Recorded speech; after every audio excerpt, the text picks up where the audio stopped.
Rocky's sitting there ain't smiling. Lewin's voice high-pitched trialing. They say he shot taking a chance, but evidence ain't got a glance. Witnesses mumbling scared straight. Nothing clear in this debate. Pointing fingers without a clue. Lewin's case falling through. Where the proof they keep on hollering echoes through the room, just following empty claims circling the fight. Truth hidden out of sight. Courtroom buzzing in confusion. Accusations feel like an illusion. Rocky silent eyes like fire. Hold them out of sight. Courtroom buzzing in confusion. Accusations feel like an illusion. Rocky silent eyes like fire. Holding ground through this mire. Evidence, so where you hiding? Justice on thin ice, just sliding. Prosecutor's voice keeps breaking, but the truth remains unshaken. Doc's reports ain't showing much. No fingerprints, no guilty touch.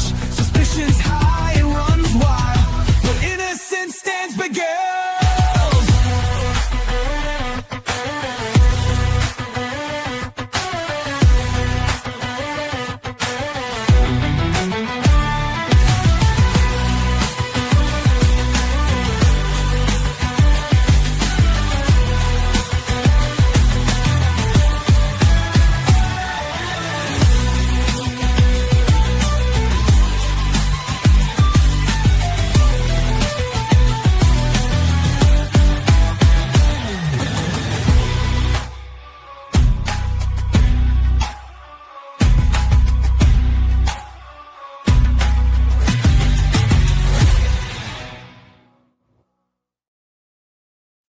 Heyo, folks!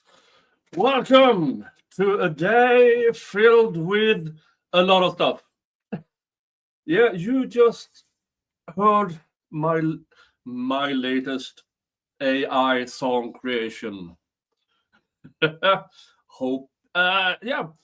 I've been after this trial is over, I will probably all the songs I made through Suno.com I will release as ASAP Rocky Trial soundtrack.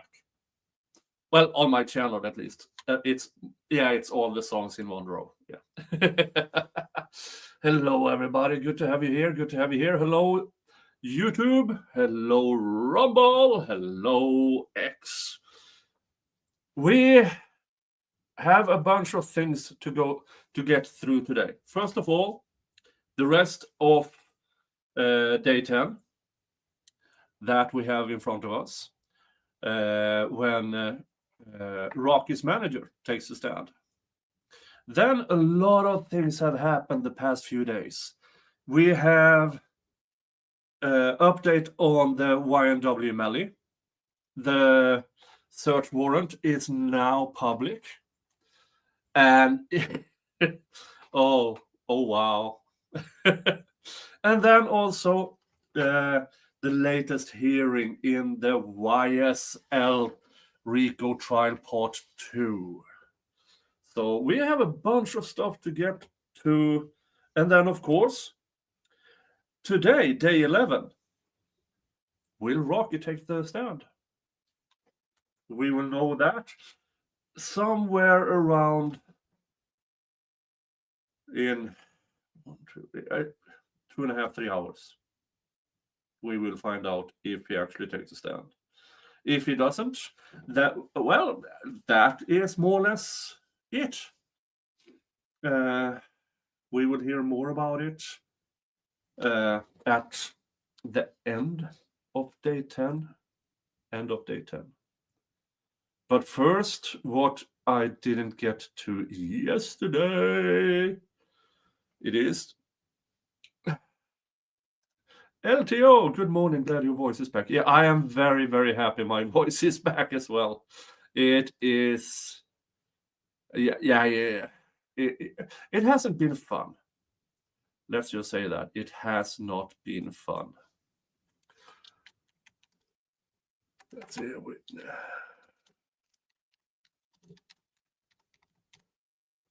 Dun, dun, dun. Banner up. Hello. Oh, hello. Hey, you're dropping in. Hello, Sebastian Miller. Hello, Cindy. Skilletpan, SB, Gwendolyn, and everybody else. Everybody else. Hello, folks. Hello, folks.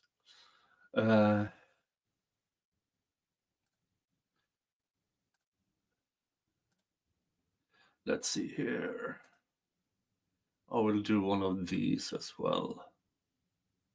Don't move.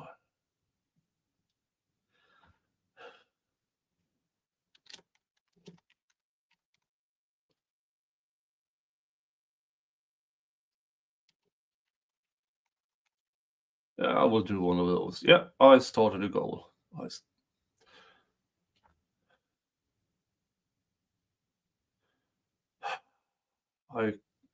Why can't I start a goal all of a sudden? This is stupid. Hold on. Yeah, let's just get on with it while I try to fix that one.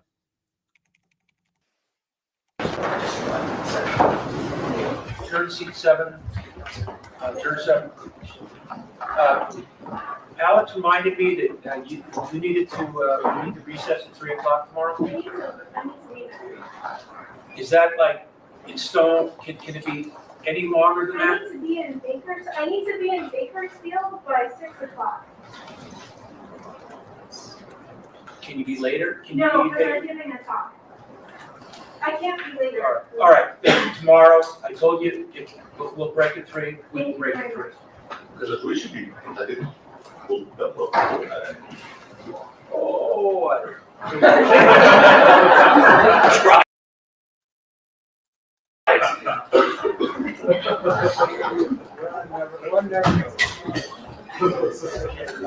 All right, we are now back on the record. All jurors and the council parties are How present. is sound, by the way? Thank you. The defense calls Lewis Levin.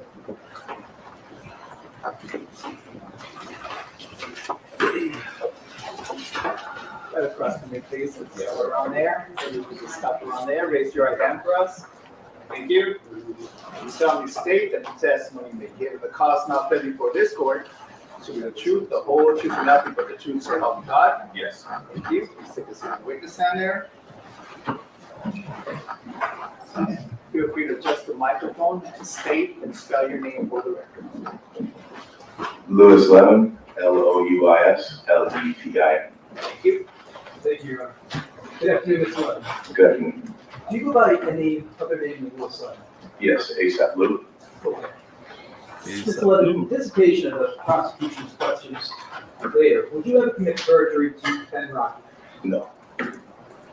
Would you ever commit perjury for anyone? No. Do you understand the significance of the oath you've taken today? Yes, I do. And do you take that oath seriously? Yes, Is this your first time testifying? it is. What do you do for a living? I'm Rocky's tour manager. I also DJ and I have a clothing brand. And what are your responsibilities as Rocky's tour manager include? Just doing the routing for the shows, making sure that the production staff is hired, the production is right, he gets there on time, just that we have a successful and good show. Okay. And in addition to touring, are you also involved in Rocky's music business? Yes, I am. And what does that involve? Sometimes I'm featured in the videos, but most of the time I'm there to like help manage directors, producers, assistants, props, light, anything, just kind of a helping hand. Okay. And how long have you worked with Rocky? Since 2010. When did you first meet him? I met him in 2010 at a concert in Brooklyn. And can you tell us about that? Yeah, I was. Relevant just to overall.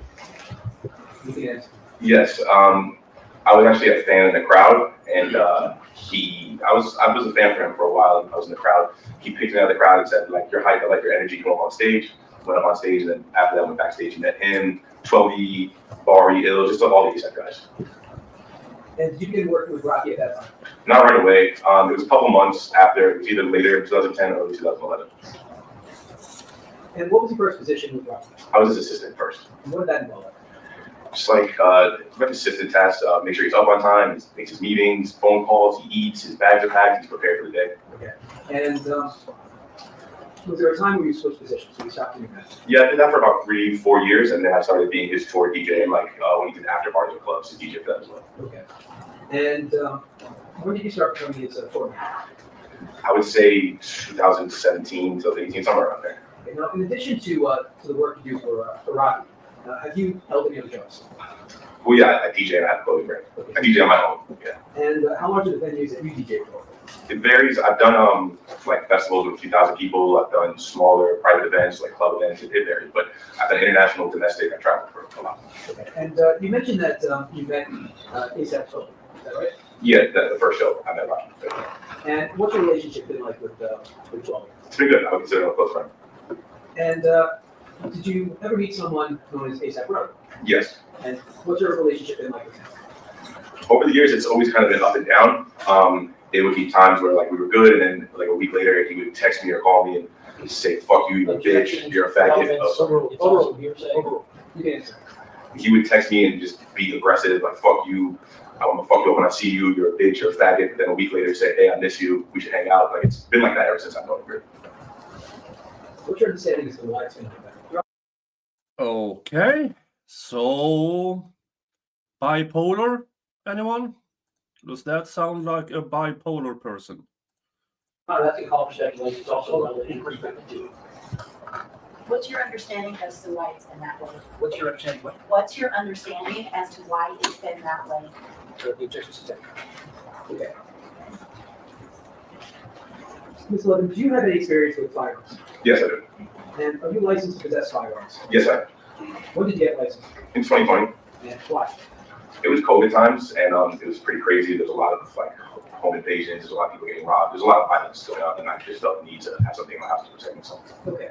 And what firearms, if any, do you own? I own a Smith & Wesson M&P9. I own a Glock 42. I own a 12-gauge shotgun and an AR-15. Right. What caliber is the Glock 42? It's .380. Now, what do you do with those firearms? Taking to the shooting range, keep them in my house. So, yeah. Okay. And do you consider yourself knowledgeable about guns? Yeah, I would say so. Are you personally aware whether or not Rocky's been the victim of prior violence? Yes, I am. Okay. And can you tell us about that knowledge? I know he was jumped in a club in 2018. His face was cut. Motion Right, the answer. Hold on. Sorry. He can testify to what he has observed related to that. If anything has been told to him, that would be an impermissible person. Thank you, Your Honor. So, with that instruction, are you personally aware of anything that you observed in terms of past violence against Rocky? Yeah, that I personally observed. He had some home invasions and stalker. And can you tell us about the stalker? The stalker has actually gotten into his home before. I saw the security footage, and I've actually encountered her in person before, like just following me around. Okay. And when's the last time there was an incident with the stalker? It was Memorial Day 21. Around May of 2021? I would say yes. Now, do you know of any security measures that Rocky took in response to these incidents? Yes, he started getting the security guard to sit outside his house for 24 hours, and he started carrying a profit. Yeah, I'm gonna object. Lots of allegations. How do you know that? What do you know about the security company and the property? I visibly saw them, both the profit and the security company. Objection withdrawn. The objection's over. All right, the objection's over. Ask one. Thank you. So, what's your understanding? Usually, they need more foundation for this. But the prosecutor has been very effective in getting this kind of crap in. And now look what happens. Comes back and bites you in the ass. Prosecutor, high-pitched voice, Louis. What a problem is. It's a profit is something that looks like a real gun. It doesn't fire a projectile. It makes the same noise. It looks like it. It's just like I said. It doesn't actually shoot anything out of it. Right. You can just answer this, but were you personally involved in Rocky's decision to carry the property? Security, I thought would be a good idea. Why? Well, because of the prior violence. It's just a non-lethal form. It's a self-defense. Okay. Now, you said you worked with Rocky on music videos. Did any of them involve properties? Yes. Which was the most recent one? DNB. Where was that music video made? It was named Who were the main characters in that video? Rocky. Do you know where Rocky got the property he carried from? Yes, he got it from that video shoot. How do you know that? I was on set and I handled it there. You see today? I did see him take it, yes. When was the DMV music video recorded? July 2021? So about a month or two after that May 2021 incident with the stalker? Correct, yes. Now, and after the DMV video, how do you know that Rocky carried that product? I personally saw him and I handled it. Did you see Rocky with it on November 6th, 2021? I did, yes. Where were you when you saw it? We were at in Long Beach at ComplexCon. We had rehearsals that day for the show, which was the next day, the 7th. During rehearsals, he does a dress rehearsal where he gets on stage and runs around and rehearses his performance. While he's running around, he handed me the prop gun to hold, so it was in safety. And based on what you've seen and heard, did Rocky hide from his friends the fact that he carried that product? Not just close friends, no. And how do you know that? It was known by everyone. I mean, it was just known that everyone knew. Like his closest friend circle, everybody knew that he carried a prop gun. Have you ever seen Rocky carry a real firearm in public? Not in public, no. Now, the prop gun that you've been talking about, what type is it, or was it? It was a Glock 26. And did you ever do anything to that prop gun to modify it? Yes. I added this thing on the side of it called a clip draw, and what that is essentially it lays flush to the slide, and it allows you to put it in your waistband more securely, so if you have to carry it out. And then I also added a clear extended magazine on it. And why did you put the clear extended magazine on it? Well, the Glock 26 is a small, like, subcompact gun. The whole point of him carrying this was to make it look intimidating, to kind of scare people off that would try to harm him. So having the clear magazine and extended magazine made it look a little bit more intimidating. Okay.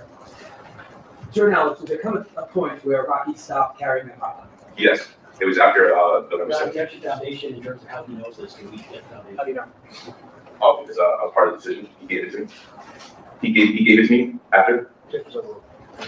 And why was that decision made? Yeah, that's gonna call for speculation, or firsthand knowledge. The decision was made because, like I said, he carried it to deter violence, and then on November 6th, after the incident, it obviously didn't work, and he decided to just get actual armed security. He didn't want to carry it anymore. Do you know what happened to that prop gun? Yes, I brought it back to New York. Can you tell us about that? Yeah, so after he gave it back to me, January, I believe, next year, 2022, I flew back to New York with it, and I gave it to the co-director that we got from.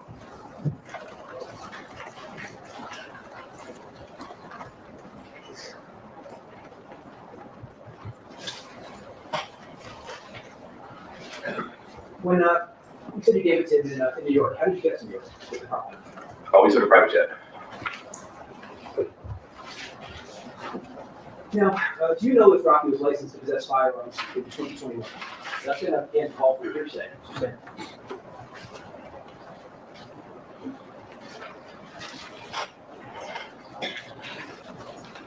Do you know if Rocky owned firearms in 2021?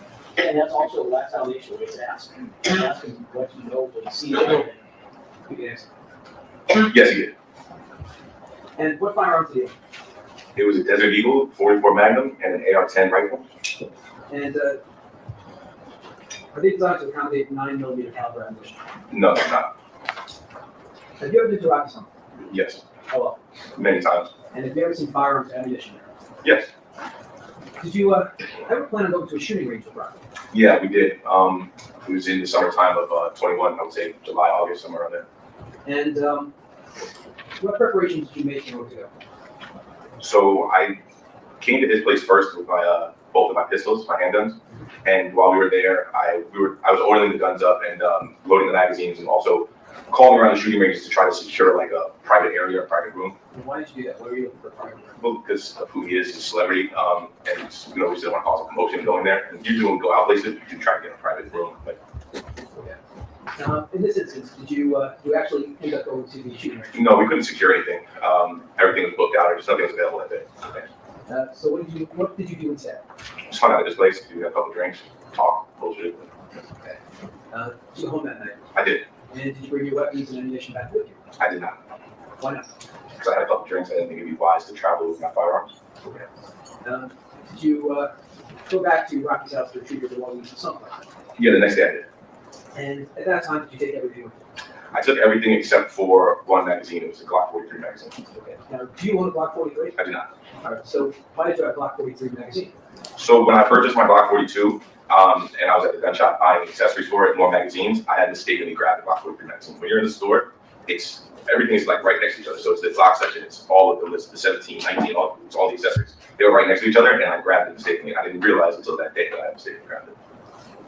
And I want to show you what's in evidence is Exhibit 40. Give us Exhibit 40. 40.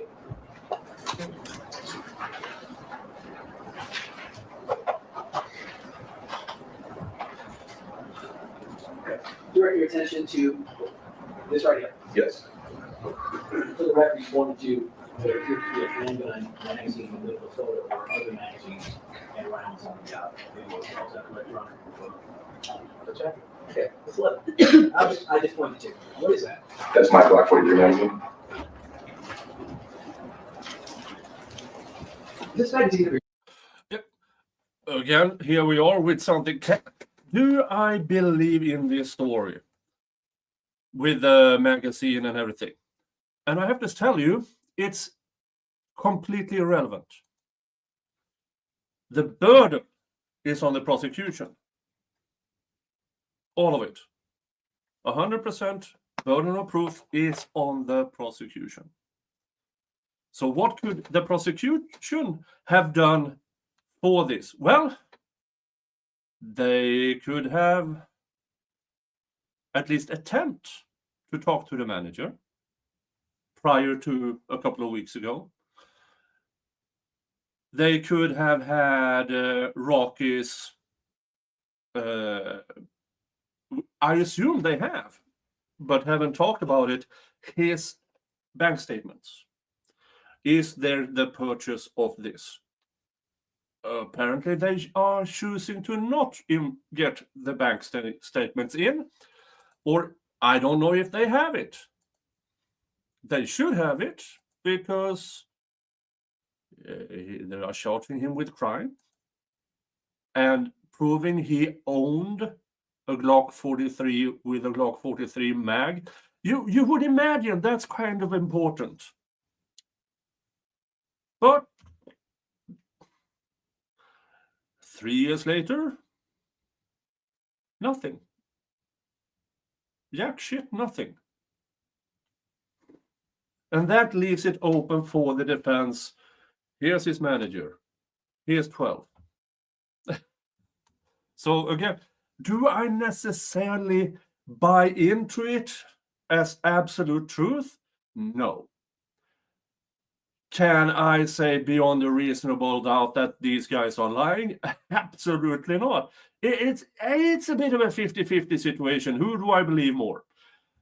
And looking at the prosecution, looking at their witnesses, I mean, yeah, I go with the defense story in comparison.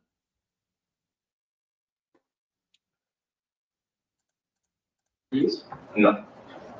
Can you tell that from looking at the picture? Personally, I guess, because I mean, I own firearms and I own other magazines. Usually it has wear marks on the side of it from going in and out of the pistol of firearms. So that one has nothing on it. It's clearly brand new. It's just loaded. That is a great argument. These have no wear and tear marks, like normal magazines should have.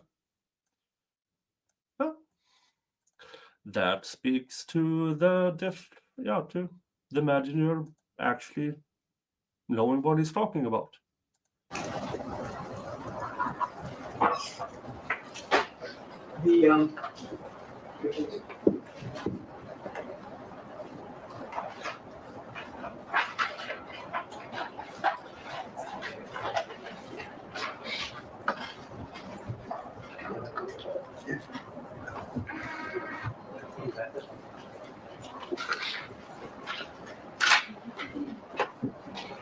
I want to show you what's in evidence. Equals to 42. Yeah, as Nicola Cox says, should have been investigated properly.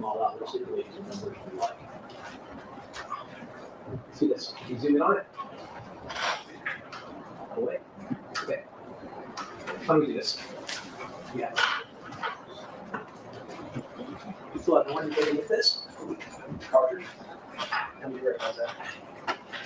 Yes, What is it? it's a 6-hour 9mm cartridge. It's mine. Is that the ammunition that you left at Robbie's house? Correct, yes. The one that, excuse me, ammunition that was contained in that magazine that we just saw? That's correct. Okay, here he is taking full responsibility of the mag and the ammo in the mag. By the way, going back to the magazine, when you realized it was the wrong one,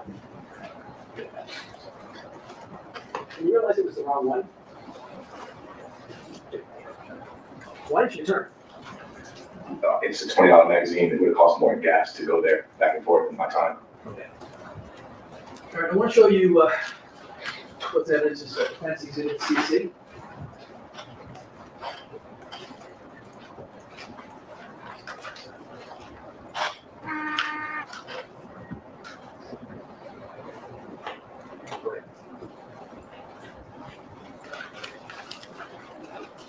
So look, you see the two shell casings on the right? Yes. Can you see the imprint on the bottom of those shell casings? Can you make it out? Yes. And what do they say? What's the imprint? FC 9mm Luger. Okay, can you tell us what brand these casings are? That's Federal. Okay. And the cartridges on the left, are those the cartridges that you just saw? Yeah, the one you just handed me. Okay, that's the 9mm ammunition that you left in Rocky's house? Correct. Okay, and what brand is that? SIG 6-hour. So are these 9mm shell casings on the right the same brand as your 9mm ammunition on the left? They're not. Okay, they're not moving further.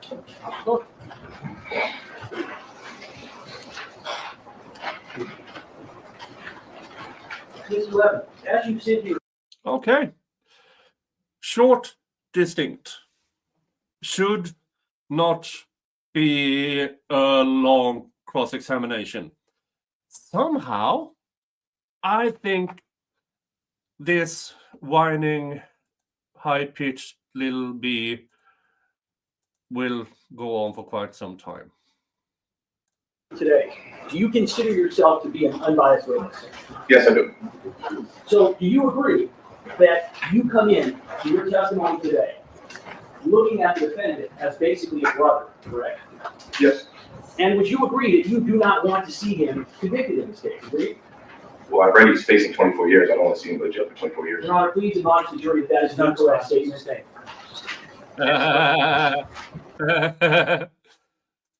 Yeah, but 24 years, that's improper. But now it's in the ears of the jury.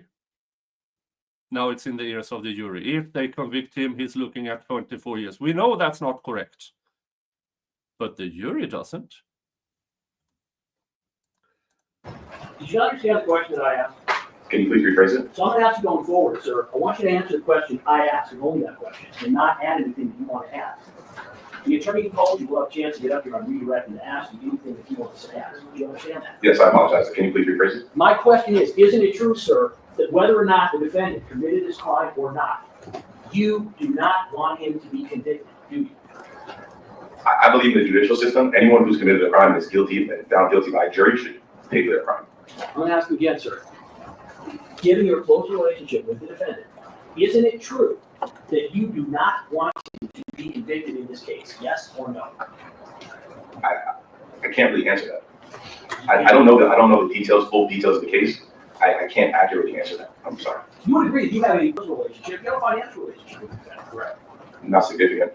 Well, wait a minute, you're a store manager, correct? Yeah, the past 2-3 years, he barely toured. Well, if he tours, would you expect him to be a store manager? When he tours, yes. And when he tours, that can be very financially lucrative for the defendant and for anybody else who is associated with him, correct? Sure, yeah. So you would agree, sir, you have a financial interest in the defendant being able to continue to tour where you can be his store manager, is that correct?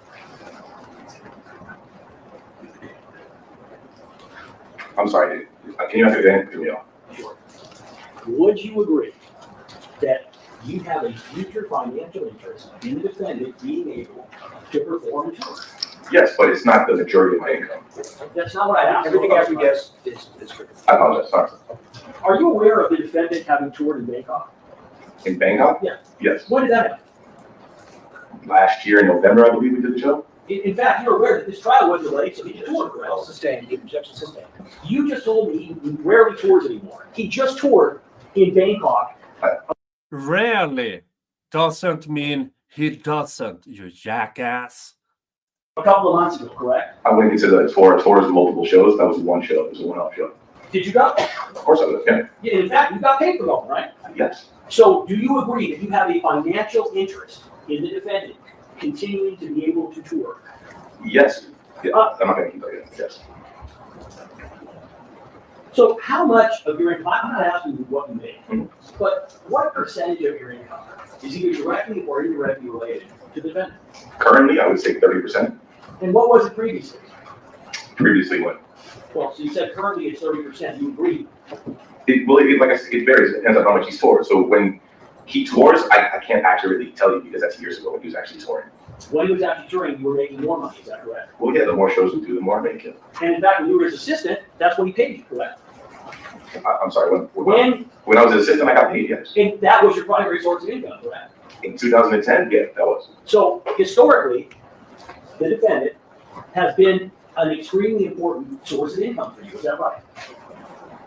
Yes, he's opened the door for me to have other opportunities aside from working directly from him to be able to further benefit financially. So I DJ on my own, like I said, not with him. I travel on my own. And recently, for the past couple of years, that's been the majority source of my income, yes. And in terms of you being able to establish yourself as a DJ and your clothing brand, you have the defendant in large part to thank for that, don't you? Sure, yes. Now, I'm going to ask you, when did you first speak to the defense in this case? In August of 2024. So you're saying the very first time that you spoke to the defendant's lawyers was nearly 3 years after the incident? That's correct. Had you spoken to the defendant about this incident prior to that time? Yeah. Had you spoken to him numerous times about it? More than once, sure, yeah. So we're going to go back to the very beginning. When did you first hear about this incident on November 6, 2022? The next day. And did you talk to the defendant about it? Yes. And at that point in time, did he tell you that he had pulled a prop gun on Relly? Yes, he explained to me the situation of what happened on the night of November 6th. And at that point in time, were you aware that Relly was already contacting the defendant and other members of his entourage, for lack of a better word, and basically demanding money? I don't recall that specifically. You became aware near the time of the incident that Relly wanted money, correct? I can't recall that specifically. No, I know about the incident. I don't know. He didn't contact me about wanting any money. So I don't know. I can't recall specifically if he did that. Let me ask you something. Did you become aware at some point in time that Relly wanted money? Yeah. And did you become aware of that from the defendant? To be honest, I think I became aware of it when everything came out in the media. Wait, so you're saying you never had a conversation with the defendant that near the... That's not his. Your question was not if he ever. He answered your question correctly. When did you find out? And he answered. And then he goes on with this absolutely moronic. So you are saying you never had. Jesus Christ. When did that happen about the defendant wanting that he didn't want a bunch of money? Like I said, sir, to be honest, I can't recall that specific conversation. I'm not asking a specific conversation. I'm asking, did you have any conversation with the defendant who you described as your brother, a fellow ASAP, the person who you were his personal assistant? Did you have any conversation with him near the time of this event about what happened, the fact that Relly wanted money for it? When you say the fact that Relly wanted money, like I said, I can't recall if we specifically spoke about that right around the time of the event. When did you become aware that Relly wanted money? I told you, I don't specifically recall, but I believe it may have been around when everything came out in the media. And when you say everything coming out in the media, do you When know? the defendant was arrested. And that's going to be in 2022, is that correct? In April, I believe, yes. And you're telling me that before that time, as far as you can remember, you didn't have any conversation with the defendant about what Relly wanted from him. Is that correct? Like I said, sir, I cannot specifically remember. So I'm asking you, sir, as you sit here, to the best of your memory, did you Ask and have answer. any conversation with the defendant about Relly wanting money from him between the time the incident happened and the time that it became public in April 2022? And again, I said I cannot specifically remember if we spoke about it around the time of the event. When you say you cannot specifically remember, what I do you cannot remember? recall. I recall him telling me about the event, or how it happened on November 6th, the night. I can't remember him specifically saying Rel was trying to extort him. So I want to go back to your conversation. And you got that You in. said that you first spoke to them in August 2024, is that correct? Yes. And Yeah. that was for approximately 90 minutes, correct? Yes, I would say so. Prosecutor Lewin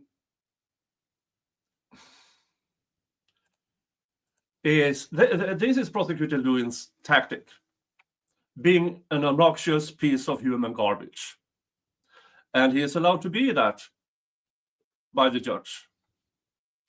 So here's the thing: once you realize that, now it's hard for a witness or a first-time witness or a person who only met this guy, and for instance, say I met this guy in a negotiation.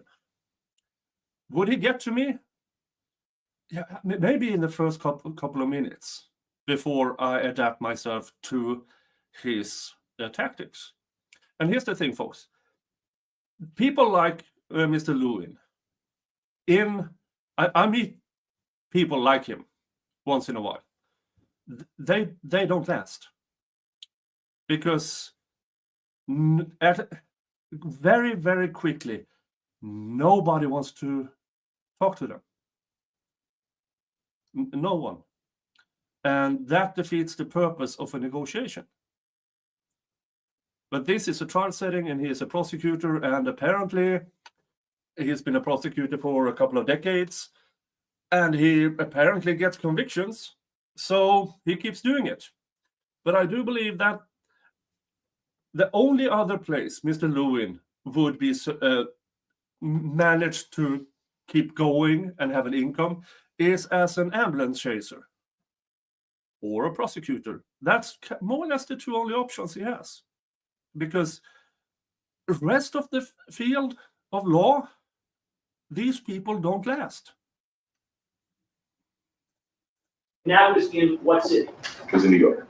And who was present during that conversation? It was Joe, Chad, and Eleanor. Eleanor? Eleanor, yeah, sorry. Pardon. And did they have an investigator there monitoring or recording the proceedings? No, it was just them and me. Did you see them taking anything? They were not taking anything. Did you see them taking any notes? They were not taking any notes. Do you have any idea how they were in any way memorializing or even remembering what it was you were telling them during this 90-minute interview? Objection, speculation. I'm asking their notes. What's that, Ron? No, all right. The question calls for yes or no. It's over. I'm sorry, can you repeat it one more time? You said they were not recording. Yes. You said they were not taking notes. Correct. You said there was no investigator that was there monitoring. Correct. So I'm asking you, are you aware, do you know how they were keeping track of what you were saying during the interview? Objection, speculation. Absolutely no. You On didn't that, interview. on that ground, and it seems a fact, on the other, Sustained. You just testified they were not recording anything and they were not taking any notes, correct? That is correct. So I'm not asking you to speculate, so I'm asking, do you know, are you aware of how they were documenting and keeping track of what you were saying? objection, I mean, if they were. Yes, Skillet Pan. The witness is Mr. Levin, and the prosecutor is Mr. Lewin.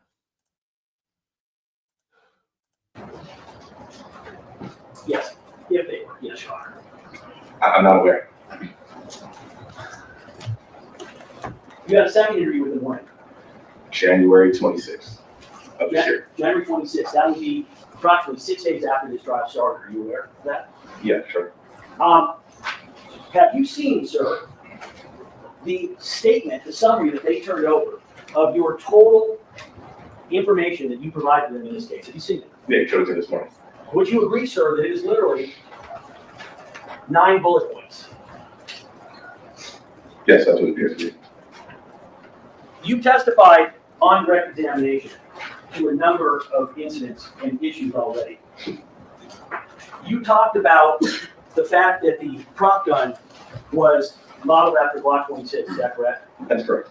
Would you agree that what you said about the prop gun in your prior statement was as follows? Rocky carried a prop gun after being a victim of prior violence and home invasions, correct? Objection, Your Honor. What's the Yes, and it's not a prior statement. Correct? This is what's been represented as your prior statement. Objection. This Derek Crosthorne says he's the prosecutor who tried Robert Durst. Yes, I know. And if I have seen parts of that trial, And if you think this is ridiculous, that trial is absolutely bonkers. At the Robert Durst trial, this prosecutor spent 3 days on opening statement.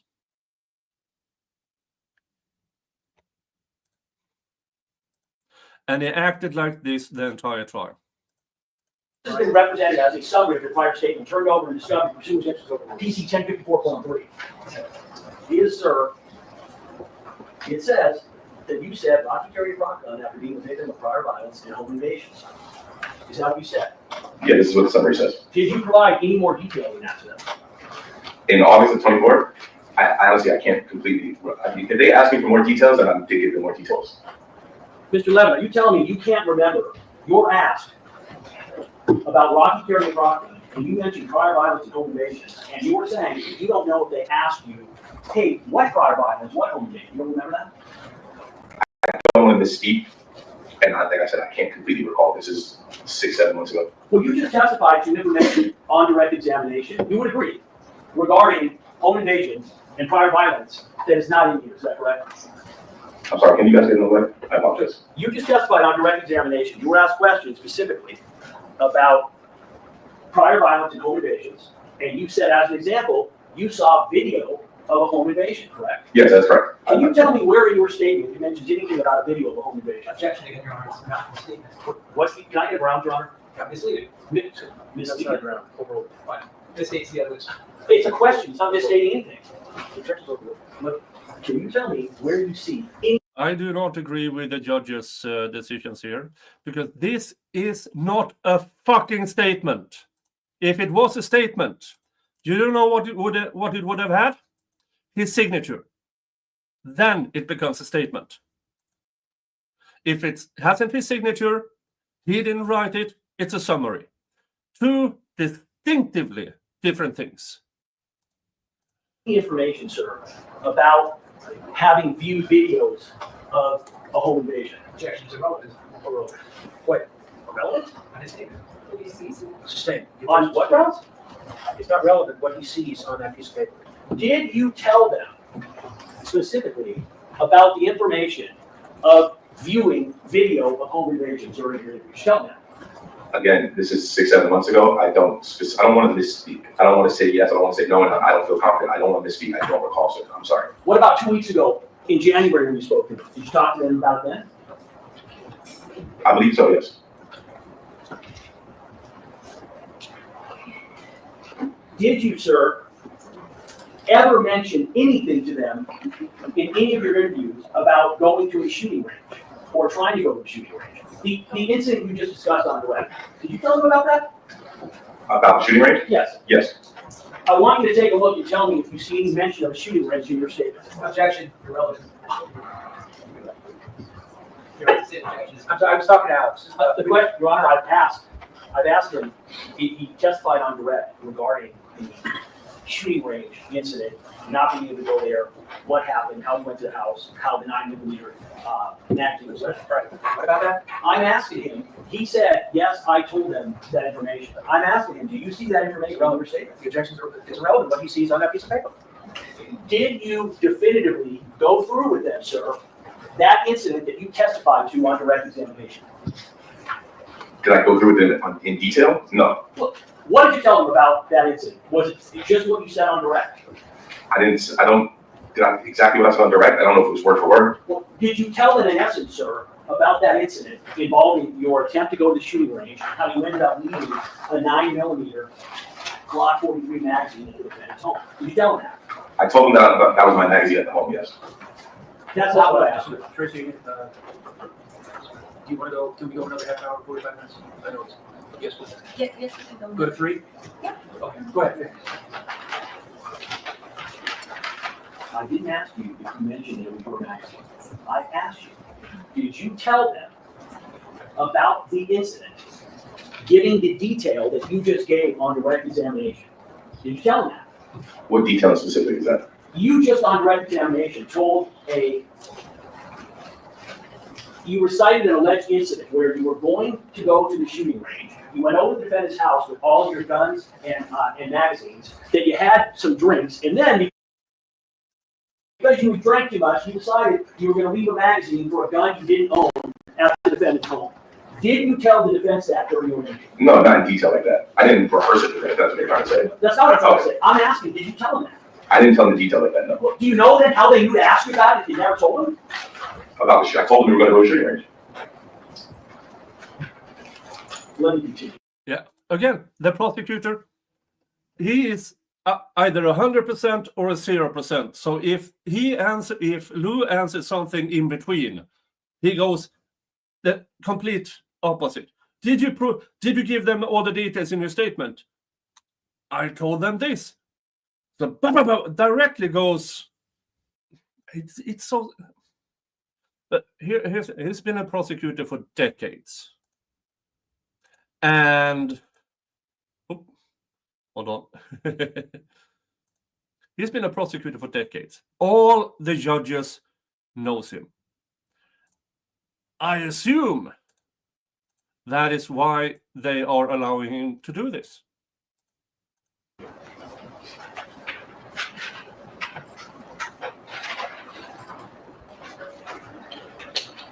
Were you ever asked, sir, were you ever shown what I just showed you, those bullet points? Were you ever given that to the defense and said, hey, listen, Mr. Levin, does this accurately depict what you told us? The first time I saw that piece of paper was this morning when you showed me. Did they ever call you to go over your statement, to say, hey, listen, we've got to turn over your statement to the prosecution. We want to make sure we have it. Did they ever do that? No. You It's said you not have a knowledge and statement. experience with firearms, is that correct? Yes. You said you owned numerous firearms, is that correct? Correct. You are currently a resident of California, have been a resident in California for many years, is that correct? Yes. And you understand there's a legal duty to register firearms in California, is that correct? That's correct. And you would agree that you have a history of complying with the law and registering your firearms, is that right? When I buy my firearms, I buy them at a licensed dealer, yes. And you were aware, sir, before you ever took the stand today, you were aware that the Glock 43 magazine that you allegedly gave to the defendant, I didn't give it to him. I left it at his that house. you left there. Yes. You were aware, sir, that you did not have a registered gun that would fit that magazine, correct? That is correct, yes. And in fact, isn't it true, Mr. Levin, that you understood that because you did not have a registered gun that would fit that magazine, that you had to come up with a story to explain how it was that not only you left a magazine at the defendant's house without a firearm to go with it, but also why you had that magazine in the first place, is that correct? I didn't have to come up with a story, it's the truth. And when is it your position that you first told the defense the details that you just described about having brought that magazine over with your gun, having had the drinks, and having left it there? When did you first tell the defense about that?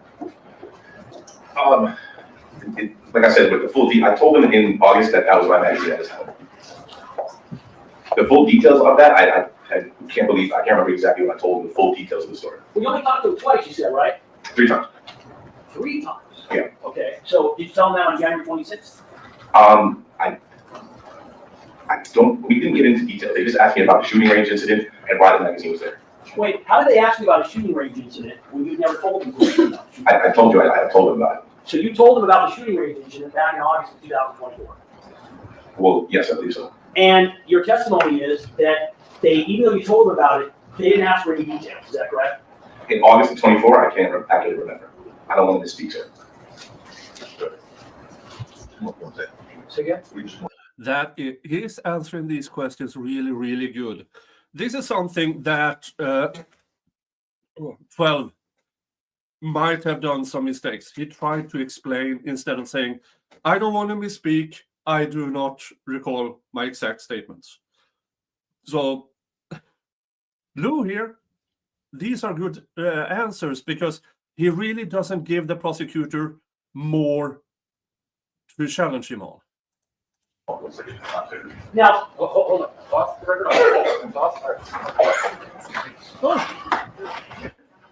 How about that? It is a sidebar.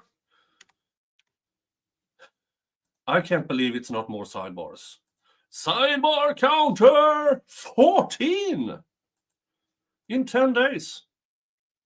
Now, I know there are more, but I haven't seen them because they cut away all the time. So 14 sidebars.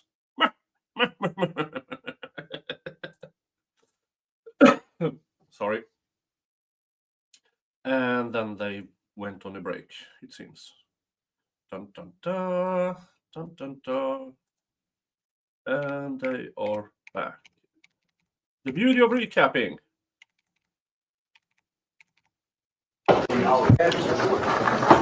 Just let you have, that's fine, if you have experience in knowledge of prop gun.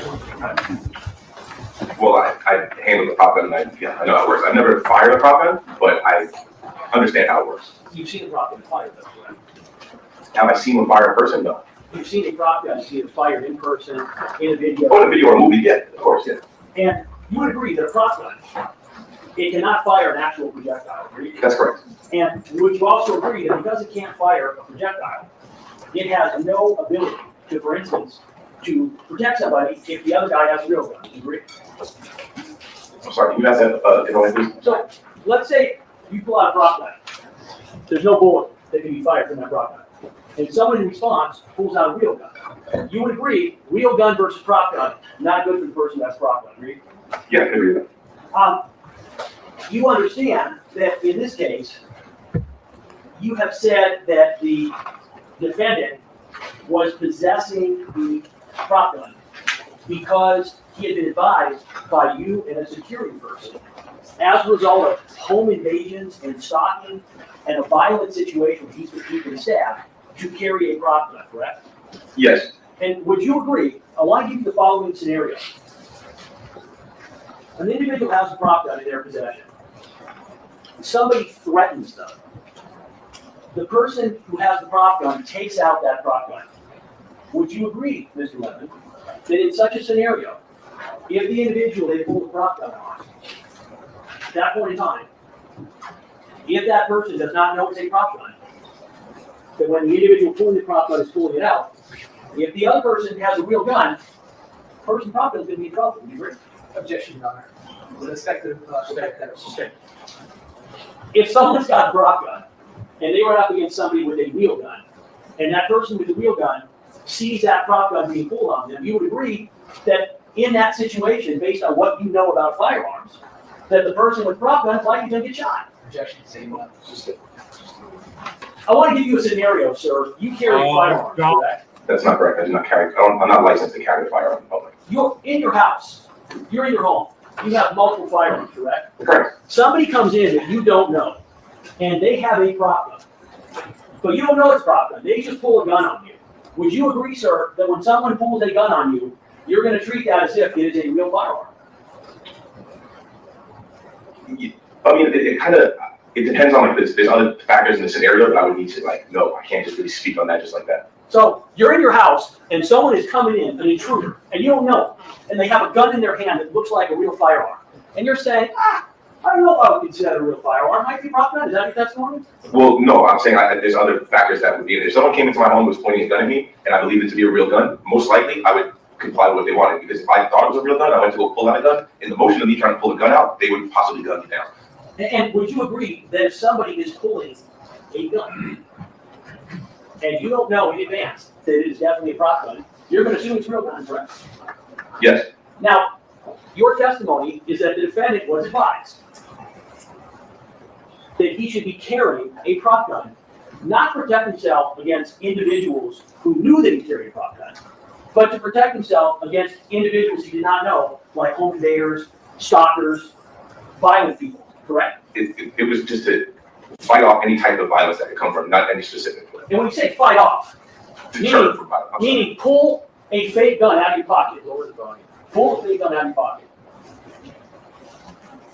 And that's what you mean by fighting off? I mean, it was there to deter violence. So if he was in a situation where he was going to be harmed, it could be there as something possibly to calm things down and safely get out of that situation. Would you agree that just as likely would be you pull that prop gun and the person you pull it on pulls a real gun and shoots you? I can't speak on that. I mean, it's Let me ask you this, sir. It's your position that everybody around the defendant knew that he carried a prop gun, correct? his close friends, I guess. And you have heard testimony that Melly was aware that he carried a prop gun, correct?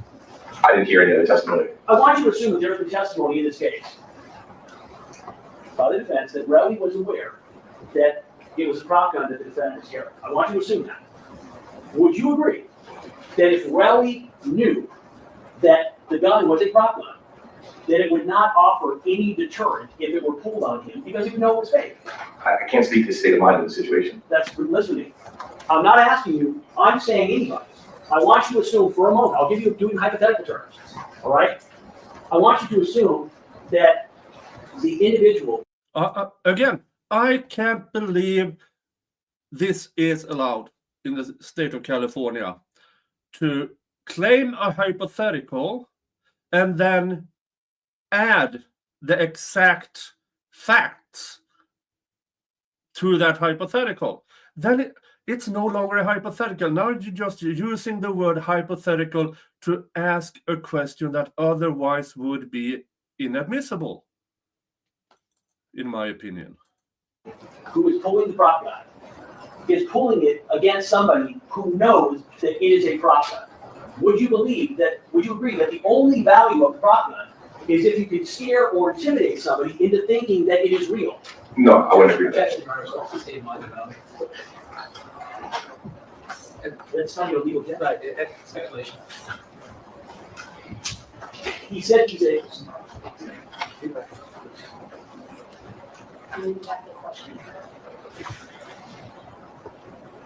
Listen to me, I'm not asking you, I'm saying anybody. I want you to assume for a moment, I'll do it in hypothetical terms, all right? I want you to assume that the individual who is pulling the prop gun is pulling it against somebody who knows that it is a prop gun. Would you believe that? Would you agree that the only value of the prop gun is if you can scare or intimidate somebody into thinking that it is real? Speculation.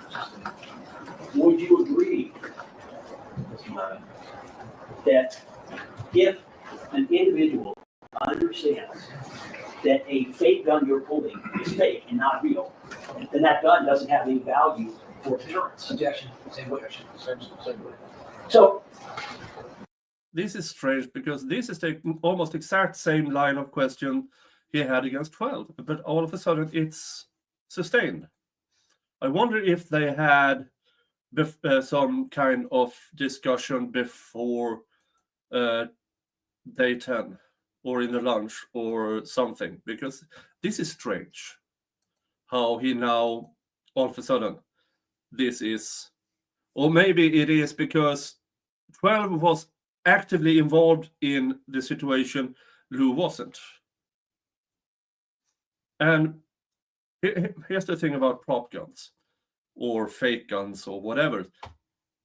Once the ban comes, you stop thinking if it's a prop gun or not, unless you're at a movie set.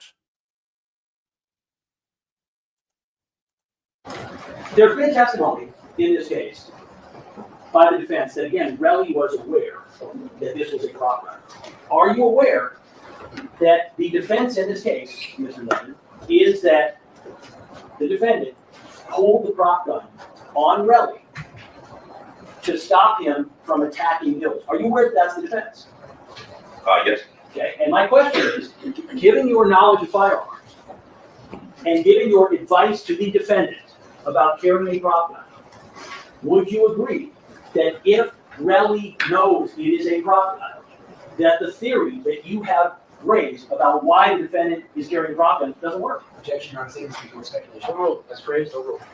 Well, no, so the prop gun, like I said, it makes a loud noise, so that's going to draw attention and possibly draw police to come. So if he's beating up Ills, nothing is going, and no, like he's not stopping, nothing's like stopping him, that loud noise is going to draw a lot of attention from all people around, and it's going to help deter the situation. Would you agree that if a prop gun is used, that there is no reason for the person pulling the prop gun to aim the gun down or to fire, quote, a warning shot, because in the end, the gun can't fire a shot, period? Would you agree? Objection, speculation, Your Honor. Just You testify, you understand how a prop gun works, correct? Yes.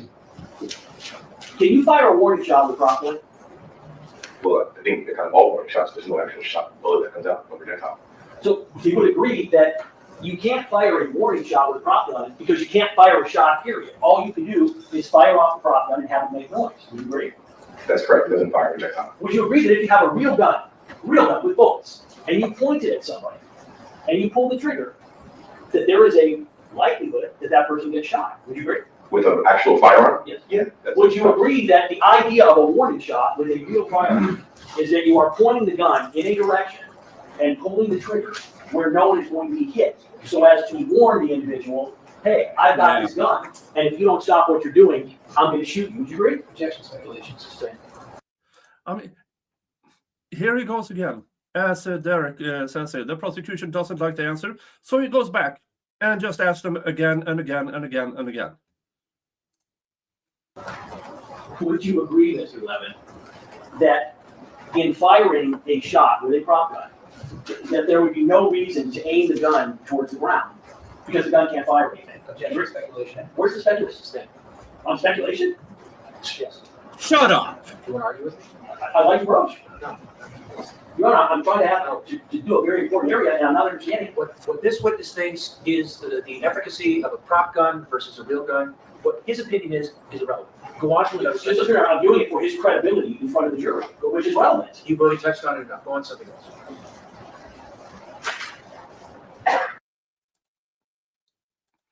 At that point in time, after all of this, I would have asked the jury to simply, jury, please leave the room.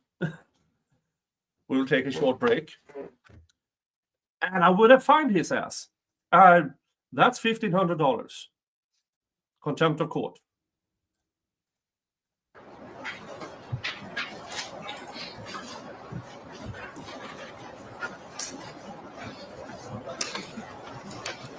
Have you seen the video involving this incident? I saw the one that's on TNT when he first got arrested, whatever it was posted. So how many times have you seen the video? Maybe twice. You're saying in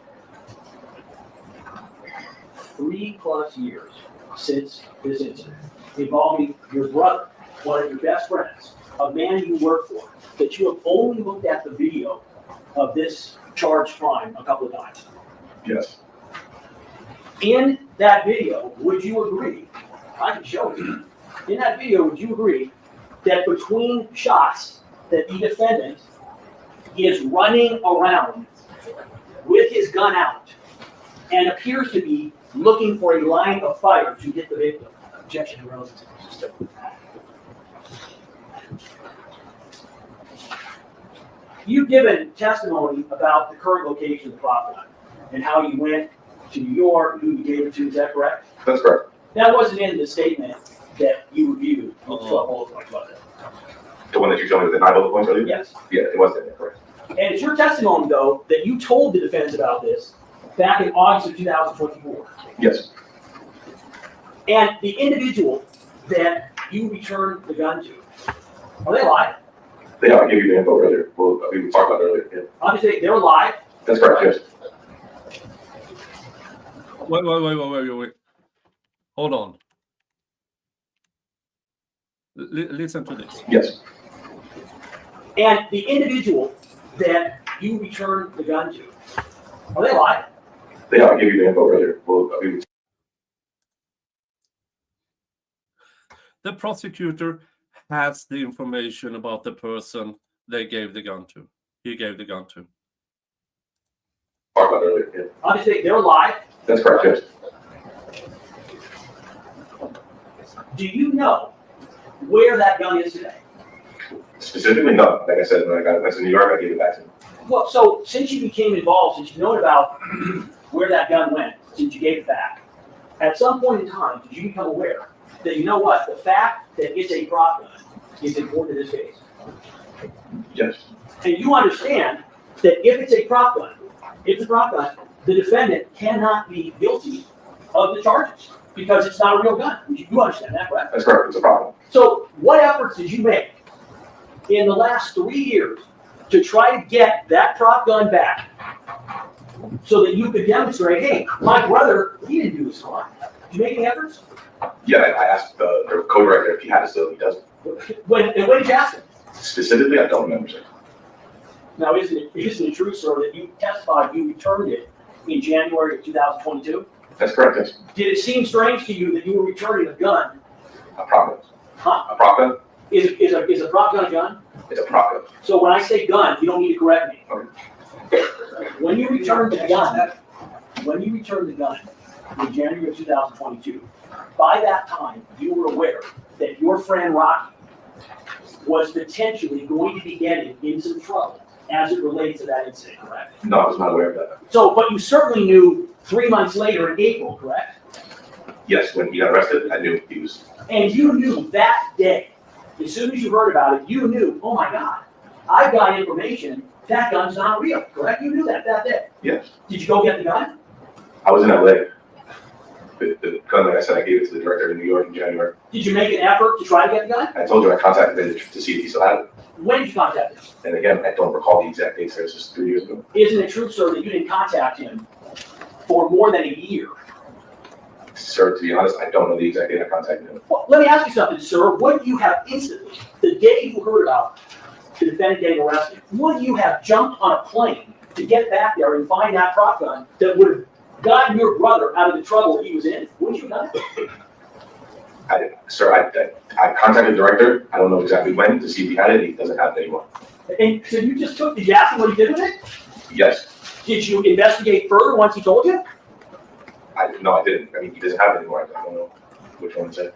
Did you go to the police and tell them what you knew? No. Did you go to the prosecution and tell them what you knew? No.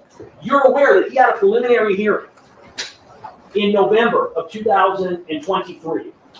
You're aware of that preliminary hearing, correct? Yes. You knew it was publicized in the media, correct? Yes. You knew that, based at that time, that your brother, your close friend, could not have committed this crime because it wasn't a real gun, and you didn't do anything, did you? I knew it was a prop gun. Does you yourself, knowing it's a prop gun, does that help your brother with his legal problem if you don't tell anybody? I'm sorry, can you ask that again? You said you knew it was a prop gun. Yes. My question is, you understand the police, the prosecution, and the court needs to understand it's a prop gun in order for you to help them, right? Yeah. Nobody contacted me from the police or the courts. Nobody contacted me until like 2 weeks ago. After it was Wait, would you, sir, have had every incentive, every motive, every desire to contact the police and the prosecution to tell them, hey, my buddy, my close friend, my brother Rocky is innocent. That was a fake gun. Wouldn't you have had every motivation to do that? I knew that this was going to court, and I knew I would have my time to speak about it here to the jury. Well, so you decided you would wait, have your brother held to answer, have him brought to trial in front of 12 jurors, rather than simply going to the police and prosecutors and telling them, hey, listen, that was a fake gun. Is that your testimony? Like I said, I knew that this trial, this case was going to trial, and I would have an opportunity to speak here in front of the jury and explain it. I want to ask you again. Okay. Did you understand that by not coming forward, that you were putting your brother, your best friend, in more legal jeopardy? Did you understand that? No, I didn't understand that. I didn't. No. So you were present on April 20th, 2022, when a search warrant was served with Mr. Mayor's residence, correct? I wasn't present when it was served, but I was there during the search, yes. You were there when they were doing the search, correct? Correct, yes. The police, correct? Yes, The police, the detectives handling this case, correct? correct. That man seated right in the back. Can you stand up for me, detective? You saw him at the defendant's house, correct? That's correct. Like one of the eye on his case? Did you walk up to him and say to him, detective, he was a prop gun. That's not right. He didn't do anything. Did you tell the detective that? At that time, I didn't know any details of the case. I just got a phone call saying that there was a search warrant being done at his house, and I should go over there to just be there. I wasn't aware of any of the details of the case. This was early in the morning. I was just getting out of bed. I didn't know that he was being charged for. I didn't know what he was being charged for. Didn't you already testify, sir, that you had talked to Rocky the day after the incident happened and you knew that he was a prop gun? Correct. So you're telling me that when the detectives are showing up, serving a search warrant, that you had no idea what it was related to? I didn't know that this was going to a criminal case until that day. So when it was that day and the detective is there, you wouldn't have had to call him, you wouldn't have had to go down there. He's right there, and you could have told him it was a prop. And he did a smart thing. He shut the fuck up. Because if he decided to talk to that cop, he himself might be in trouble. That is why, say it with me, folks, do not talk to police. Okay? Contact your attorney. Okay? Now, prosecutors all over the world will try to make that into something suspicious, like Mr. High-pitched voice because his testis is this small.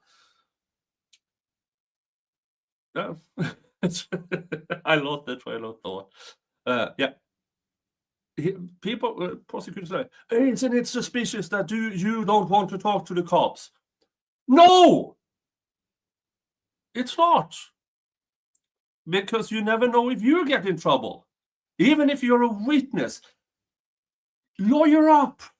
Not legal advice, just general life advice. You could have done that, correct? I didn't know the details of everything that was going on at that time, sir. I didn't know what was. Listen to my question. Could you have told the detective on that day it was a prop gun, it wasn't real? Could you have done that? When I was speaking to the detective, Yes. I could have told him, but I didn't have any details of what was going on, sir. It wasn't at that time. No, I that's didn't know. right. Everything after yes. Did you tell him it was a prop gun? Did I tell him it was a prop gun on that day? Yes. No. Now, you were also aware on that day, you were aware that they collected evidence, correct? You were there supporting your friend, is that right? I was aware they collected evidence. By the way, you said you got called when they were serving the search warrant. Who called you? It was somebody that was on the plane with him. I can't remember exactly who it was that day. Well, so It was like 7 in the morning. I was just waking up to just, hey, you have to go over to Rocky's house. They're going to search the house. And I just jumped in my car and didn't ask questions. I just went. why would you have to go over to Rocky's house when you're serving a search warrant at Rocky's for something that doesn't involve you? Well, I've worked with him for a long time, and I actually sometimes manage his property, so I'm able to get access to the house. I have keys, so I could have opened the door instead of them busting the gate open and running the door down. I mean, and if they needed anything in there, I was just there. We have nothing to hide, so I was there if they needed it. Even at one point, they needed to get into a safe. And I'm so sorry. What's that? I'm so sorry. Slow down. I'll slow down. I apologize. So you go over to the house, and you are there when they are collecting guns, correct? I was outside all the time, so I didn't see exactly what they were collecting. You became aware on that day or shortly thereafter that detectives did not find the prop gun, correct? Well, there was no problem in the house. So how did you know there was no prop gun in the house? Because on January of that year, I brought it back to New York to testify. How did you know there was no other prop gun in the house? They could have been in the prop gun in the house. I didn't know. I know that prop gun was back in New York. Okay, so you also know that the detectives recovered that Glock 43 9mm magazine, correct? Yes, I know now they did. Correct. And it's your testimony that that was actually your magazine, am I correct? That's correct. And it's your testimony that even though you do not own a Glock 43, that you bought a 380, correct? Jesus Christ, asked and answered. They already went through this. I bought a Glock 42, yes. Which is a 380. 380 caliber, that's correct. 380 cannot fire 9mm rounds, correct? That's correct. And your testimony is that when you bought it, you somehow inadvertently got the wrong magazine. Is that right? I mistakenly bought the wrong magazine. And you didn't realize it was the wrong magazine until literally the day you went over to Rocky's house to end up in preparation for going to the shooting range, correct? That's correct. And because you did not know that it was anything other than a 380, right, a Glock 42 magazine that fired 380 caliber ammunition, correct? You didn't find that out until you go to the house and you're like, oh my God, this is the wrong gun, is that right? Yes. Did you actually try to put it inside of your Glock 42 to 380? No, what I was trying to do is I was trying to load it, and I noticed when I put the 380 ammunition in, it was a little too small and wasn't fitting correctly. So, Mr. Levin, if you were only using 380 ammunition, if you're trying to put 380 ammunition, how is it that that magazine was full of 9mm ammunition? I also own a Smith & Wesson M&P 9, which is 9mm. I brought both of my handguns that day, so I was loading up my Smith & Wesson magazines with 9mm, and I'm so sorry, I'm going too fast. I was loading up my Smith & Wesson magazines with 9mm, and my Glock 42 magazines with 380, so I had both ammunitions on that day. Now, you're well aware that a Glock magazine looks nothing like a Smith & Wesson magazine, correct? Yeah, They look nothing alike, correct? that's right. So my question is, how is it that that Glock magazine which you thought was to hold .380 ammunition, ended up being loaded with 9mm ammunition. How did that happen? When I realized 380 didn't fit, I tried the 9mm in there and it fit, and then I further inspected it and realized it was a 43 magazine. So, by the way, so you're telling me you then needed to figure out what kind of magazine it was. And so you decided to put a 9mm round inside the magazine, correct? Yes. So, sir, as soon as you put one 9mm round in the magazine, you know it's not for a .380. Why is it fully loaded with approximately 6 rounds of ammunition? 6 rounds is not fully loaded, you absolute buffoon. A full Glock 43 magazine, full 9mm ammo. Because after we realized we weren't going to the gun range and I packed everything up, I was just fidgeting with it. At that time, I had just first got guns, and sometimes I would sit there and I would load it and unload magazines just fidgeting around. So you loaded a magazine for a gun you didn't have with ammunition you didn't know went into it. And then when it fit, you fully loaded it all the way. Is that your testimony? Yes, Because you were, quote, fidgeting. Is that correct? that's correct. Does that sound reasonable to you? Objection, Alderman. Mr. Sam. Isn't it true, sir, that this information about the Glock 43 magazine is what is called a lie? That it never happened, that you never took over a Glock 43 magazine there, that you never tried to load it with .380 ammunition, and then in fact, The compound, this is badgering, he is testifying. when the objection was, Well, he's in the middle of arguing that it's argumentative. There are a number of questions that you're asking. So you're asking question after question after question. So why don't you limit it to one question at a time? I'm trying to, and totally wrong, because I believe it would go to the future of the witness. So I'll take one at a time and I'll do the result. So, Yeah. your testimony. Let me back up for a second. When you bought Glock before, you bought Glock 42, correct? That's correct. You agree that when you buy a new Glock, it always comes with new magazines, correct? I didn't buy it new, I bought it used. I bought it secondhand from somebody. You ever bought a new weapon? Brand new, no. All of my firearms were bought like secondhand. When you buy it secondhand, sir, would you agree? I assume when you bought the .380 secondhand, it came with 2 magazines, correct? I don't believe so, it just came with one. You said you know a lot about firearms, correct? Yeah, I'm not. Is it your testimony that in your experience, that when you buy a new firearm, that generally speaking, that firearm only comes with 1 magazine? Objection, Sister. Sir, isn't it true that the reason that 9mm magazine was at the defendant's house was because he had a 9mm firearm, a Glock 43, that he used in this shooting of Relly, and that was simply the second magazine that he forgot to get rid of? Isn't that what happened, sir? No.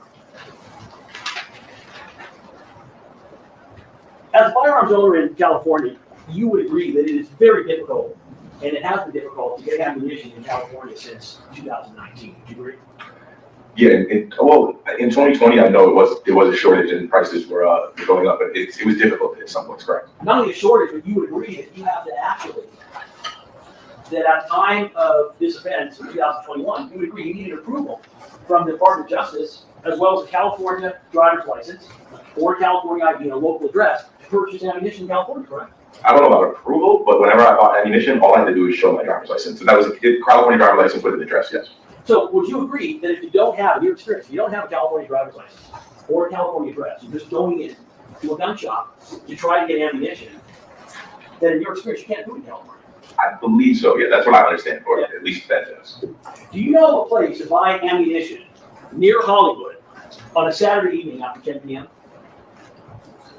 No, I don't know any places. Who is ASAP Bills? ASAP Bills is a member of the ASAP group collective. When's the last time you saw him? Last year at some point, I want to say maybe November, September, I can't remember the exact date. When's the last time you had any contact with him? Person, text, you tried to reach him? When's the last time? Probably around the time I saw him. Did he travel with you guys on tour to Bangkok? No, he did not. You guys were all friends at the time of the incident in November 2021. You, the defendant, 12 people else, right? Yes, correct. And you would say close friends, correct? Yeah. You went to Complex Con on November 7th, correct? Yes, I did. And Did you notice any injuries on Hills? Not that I can see. What do you think? You know Relly, correct?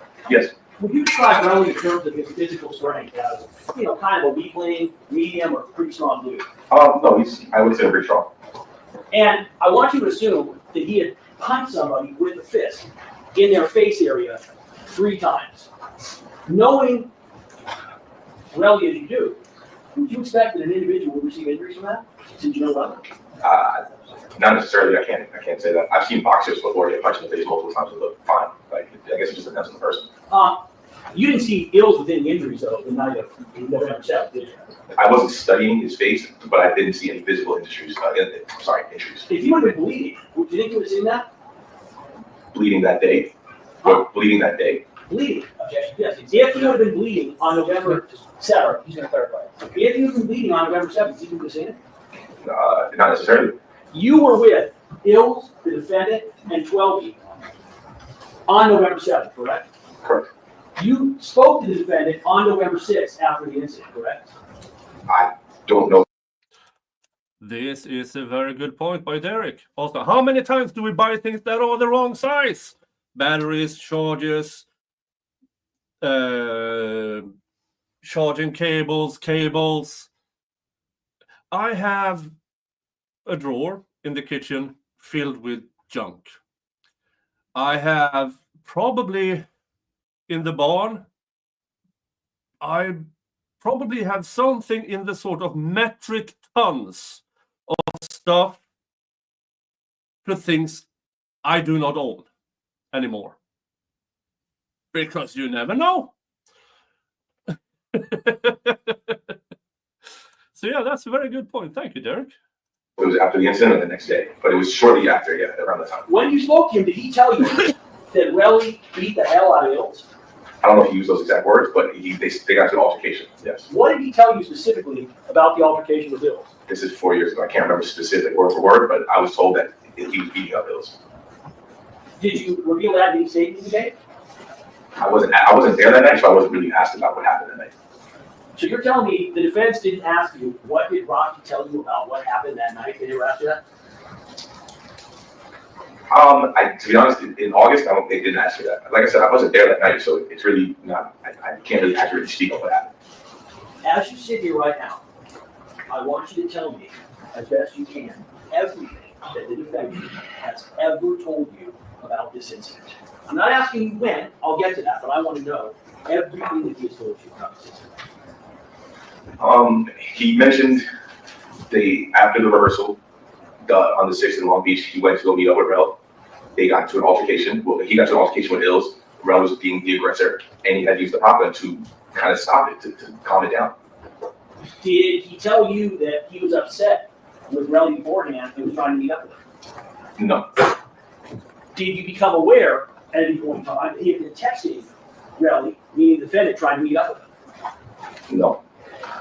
Did you become aware that he had brought his prop gun, allegedly, to this meeting with Rel? Well, yeah. Did he ever tell you, he never asked me, why are you bringing a prop gun with you when you're meeting with another ASAP? I don't think he brought it to like this. Most of the strike is not responsible. Jesus Christ, you little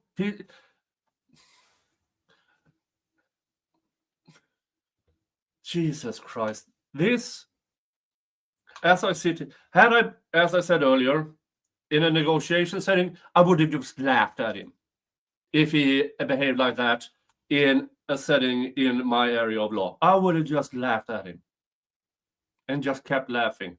Every time he opened his mouth, I would have laughed at him. Why? Because I believe Lewin here, the prosecutor, thinks so highly of himself. He thinks he's Superman, the best prosecutor out there. I would have just laughed at him because people like that can't stand being laughed at.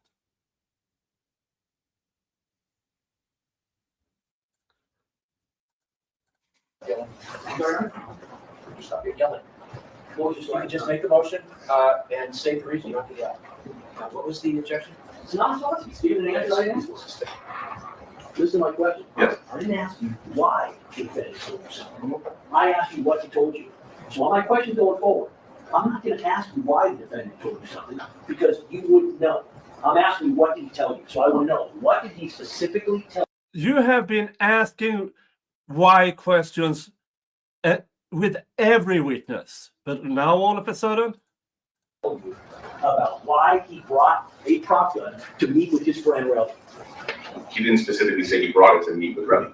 Whenever he would leave the house without security, he would bring it with him. And you're aware of that because you had counseled him to do that, is that correct? I didn't counsel him to do that. It was just something that he did. It was common knowledge. I thought you told me that you and the security guy sat down with him and said, hey, Yeah, we thought it would be a good idea. Yes.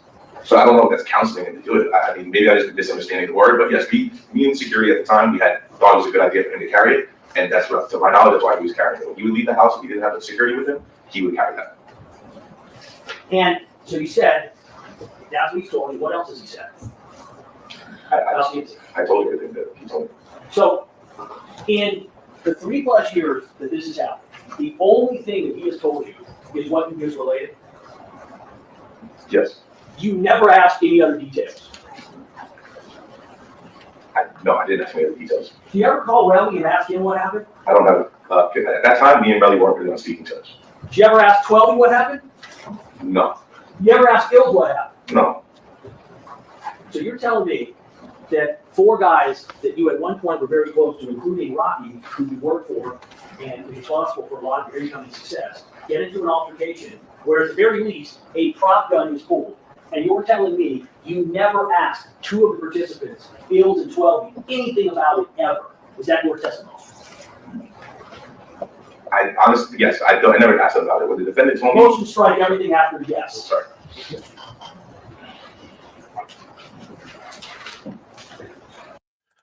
here's what I believe.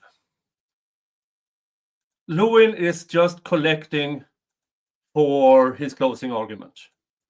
He answered yes. He answered no. Hopefully the jury will see through it because he's an asshole.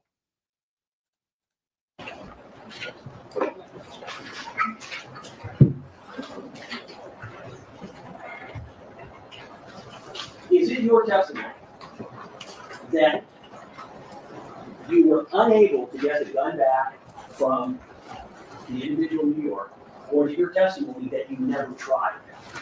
I was unable to get it. What efforts did you make to try to get the gun back from the individual in New York? I asked him if he still had it. And when he told you that he didn't, did you make any further effort to track down where it was? I don't know what other further effort I could have made. But did you ask him what did he do with it? I asked him where it was, and he said it's gone.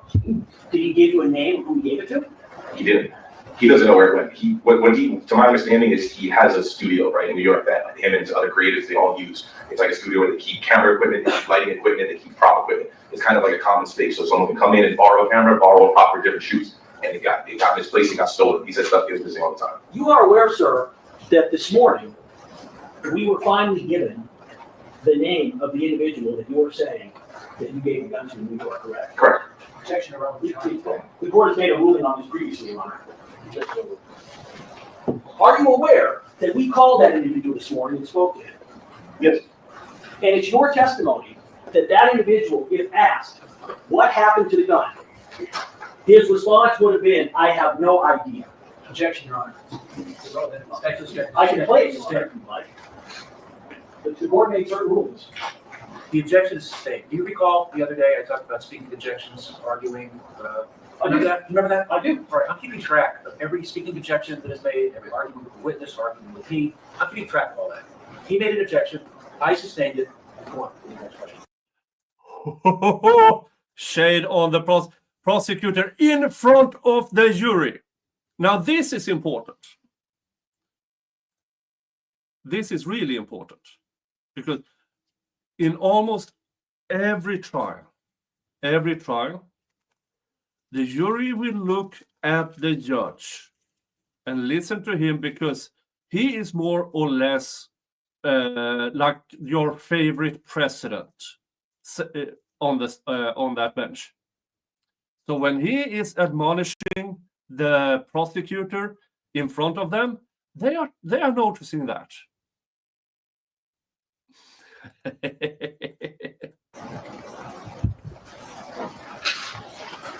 Have you asked this individual directly?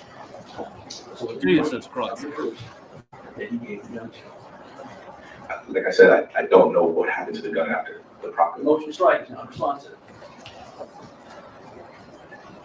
He's already answered the question. He doesn't know. No, that's not what I asked, Your Honor. Did Read it back. Have you asked this individual directly for the name of the person that he gave the gun All to? right, no, that's good. Objection, Your Honor, this case, the testimony, he didn't say he gave it. Oh, have you asked him for the name of the person that he gave it that, wait, that's not what he has testified to. to? Your Honor, he He testified. said he didn't give it to, he gave it to the person who he got it from. And I've asked him if he asked the person that he gave it to. Oh, I see, okay, all right, I got the question, all right. Have you asked the person that you gave it to the name of the person that he gave the gun to? I don't. I asked him if he still had it, and he said no. I didn't ask him. He didn't. When I spoke to him about it, he didn't know where it went. So I know I didn't ask him who he gave it to, because I wasn't aware he gave it to anybody. But, so when he said no, you didn't ask any further question or make any further effort to find out where the gun was. Is that I correct? asked him if we could get it back, and he said no, it was gone. Did you ask him any further questions? Yes or no? No. I want to go to my last area. I want to talk about prop gun. You're aware that when a prop gun is fired, semi-automatic prop gun, that although nothing comes out of the barrel, that it has a prop mode, correct?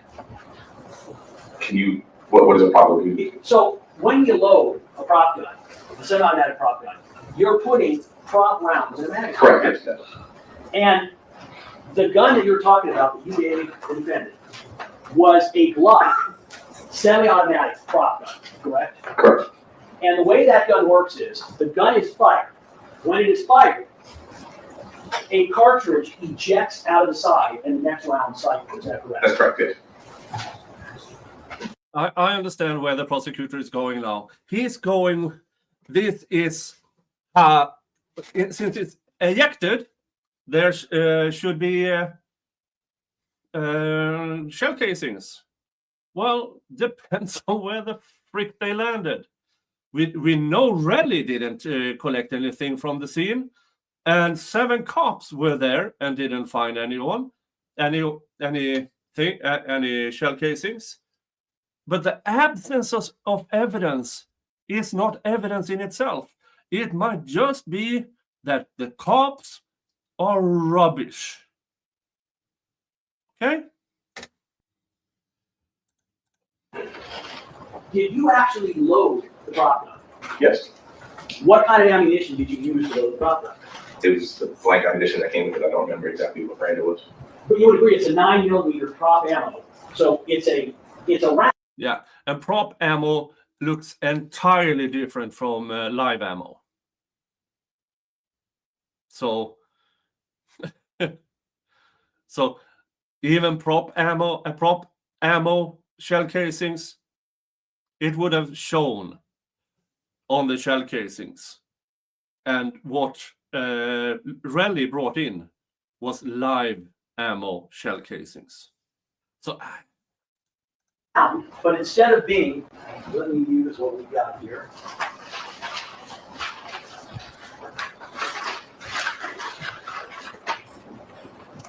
May I approach on it? You don't have to ask. This is a 9mm hollow point, correct? Yes, correct. You know what a hollow point is, right? Yes. Hollow point at the tip, it's not fully jacketed. It doesn't come to a complete surface. It's got a hole in it. Is that correct? Yeah, the point's hollow. Yes, correct. And when this round is fired, the casing, which is in the back, ejects out the side and the bullet goes forward, right? In a live gun, yes. Yes. And the difference between this round, which is a real 9mm round, and what you loaded is that instead of having a bullet, a projectile at the tip that fires, it actually has what is in essence a paper bullet, and it doesn't go anywhere, and nothing comes out of the barrel. Is that correct? It's like crimped at the end, so it can't actually fire anything. Yeah, But it makes a sound, correct? it does. And it ends up putting out a muzzle flash, correct? Yeah. And it ejects the expended casing out of the side, correct? That's correct. So when you fire it, no bullet comes out, cartridge gets ejected, the gun automatically, semi-automatic, cycles the next round into the chamber, and you repeat for as many live rounds as you have. Is that correct? Yeah, correct. Is that correct? Yes, that's my understanding of how it works, correct. One moment, Joe.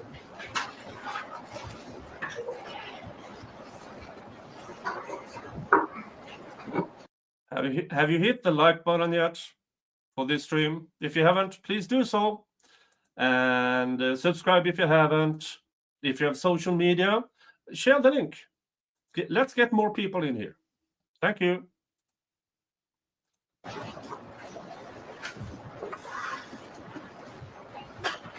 Did you only communicate with the defendant by his cell phone number? I'm not going to give it, but you know the cell phone number that's been involved in this case, correct? Yeah, it's all I'm not going to name your cell phone number. Is that the only number you communicated with? with the defendant. Yes. Yeah. Did you ever communicate with him on other apps, such as Signal or WhatsApp or WeChat? With the defendant? Yes. No, the only other thing I might have communicated with him is through like, you know, you could iMessage, you could like send iMessages with your email sometimes. I might have used his email to message him before, never Signal or WhatsApp or WeChat.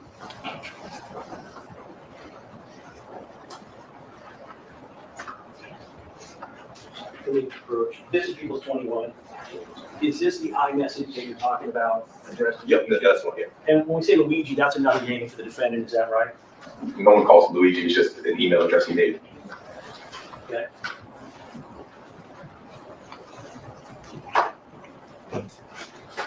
One moment, Your Honor.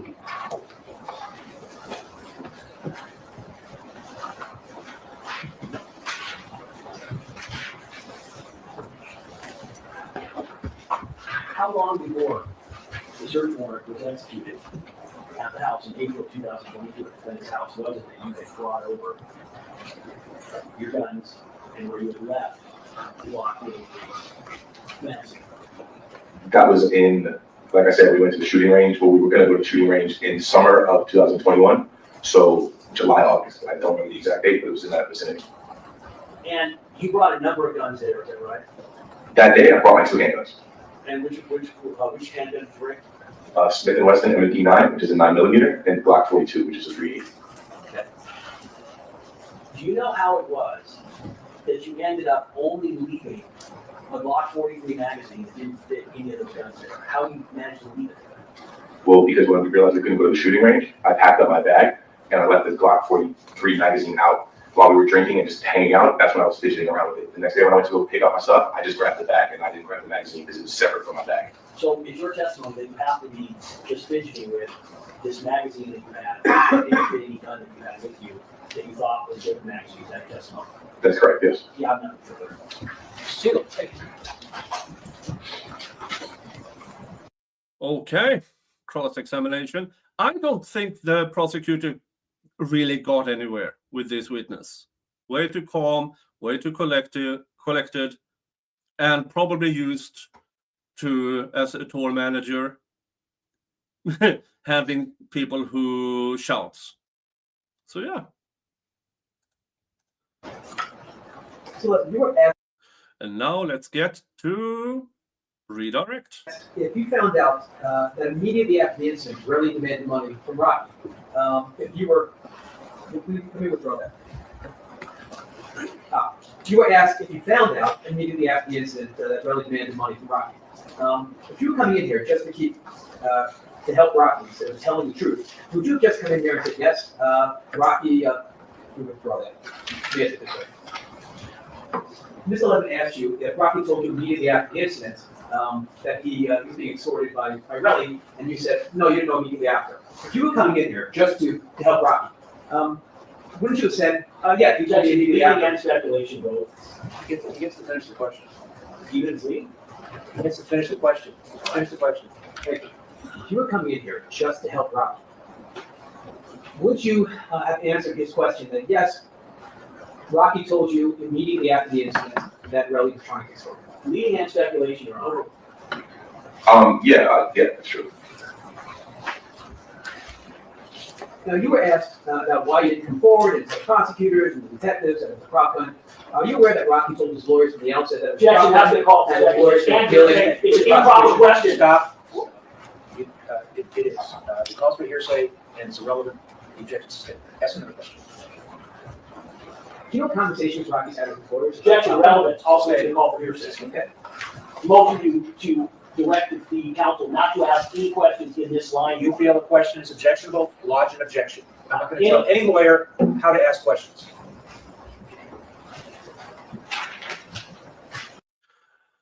Prosecutor Lewin, you are whining questions all the time that is borderline or that you know are over the line. This is, and I've said this on prior streams as well, he's an officer of the court. He knows what he's asking for right then and there is improper. Highly improper. I want to show you People's 41 in evidence.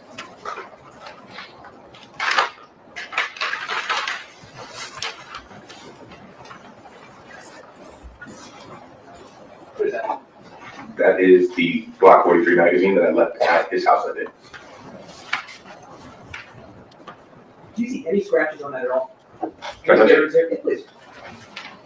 No, it was brand new. Has it ever been used? That's been called for sexual issues. Just say. How's it look to you? It looks unused and brand new. Now, you were asked about the ASAP ills and cross-examination. Do you know the condition of ills today? For my knowledge, is unreal. Objection, that's been called for sexual issues and hearsay. I'm sorry, I'm seeing. Foundation. Now, you were asked about what Rocky told you about the incident repeatedly. Did Rocky tell you about it immediately after it happened? Yes. And was this an everyday topic of discussion in your life? The incident? Yeah. No. And do you know whether Rocky was told by his lawyers after his arrest Objection. not to discuss Objection. Sustained. Your Honor, the jury being instructed to ignore that question has been asked. Questions are not evidence. Mr. Siegel, I don't want you to ask any more questions about conversations that you or Mr. Tacopina had with your client. No more questions about that. I have no more questions about anything. All right. Thank you very much. Good, thanks. Lewin, wait, whoa, hold on. Sorry. You have anything? No, I do not. Subject to. Sorry. All right, you can leave for now, but if you're notified to return, you must do so. Understood. All right. Thank you, Your Honor. Have a good day. Next witness. How much time? We still have it 55 minutes. You tell me how much time. Okay. Levin, ASAP Blue, is on the stand. I believe he did good.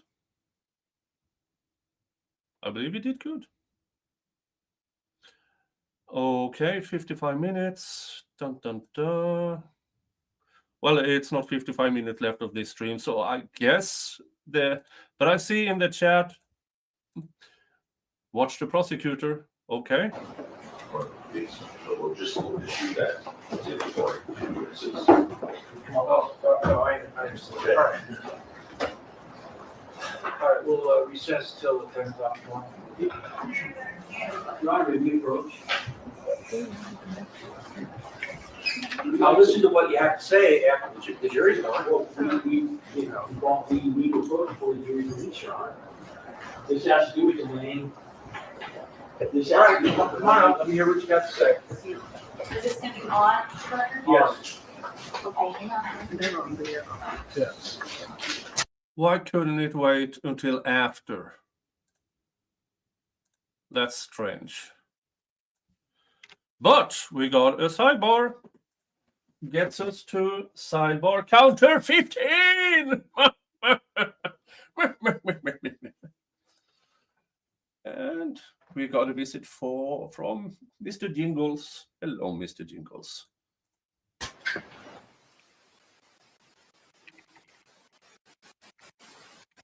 Let's see if something more happens.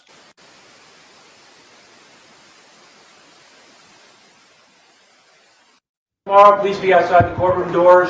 Please don't discuss the case among yourselves or anybody else. Remember to keep an open mind. You have not heard everything and you are not yet deliberating.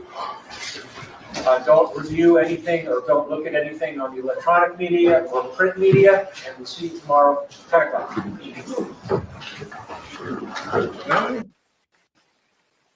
Anything? Oh, Briefly, I just follow up on what we discussed.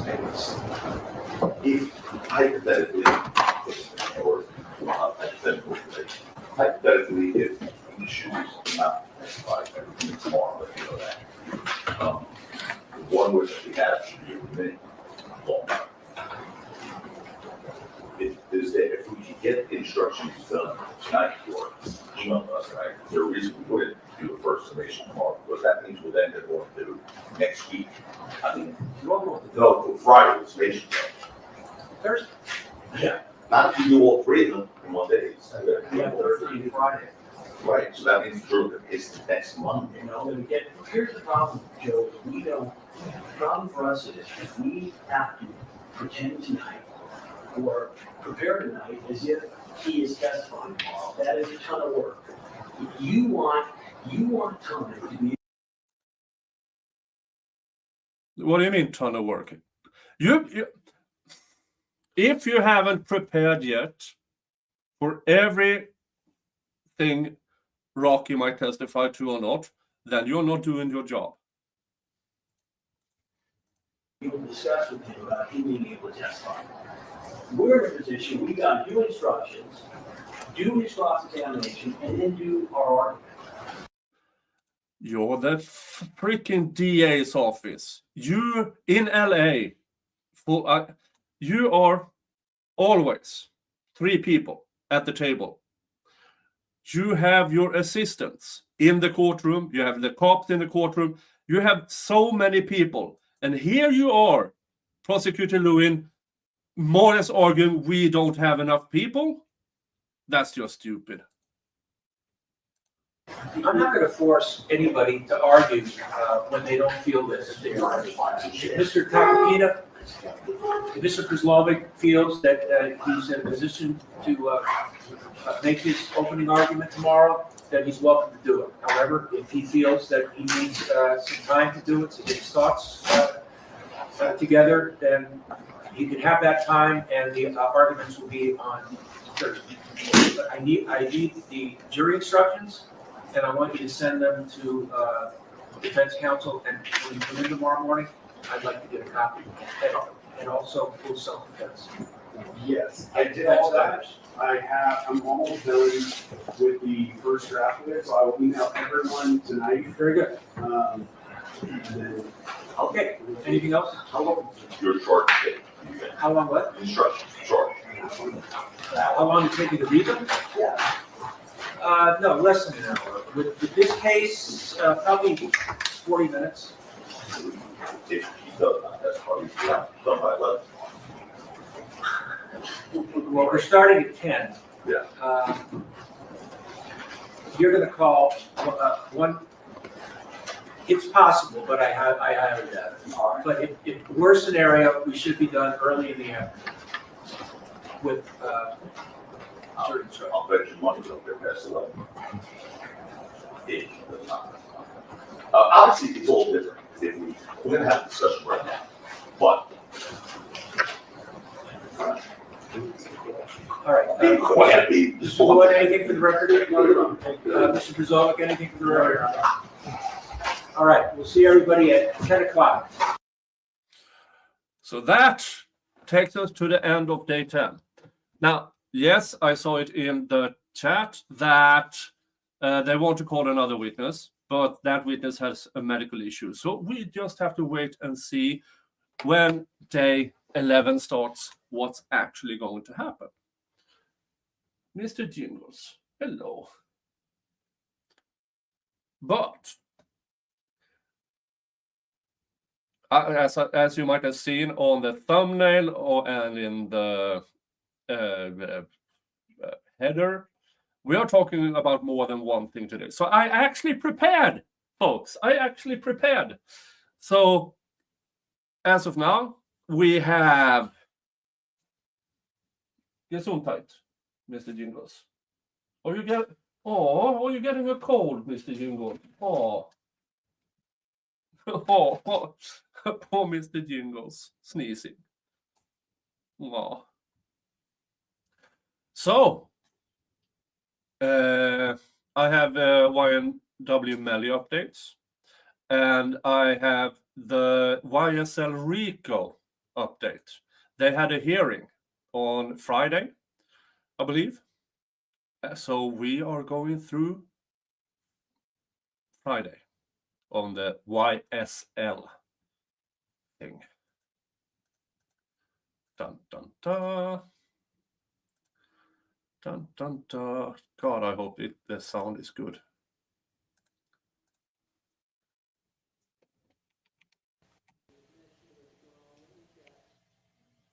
Oh, for frick's sake, Miss Whitaker. No. Oh,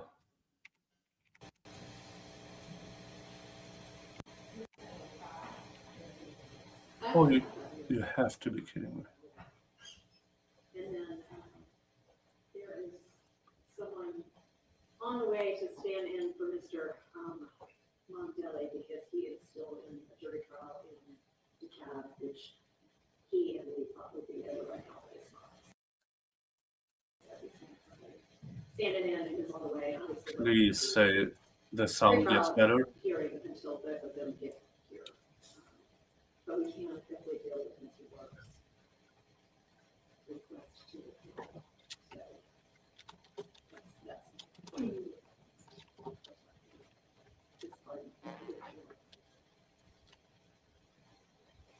there was earlier. No.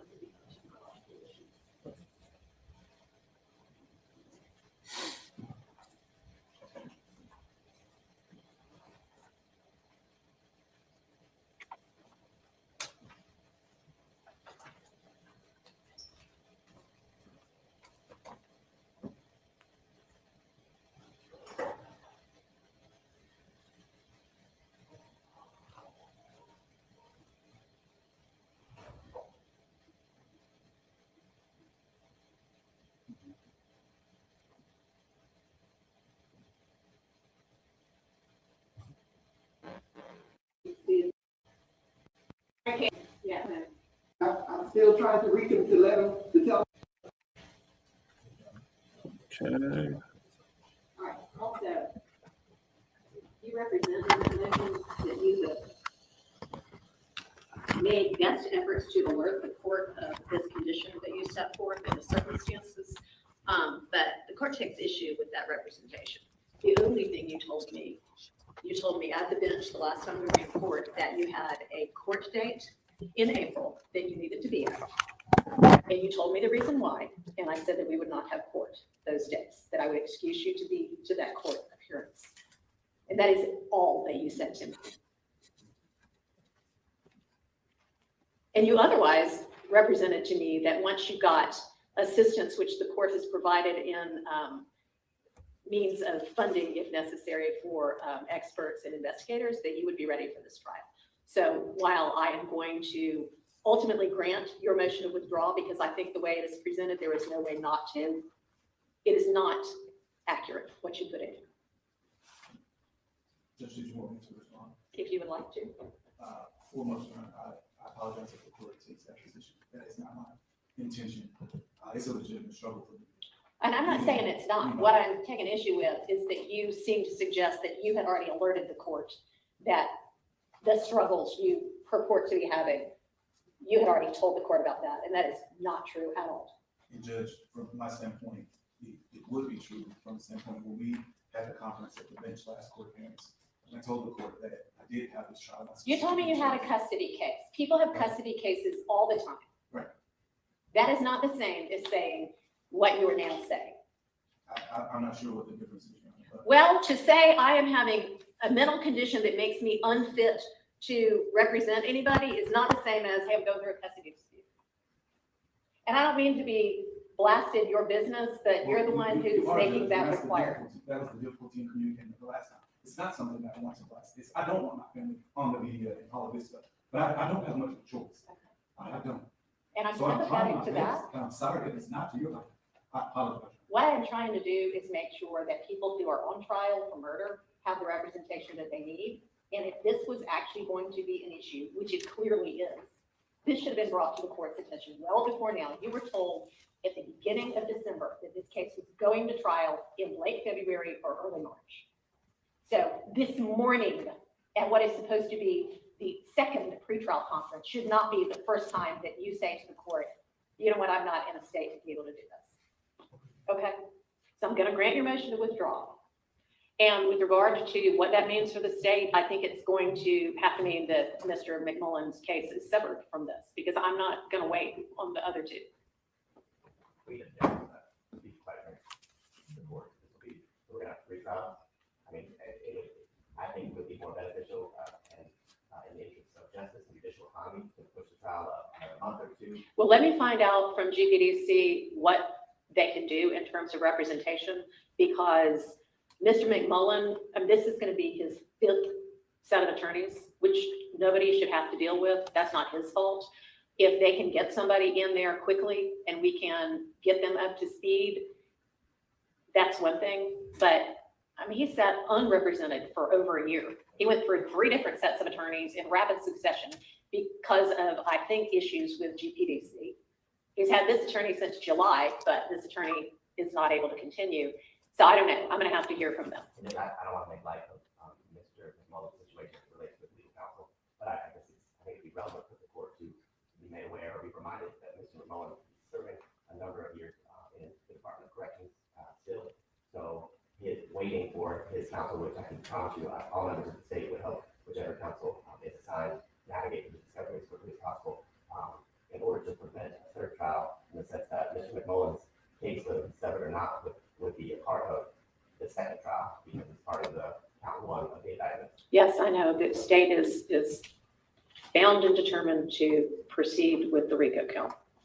So I'm aware that that's going to be presented in each one of these cases. But I mean, they're otherwise, aside from that, he's facing 1 charge. That's murder. That's a serious charge. Agreed. And, you know, whether he is already in custody for other issues or not, is not really what I meant. I meant nobody should have to go to court and face trial on a murder charge without an attorney who's prepared to try the case. 100%. I guess my point was, and I mean this in all due respect, the state should be penalized for that as well, because we only have limited resources. I understand. Employees. A third trial would not be something that would be beneficial to anyone. Aww, limited resources. Well, maybe you shouldn't have spent a fucking fortune at a scam RICO trial. I've just got to find out what our options are. Mr. Dark, can you, I know one of the issues that you said you faced when you first were appointed to represent Mr. McMullen was that you didn't have discovery. Now, you apparently didn't take any steps to get the discovery from the state, but you have the discovery now, correct? Yes, Your Honor, I have the link and I also have a terabyte. Okay, let me ask you this.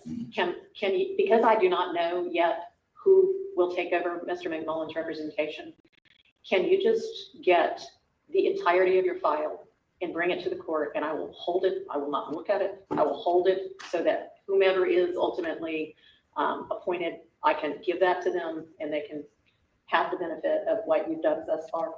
Your Honor, yes, I can make the discovery and I can try to have it. I mean, not just, I mean, everything you've worked on. Okay. Okay, I mean, your entire file. Okay. All right, I appreciate that.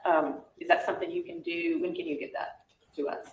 I'll have to look through the file to see, like, you know, counsel impressions and those things like that. Okay, I mean, you're welcome to put it in something sealed, but I mean, your attorney impressions and work product and what have you might be beneficial to Mr. McMullen's next attorney.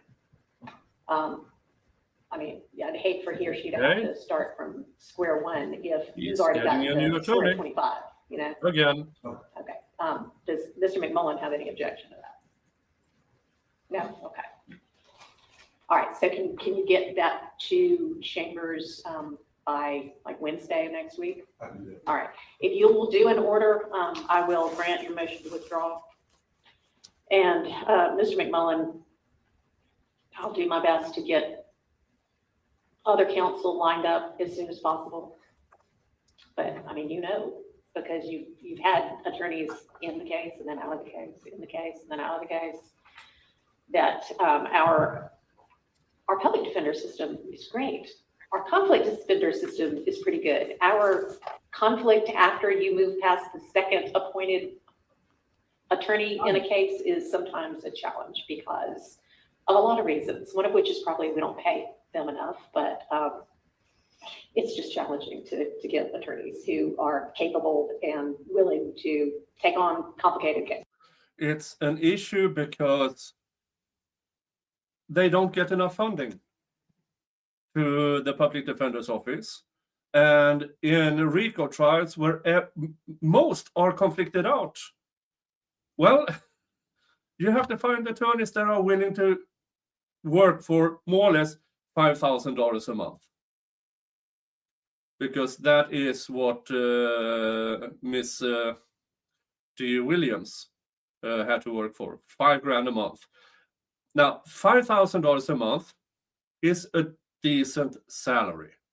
Don't get me wrong. It's $5,000 a month to keep an office, all the paperwork, all the things, maybe an assistant, not nearly enough. It's not even close. Meanwhile, the DA's office, even though he says he has limited resources, they have allocated over $15 million to this one case. And you still only got probation out of it. So I'll do what I can. Okay, so any word, Ms. Rosser, from GPDC? Judge, Mr. Price is supposed to be logging on shortly. Okay. He has not yet, and Ms. Rosser is on her way down. It's what? She's on her way down to Wednesday.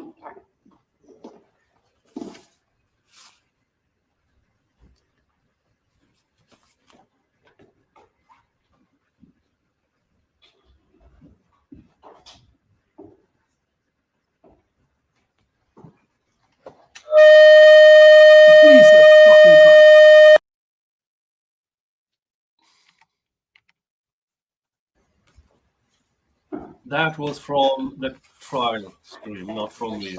My apologies. After I speak with them and get what is hopefully a timetable. Why did it go through so many attorneys? Well, conflicted out is one reason. They couldn't prepare, another reason. This case in itself, the fuster clock of this case is the primary reason, in my opinion. But I do think they appointed one who didn't work with the scheduling. He had to get,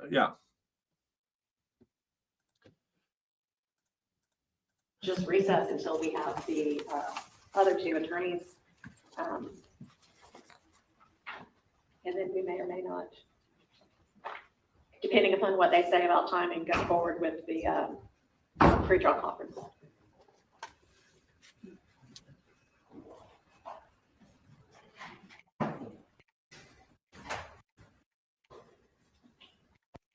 Yeah, and then we skip ahead.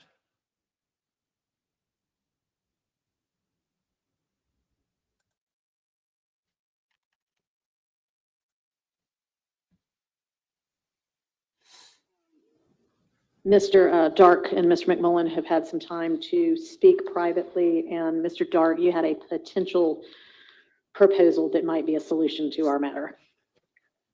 Yes, Your Honor. Our request would be that we sever Mr. McMullen from the main trial schedule and set his trial to begin for a time, June or after of this year. That would allow me the opportunity to be fully present and participate in the proceedings. I don't think it would disadvantage Mr. McMullen or even the state. When I've reviewed the evidence that I've seen thus far, Your Honor, his connection is very tenuous. He is charged with the RICO count. A lot of those things largely don't relate to Mr. McMullen at all. I think his connection stems from one main witness, and that witness would still be available. So I don't see the prejudice to the state. And also, I see significant prejudice to the defendant by either requiring me to remain or even trying to line up someone new with a short amount of time. I think a trial would still probably be starting around that same time. But I think this would allow the court to proceed with the other two defendants. This would allow the court to proceed with the other two defendants and respect all the rights. Okay, well, I do think it would be a better idea if you feel like you'll be up to it once you get past your personal matter, your custody matter in April, to allow Mr. McMullen some continuity of counsel. You've been his attorney since July, and I think you're the only attorney who's been with him for any significant amount of time. And I know that you've been working on the case and you've gotten funds for experts and been pursuing that as well. So I would certainly rather you stay on the case, even if that means that it gets moved back a few months. One thing I would inquire about is if you believe you will be ready to try the case and fully present in, let's say, June. At that point, we're talking about, a 4-month delay. If we had to secure a new attorney for Mr. McMullen, we'd probably need to give him or her that much time or close to that much time to get ready anyway. I know the state has opposed severing Mr. McMullen out because it's a burden upon the state to have to try 2 cases instead of 1 when there is some at least alleged connection amongst these 3 remaining defendants. That mainly it appears being the RICO count, that is count 1.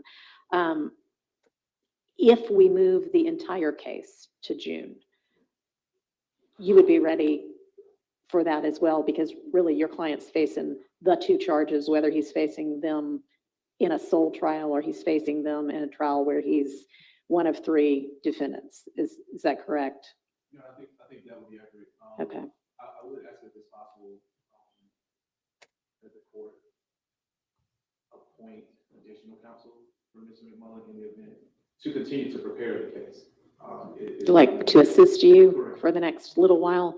All right, Mr. Lawimba has graciously joined us, I assume as a representative of GPDC. I had reached out because Mr. Dark is an appointed C3 attorney. Mr. Lawimba, I know you are just kind of parachuting into this matter. So Judge, Mr. Dark, we already spoke. He's gonna, if the court is so inclined to move the case back to June, Mr. Dark is gonna rescind his withdrawal, and he's gonna represent Mr. McMullen in June. Okay. If Mr. Dark is asking for an assistant to help him prepare for the case, that's something I can look into to make sure that he does have an assistant, but he's still lead counsel. Okay. He's still gonna be ready in June if the court is so inclined to move forward to grant his, because I know he has some issues, some personal things going on, to grant the continuance until June. So he will be there to represent him. And in between that time, Judge, in the next week or 10 days, I'll be in contact with you and Miss Rosser with that name, if anyone that we can get appointed to help assist him. Now, in all candor, that person that we get to assist him may be a paralegal. It may be somebody just to help do research or something. It may not be an attorney that files into the case. Okay. So that's also going to depend on, but I know he may need assistance with research, with kind of deciphering through the voluminous discovery. So I will try to get him those additional resources. So I don't want the court to look for another name to file into the case. Sure. That additional person may just be a really good paralegal that we can find and we can pay to help Mr. Dark throughout the process until June. All right, I'm sure he'd be appreciative of whatever assistance you all are able to come up with. He's nodding in a sense, so that sounds good. If it is an attorney, great. If it's a really great paralegal, also great.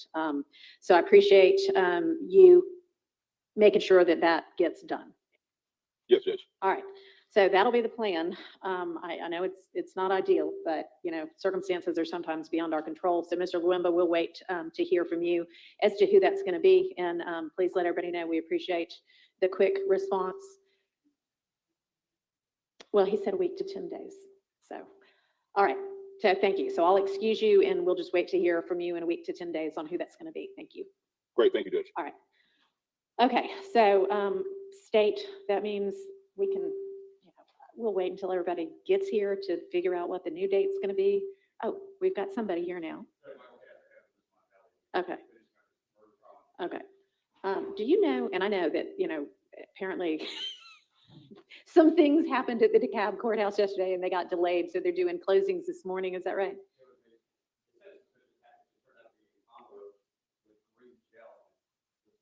Yeah. Yeah, well, yeah. Okay, so, do you think that is he gonna be tied up the whole day?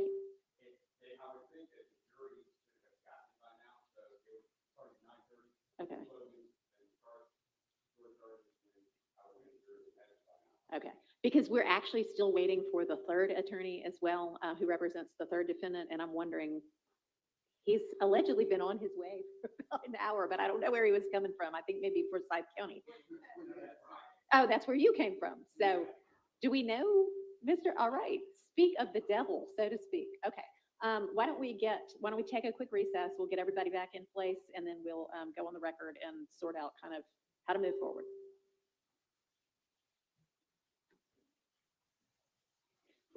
And they have a break. It seems like they are pushing this trial to June.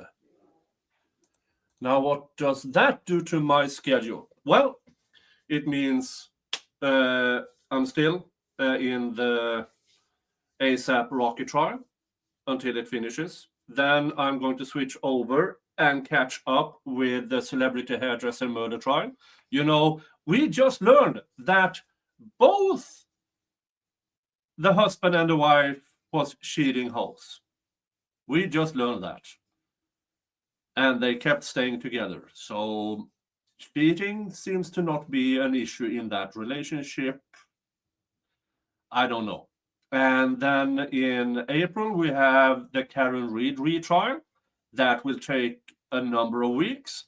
And then in June, YSL Trial Part 2, which brings us a bit into the summer. And meanwhile, updates on the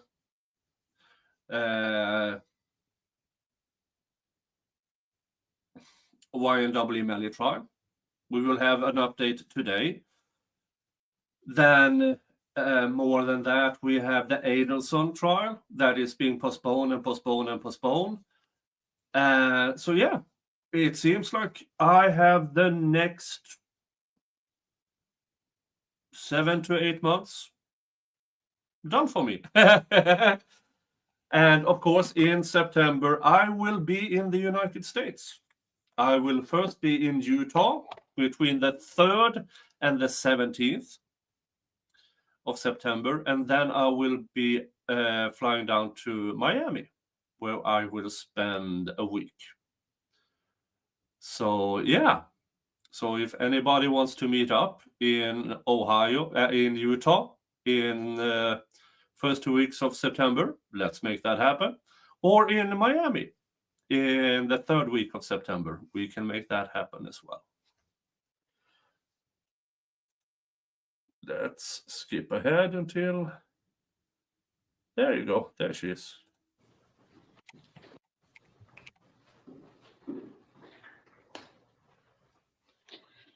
All right, so we have Mr. Katz standing in for Mr. Mondelli right now, and then we have Mr. Johnson and Mr. Dork, and all three defendants. And we're here for a pretrial conference, and we have sort of adjusted our schedule a little bit due to some matters that have been dealt with now, but we are now looking at a June trial date instead of a March trial date. So if everybody can look at their calendars, I would propose that we start jury selection the week of June 9th. And what it had looked like jury selection was ultimately, when we talked about jury selection before, I think I at least was picturing that we might be doing some of the beginning proceedings up in the big jury assembly room, but having talked to jury services we're not going to be able to do it that way because they have a whole lot of other jurors up there at the same time that it just, there's not the right kind of space. So what we would be doing instead is having probably 55 people at a time down here in this courtroom. I have a phone And call. if we're I'll be thinking, right back. which the last time we talked, we were thinking 400 or so should get us enough to choose a jury from, then that's 2 weeks worth of that, I think.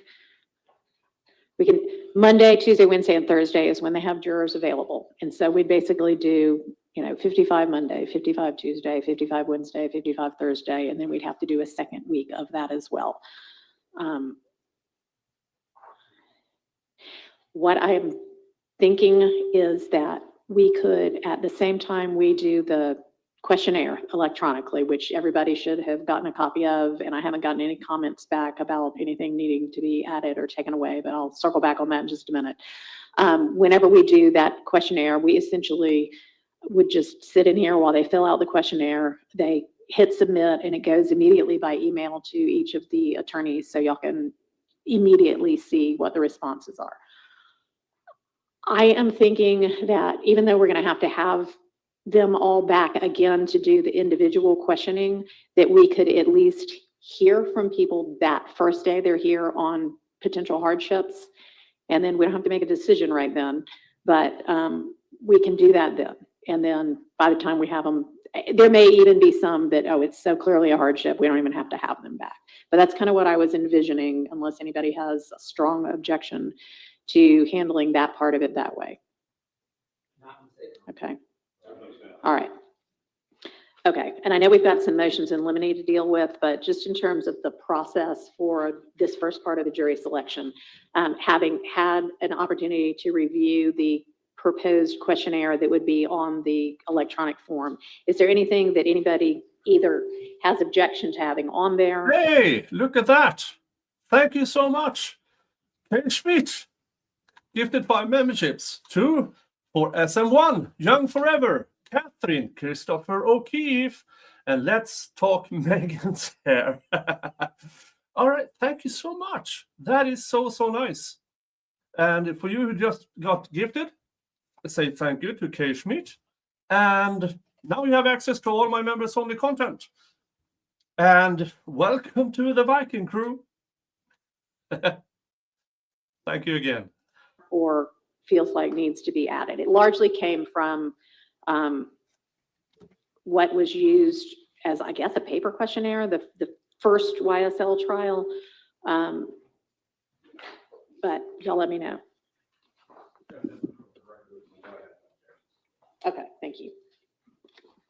And good morning, Your Honor. Good morning. Opportunity to look at the highlights that the court had on the version that was emailed to us. Then we were gonna go through it. Sure. By the highlights, and we have the comments per All highlight. right. And of course, my copy is not in color, it's in black and white, so all of the highlights are gray. Because as you all know, I had some highlights that were for IT for purposes of putting the survey, uploading the survey, and then some highlights that were for us to discuss. So, oh, there we go. All right, so I think the first question was on page 7 of the survey about, would the question about, have you served in a jury trial before? And then if yes, what type of case? Criminal, civil, court-martial? I don't know, or I don't remember, I don't recall. Is court-martial, is that going to cover enough for everybody of, have they been involved in a military case? Yes, Your Honor. No, I would, or been subject to any form of discipline under the UCMJ. Because the military has judicial and non-judicial punishment. Okay, so this was, we can add that question if it's not in there, but this was like, have you served as a juror before? So I think there's, later on, we maybe get to, had they served in the military at all? So let's go through it, and if we don't see that question, then let's circle back. And it's under, what was the discipline under? The Uniform Code of Military Justice, UCMJ. Okay. All right, so everybody fine with just, we ask, have you served in a court-martial? Yes. All right. The next question that I wanted us to discuss was on page 12. What's currently Q50? That was on the original survey that was used in the first trial, but it seems like sort of after this, we ask a lot of different detail about what kind of training, what kind of experience. So it seems like this may be covering the same thing and might be superfluous. Is that one that we could do away with? The state agrees we can do away with it. Okay. Any objection from the defense to doing away with that question since we ask it essentially in greater detail in further questions later? All right. I do too. Is that all right with everybody? All right, so we'll strike that one. Okay.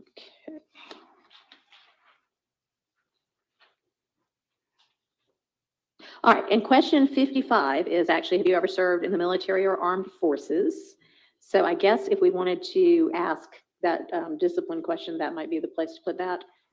Okay, so then, have you ever been disciplined under the UCMJ would be the question. Okay, let me jot that down. This is interesting because usually we don't go. I think this is the first time we've gone through what jury questions do you want before the jury selections. This is interesting. Now we are waiting for day 11 in the ASAP rocket trial to start. So once I see that starts, we will jump over to that one. And in the breaks and lunch and stuff, I'm going to continue with the update on this hearing and, of course, the YNW Melly update. We have the search warrant. All 10 pages of it I have. I'm going to go through with it with you. And if I'm not entirely... Let's see here. Do I have that as well? Yes. We also have the state's reply. Limiting the disclosure of the Apple iCloud search warrant. Oh, we have some interesting things ahead of us.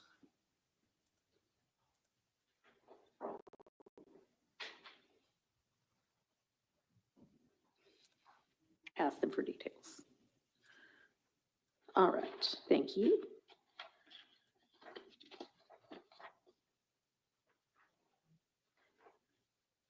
All right, I think next one is page 18.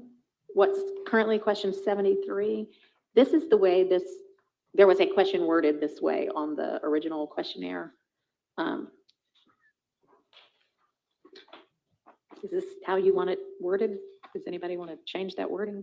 Your Honor, and to be clear, the jurors will complete this after either hearing the indictment or the summary of the indictment. The summary of the indictment, yes. And we'll have to discuss how much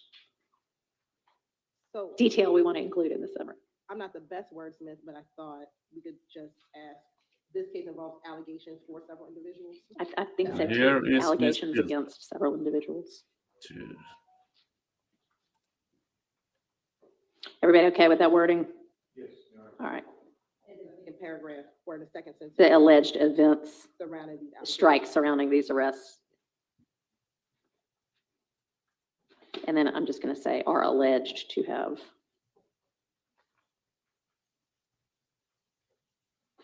occurred between, and are those our correct dates still? No, Your Honor, I believe it'll be March 2022. I want to confirm. And then how about the beginning date? Yes. All right. It sounds like January 2015 to March 2022. All right. Oh, I'm sorry, Your Honor, April 2022. April 2022. Okay. All right. Then our next question is on page 20. What's now question 80? And I was just unclear, and I think they might be unclear as well. Where the question currently asks about how much time you spend on the internet, and then they can choose different answers. And then The next Hey, one is how much time Nate. do you spend on social media? Thank you so much. 15 Australian dollars. Hi, Nick. Thank you for the entertaining streams. Thank you for being here. I'm very happy to see you here.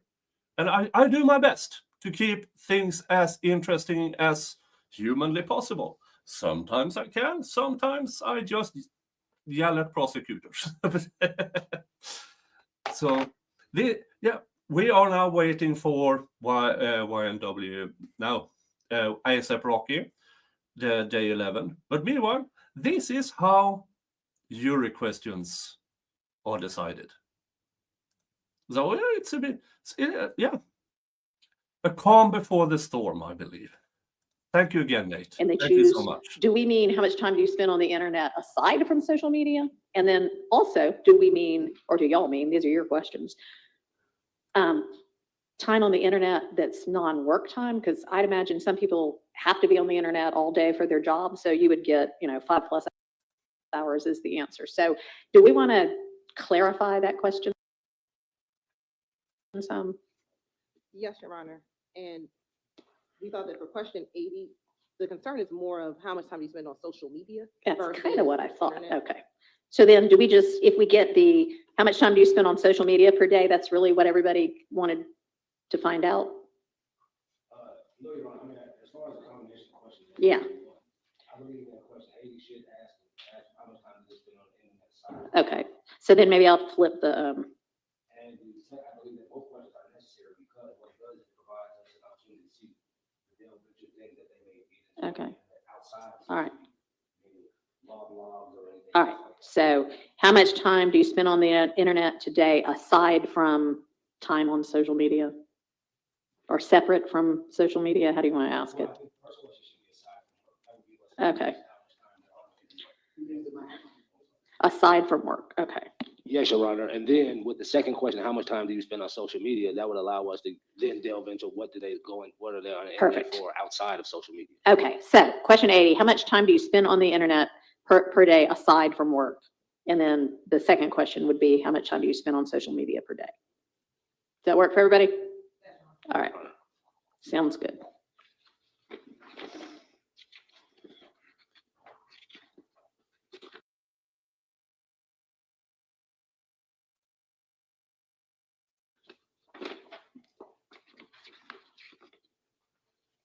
All right, page 29.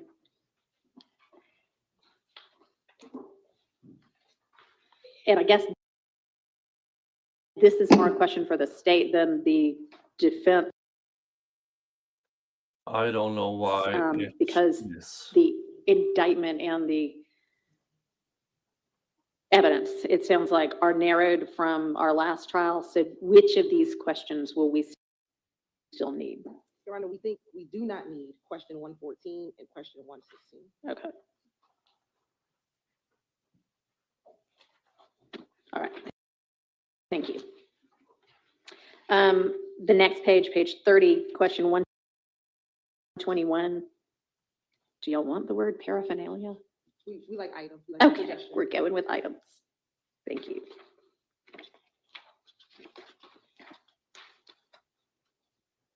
Your Honor, and on page 31, Mhm. question 124 is duplicative of question 53. Thank you. So let's see, where's the better place for that question?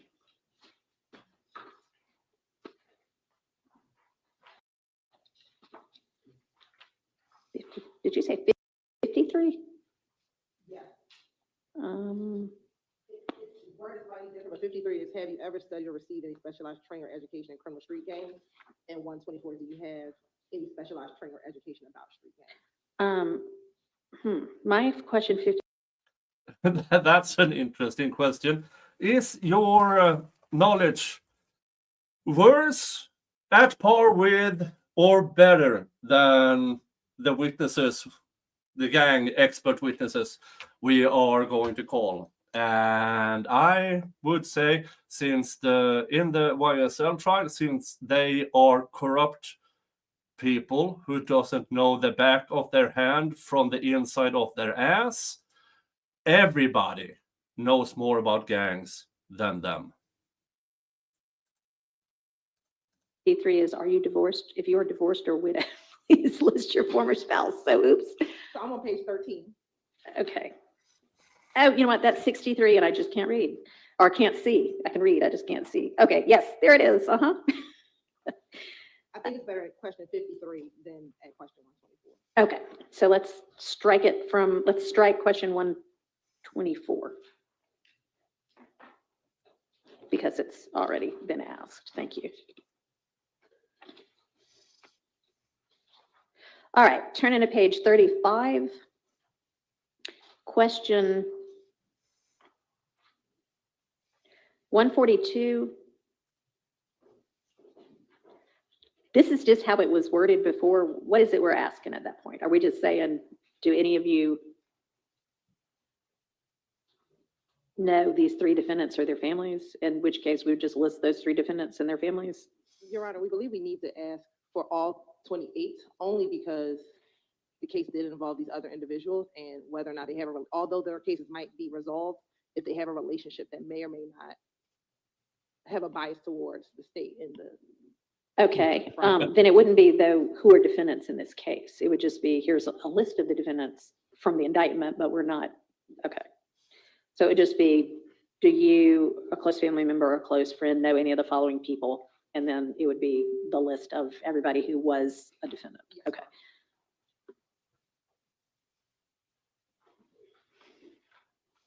All right, and then do you, a family member or a close friend, know any of the following lawyers?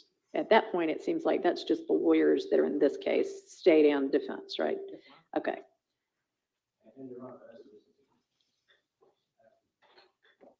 Maybe we can see if one of those that's on this podium might work. What about hybrid gangs? Put new batteries on all these mics again. Yes, Your Honor. Better.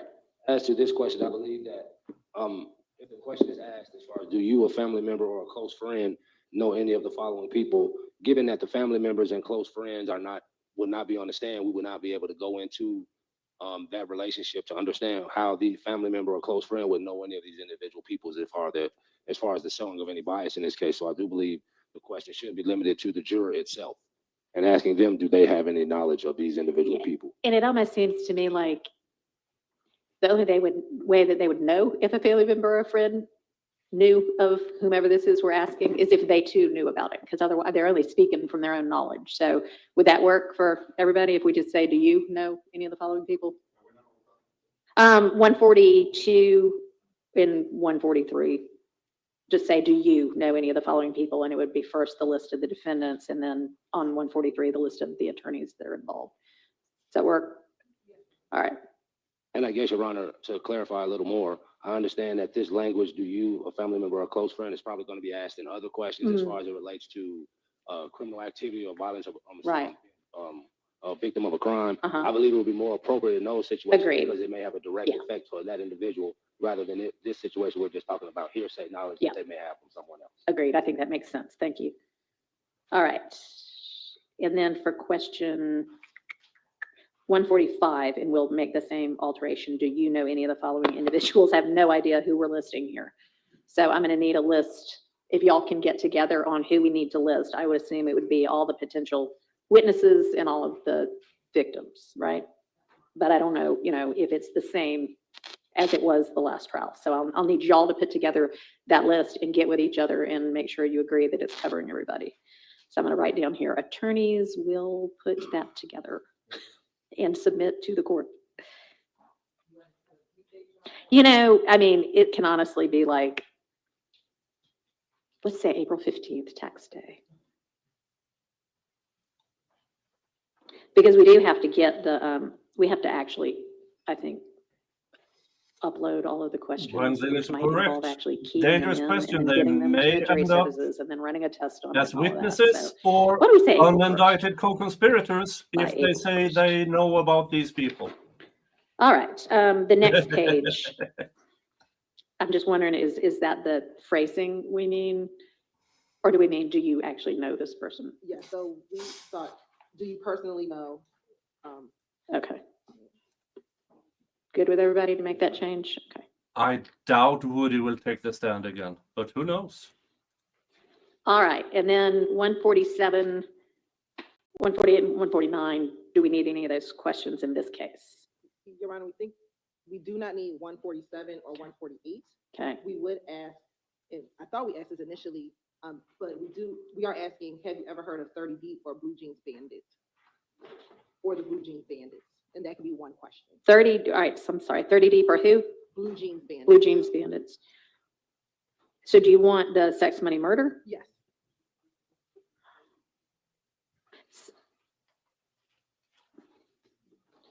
So do you want 30 Deep and Blue Jeans Bandits as one question or as a separate question? Fund size asked, will All they right. have this? And that was all that. The jury questions on? No, I don't think so. I think most of this will be on a questionnaire. But they didn't have these particular things on stream at the first trial. So I don't think they will have it on now, the second one. The court, needed clarification on, so we've gone through those. So hang on, 151. Thank you, good call. All right, let's look again at so if we start, yes. I'm sorry, 70 which? 71, okay.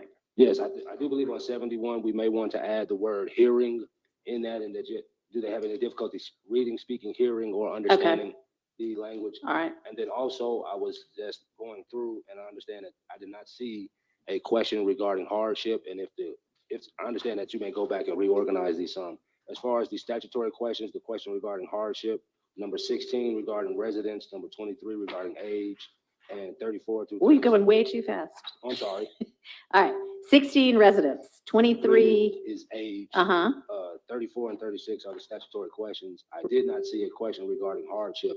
It's question 151. And I was just suggesting that if those group of questions could be grouped together and placed at the front of the questionnaire, therefore I believe that would facilitate our determinations on those subjects moving forward. Okay, so the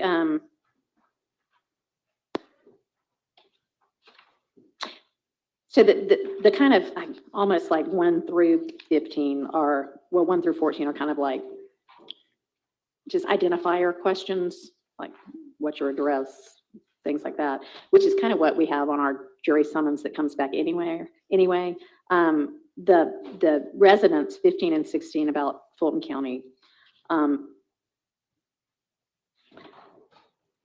honestly, like 17 and 18, oh, how many years have you been a resident? And let's look back on page 4. So have you been a resident? Are you a resident of Fulton County? Have you been for the last 6 months? That would qualify them or not. So then after that, it's how many years have you been I guess that is Fulton County resident. I'll add that in so it's more clear. 18 is other places you've lived and for how long? Does anybody want that? I mean, I'm happy to strike any number of these if y'all don't necessarily want them.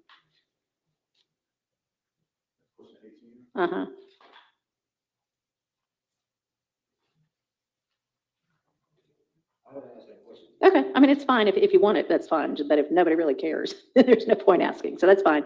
How long have you lived at your current residence? It's easy enough to fill out, but does anybody actually care? Yeah, I think we could strike 18 and 19. As long as they're resident of Fulton County. Yeah.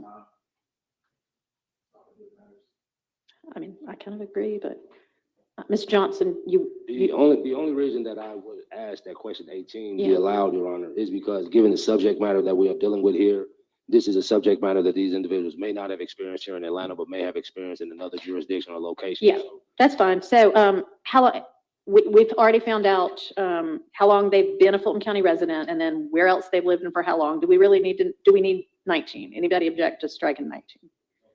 All right. All right, so then essentially the next ones are really kind of talking about, well, do you rent or own? Has to do with being a resident. And then it's just some more marital status things.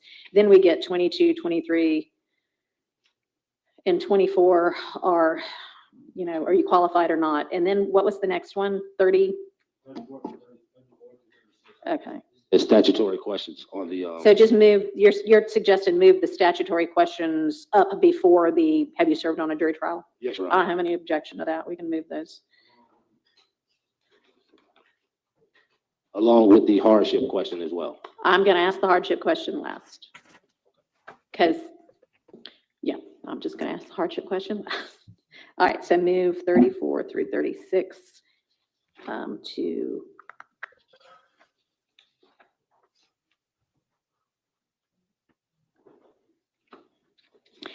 all right, so here's what it is. Right now, it's those age questions, residence questions, and then did you sit on the grand jury that returned the indictment, which would be a qualifier, and then it flows into, have you ever served on a grand jury? Have you ever served on a trial jury? And that is why it was before the statutory questions. So if we move it, I guess we'd move it to just below 23 before the grand jury question. Anybody really care one way or another? Okay.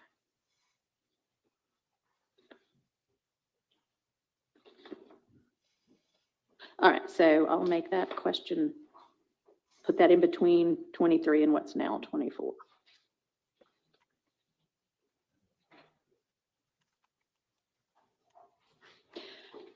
All right, so going back to question 151, which is the last question on there, and which is saying, all right, here's when we expect this trial to be. Do you have any hardships? I'm thinking if we start and have 2 weeks of these questionnaires, the week of the 9th and the week of the 16th of June, that would give us, how long do you think it's going to, when we do, y'all will have a lot of information about the jurors by the time they come back for individual questioning. So how long do we anticipate it taking to do individual questioning of 400 to 450 jurors once we've got 37 pages of information on them?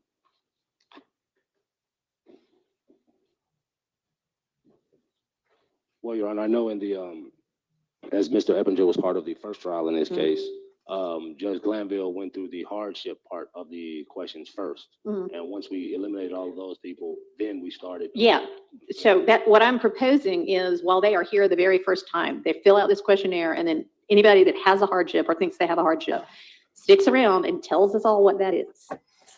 And then we may not, some of them, we may just say, yeah, no, that's legitimate. We're excusing you. You can show up for some other jury some other time. So some of them, so we'll have questioned them about the hardship already that very first time we see them, the same day as the questionnaires, okay? So when we come back, we'll have gotten that out of the way. So when we come back, it'll be whatever y'all might want to follow up on from any of this. Your Honor, and thinking through the last trial, it took sometimes 30 minutes and an hour, but we had more. Per witness? I mean, per potential juror? Potential juror, but we also had more individuals, so Yeah. it may not take as long. We only have 4 people asking questions this time. Right, so if you give each person about 20 to. I don't anticipate. Why would we need 20, 40, an hour and 20 minutes per juror when we're already going to have 37 pages, which, you know, and a lot of them has a blank to give us detail of information about them. Because depending on how many of the questions followed up on. Okay. Let me say this. We are not going to take an hour and 20 minutes per juror. Y'all are going to have to hone your questions, and it is not going to be tell me your life story with everybody. We don't need to know their life story. We need to know, are they going to be able to be a fair and impartial juror? So I'm used to striking a jury for a murder case and doing the entirety of it in a day, having 60 jurors and going through everything and having my jury by the end of the day. I don't intend to take 5 months to strike a jury. Okay, everybody? The shade toward Judge Glanville. The shade. The shade. She plans to do all of this. Well, pre-selection is between 400 and 500, then 60, and that will take a day. Everybody clear on that? So let's realistically think about how long it's going to take. Well, Your Honor, given the fact that the defense goes second, Yeah. we have the opportunity to hear the questions that were asked before and not repeat them. So Yeah. We would be dependent upon the state's questions Okay. as far as the time frame in that matter. Your Honor, just doing the math, it's 60 in one day. Yeah. It'll take 6 days, Okay. roughly. So, all right. So if we do June 9th week and June 16th week as the questionnaires and the hardships, and then we have people back. All right. We have, all right, day 11. Day 11.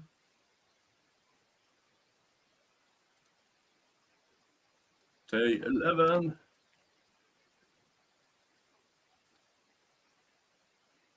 We are still at defense case in chief.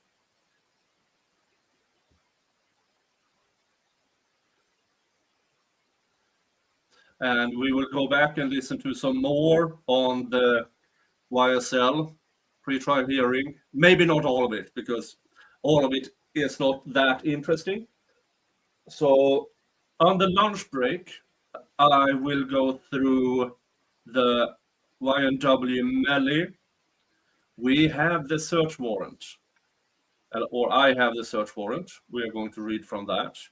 I also have the reply from the police, who wants to limit the information about the results of that search warrant. Oh, the YNW Melly trial. I understand, Mr. Tacopina, no additional witnesses. One more, Your Honor. Paul has a good suggestion, maybe this will work. We are happy to add, if you would like, in the sentence, People's 32 did not come from a crop. That's the case, exactly which one. Okay, we're just gonna make, just, we call our expert real quick. We're trying to save time, if possible. Let's. No, hold on. Did I hear that right? They will not call another witness. Okay. Because we're not coming back to one, can't be the one. But wait, if we agree on the stipulation, then we would agree to that. We agree to that, and you do the charge, and then they could leave good. Oh, that's right. But we're gonna make them leave. Well, we're gonna have to go through instructions, because we haven't done that. You can't just read the jury have done. Right. You gotta leave either way. They gotta leave for the day. No. How long will you anticipate it will take us to?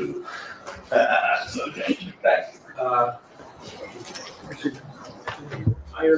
I have a pretty good grasp on the instructions. I'll listen to what you both have to say. It shouldn't take more than a half hour to go through the jury instructions and reading it to the jury. Yeah.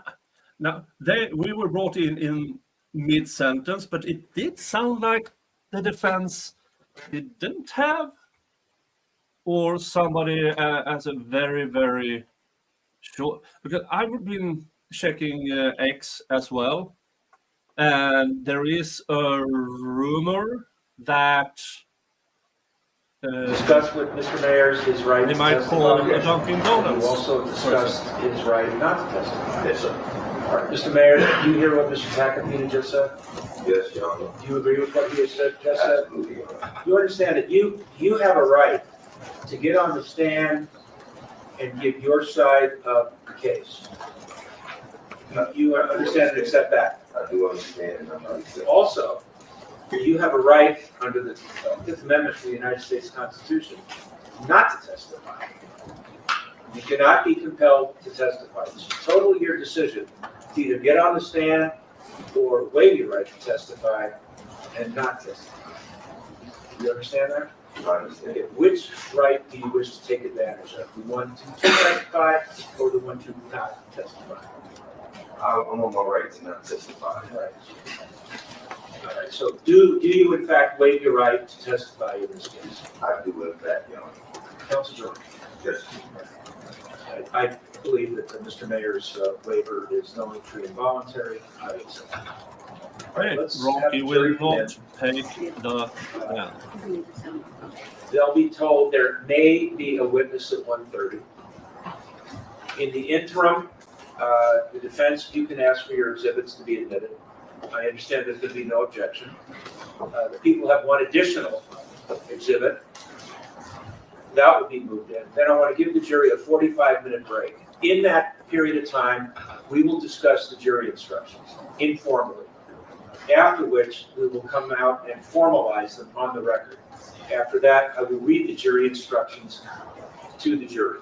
At some point, if the jury instructions go beyond 1:30, I'll stop reading the jury instructions so the remaining witness, if he testifies, we can take him out of order, and then I will resume the jury instructions. And that will be all for the day.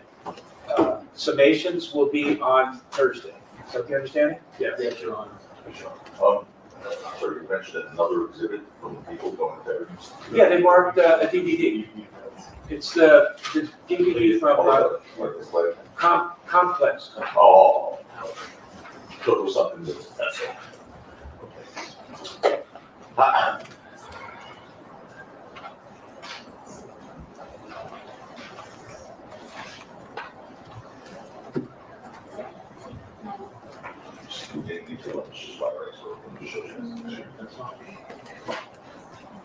All right, let's have the jury.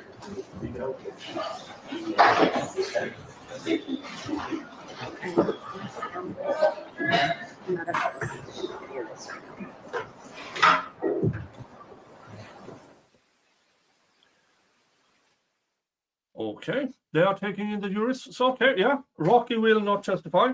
I think that's a wise choice. Yeah, definitely. Stay off the stand. Stay off the stand. There's no need for him. I think in the beginning of this trial, we saw the defense and the prosecutor battling it out. Midway through the trial, the defense took a backseat and let the prosecutor yell, whine, squeal, Prosecutor Lewin with his tiny balls, high-pitched voice. And yesterday, the judge admonished him in front of the jury. I think that was good, tactical-wise, to just let the prosecutor behave like an asshole in front of the jury. Record, our jurors have returned, all parties and counsel are present. I understand that Mr. Tacopina, that there are no additional witnesses to be called by the defense. Yes, Your Honor. The defense rests in this case and we move our exhibits into evidence. All right, that would be A through EE. Any objection to A through EE? No, Your Honor. A through EE are admitted for the jury's consideration. There was one remaining exhibit that the people marked, which was number 44. The people moved people's 44 into evidence as well, Your Honor. No objection? All right, all of the exhibits are admitted for the jury's consideration. What's going to happen now is, I wasn't sure if we were going to have more witnesses or not. There may be one at 1:30, I don't know. But, so we don't waste a lot of time. We are going to talk about the jury instructions informally in the office. That'll take about half hour, thereabouts. Once we're finished, then we're going to have you come back into the courtroom, and I'm going to read the jury instructions. If there is a witness at 1:30, if I am still reading the jury instructions, I'll stop the jury instructions. The witness will testify. Once the witness is finished, then I'll resume the jury instructions. The jury instructions are going to take me about 35, 40 minutes to read. For those of you note takers, there's no reason to take notes because each one of you is going to get a package of jury instructions in the jury deliberation room. And as long as I'm talking about jury deliberations, you will not be deliberating in the jury deliberation room on this floor. You will be deliberating in the jury deliberation room in Department 115, which is on the 11th floor.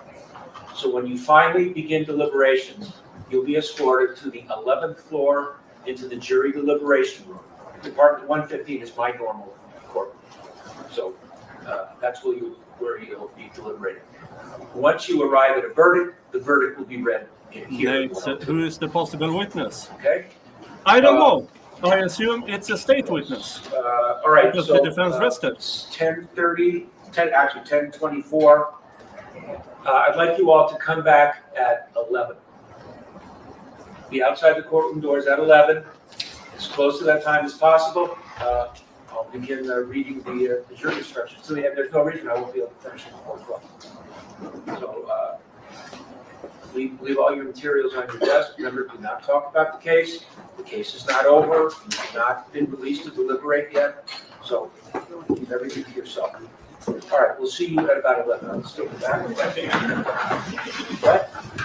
Your Honor? Yes, ma'am. No disrespect intended. Could you, I don't know, that's why I'm asking this question. What happens with the alternates? Oh, no, that's a very good question. Once the jury begins to deliberate, you and the other 3 alternates, you will not be in the jury deliberation. Right, I understand. You will have to be close by because if we need to summon you, you need to be here in short order. You will only go into the jury deliberation room if one of the jurors has to leave the case. But you will be in the jury box during jury instructions and during summations. And can I just get a clarification for what you mean by close by? Are we allowed to go home? No. You can be, I would want you to be able to be here in 5 minutes. You can be in the hallway, you can be in the jury assembly room, you can be in the cafeteria. But if we need you, we need you quickly. Okay. All right, we'll see everybody at 11. Come on back. Let's go back.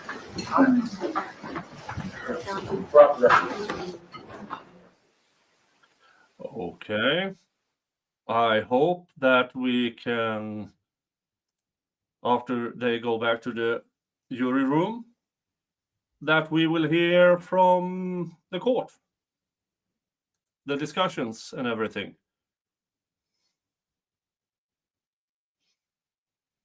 Don't know.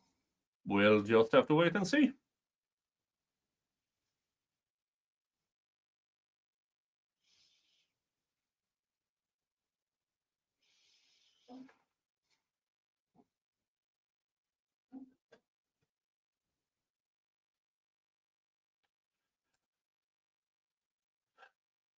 Court will resume at 11. I'm a bit disappointed, I must say. I thought we would get to hear more.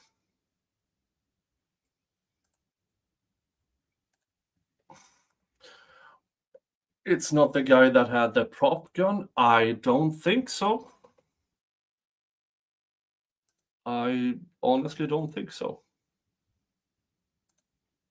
Will it be Eels? Maybe. I do believe it's a state witness. I have no idea who that might be. Might be Eels.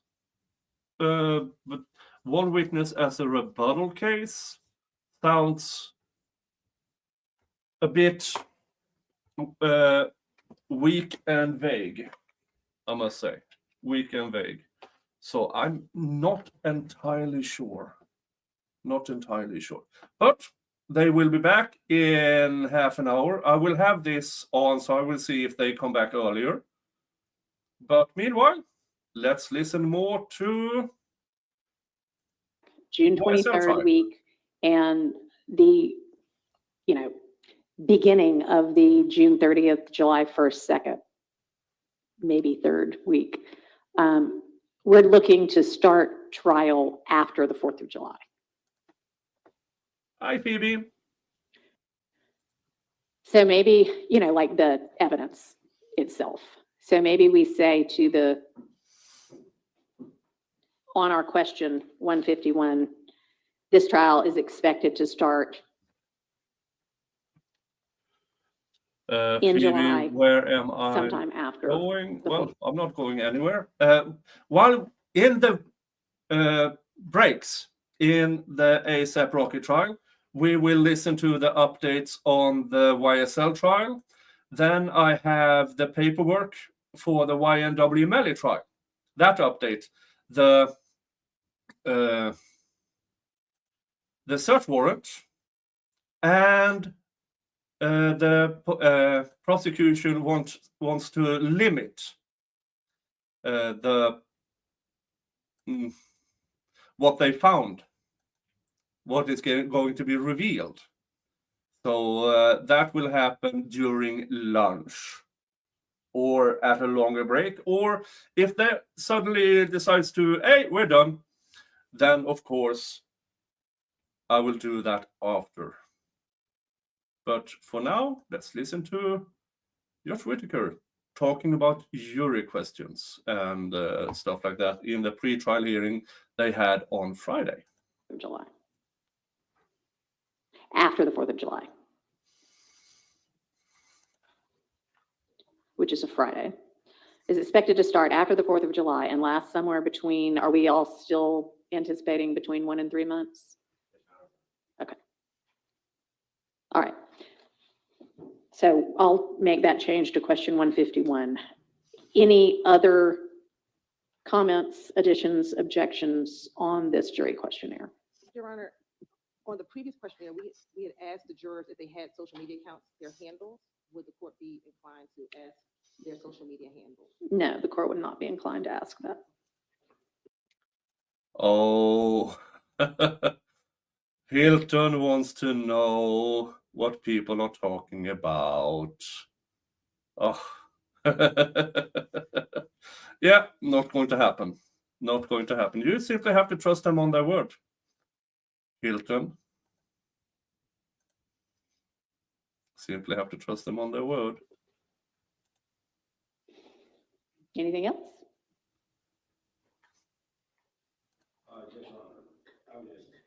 That if we're starting the trial in, I guess, after the 4th of July, then any juror who may potentially have travel plans on the 4th of July could affect the questionnaire process itself. So I was just wondering if we may want to flesh out in question number 151 what a hardship is in this particular matter, so that we can get a better indication. Oh, yeah. I mean, it says, please describe in detail the nature of your potential hardship. And then we're also going to talk to them in person, face to face, that same day about what it is. Sure. All right, is that everything? We think we have our juror questionnaire? Yes, yes, yes. All right, sounds good. All right, one other thing I need to know, we all need to know, is the number of additional strikes that I might grant. I don't know if I haven't seen any requests for additional strikes, but we do have a 3 co-defendant case. Anybody have thoughts on that?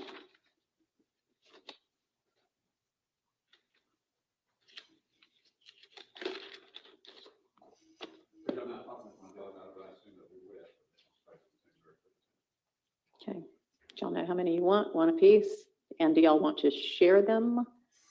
Like 3 for the defense, or do you want to have 1 each, or one additional each and 1 additional for the state? You get however many I want to give you. You want 3? No, it doesn't have to be equal. You want 3. I'll take that into consideration. It would be within my discretion. I am not going to be giving you 3 per defendant.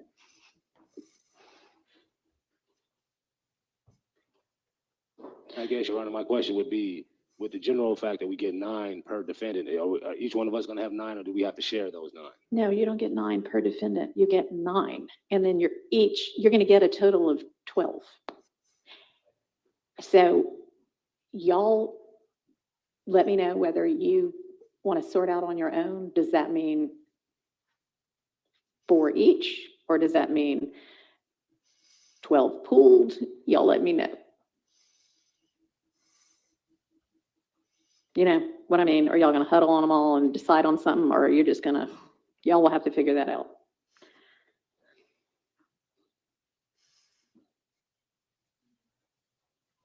And then we also need to sort out how many alternates we feel would be prudent for this case.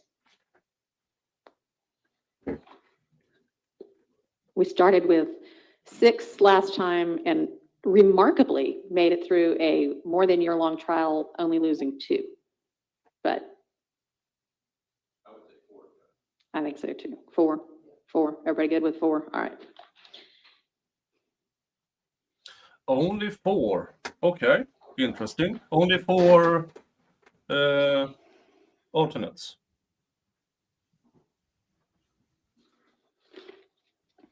I'm trying to think whether there's anything else we need to talk about with regard to just the kind of jury selection process. Nothing's coming to mind for me. Anybody else? Sure. My question is, I didn't see, and I just went over with the questions this morning. Is there questions that relate to? Yes, it's Trinton.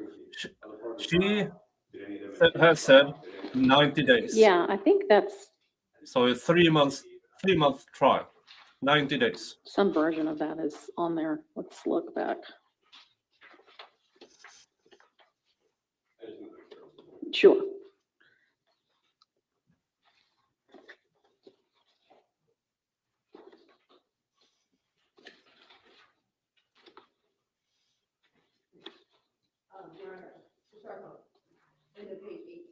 Okay. Question 73.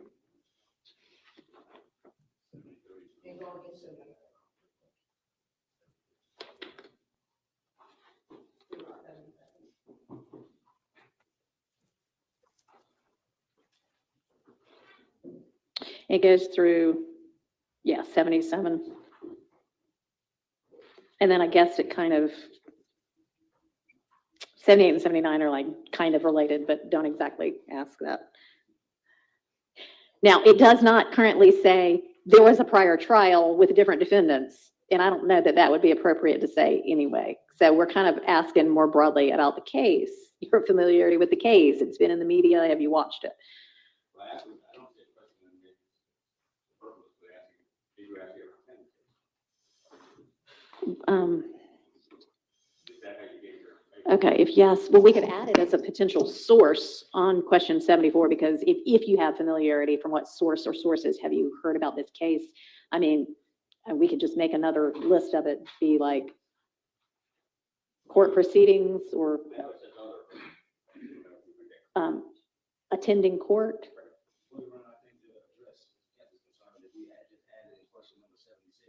I have attended the court proceedings where asking how would you characterize your familiarity with the case. You could ask them that particular question whether or not they have actually attended the court proceedings. So I'm sorry, are you proposing add a 4th line that's I've attended court proceedings, or add a descriptor of, if they say I followed the case, describe how? Which would you prefer? Just the cleaner. All right, so 74 or 76? Maybe just, I mean, it might be a more clean on 74 than 76. Attended proceedings, attended. Does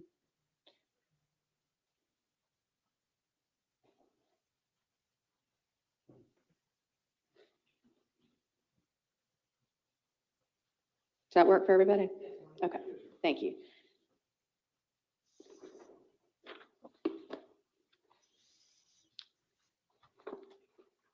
All right. Now, we had a couple of motions in limine. So I'm going to move on to that if there's nothing else we can think about with regard to the jury selection process.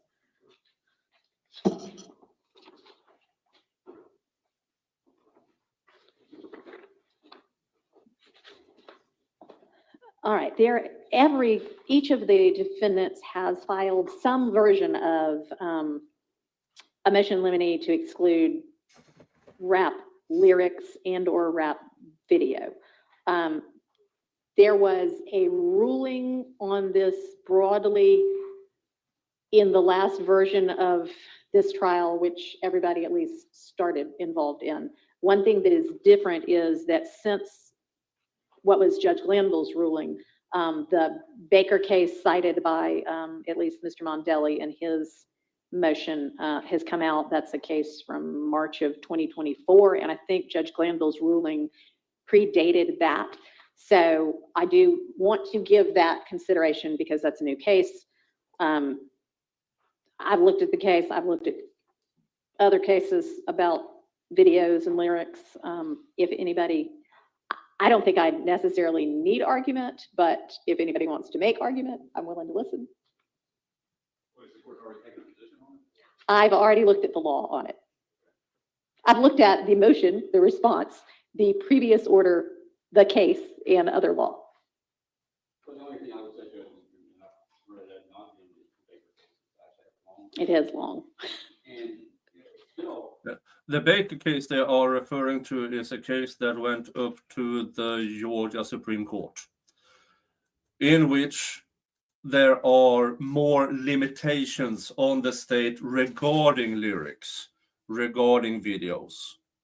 So depending on the arguments from the attorneys, we might see less videos. Or in order for the prosecution to get it in, they need not just a scintilla of evidence, they need more. They need with clear and convincing, if I remember correctly. And that will be really interesting in the next trial. Because how on God's green earth, even in the first trial with all the videos and all the things, if they don't have that, they only have, they dress the same, basically.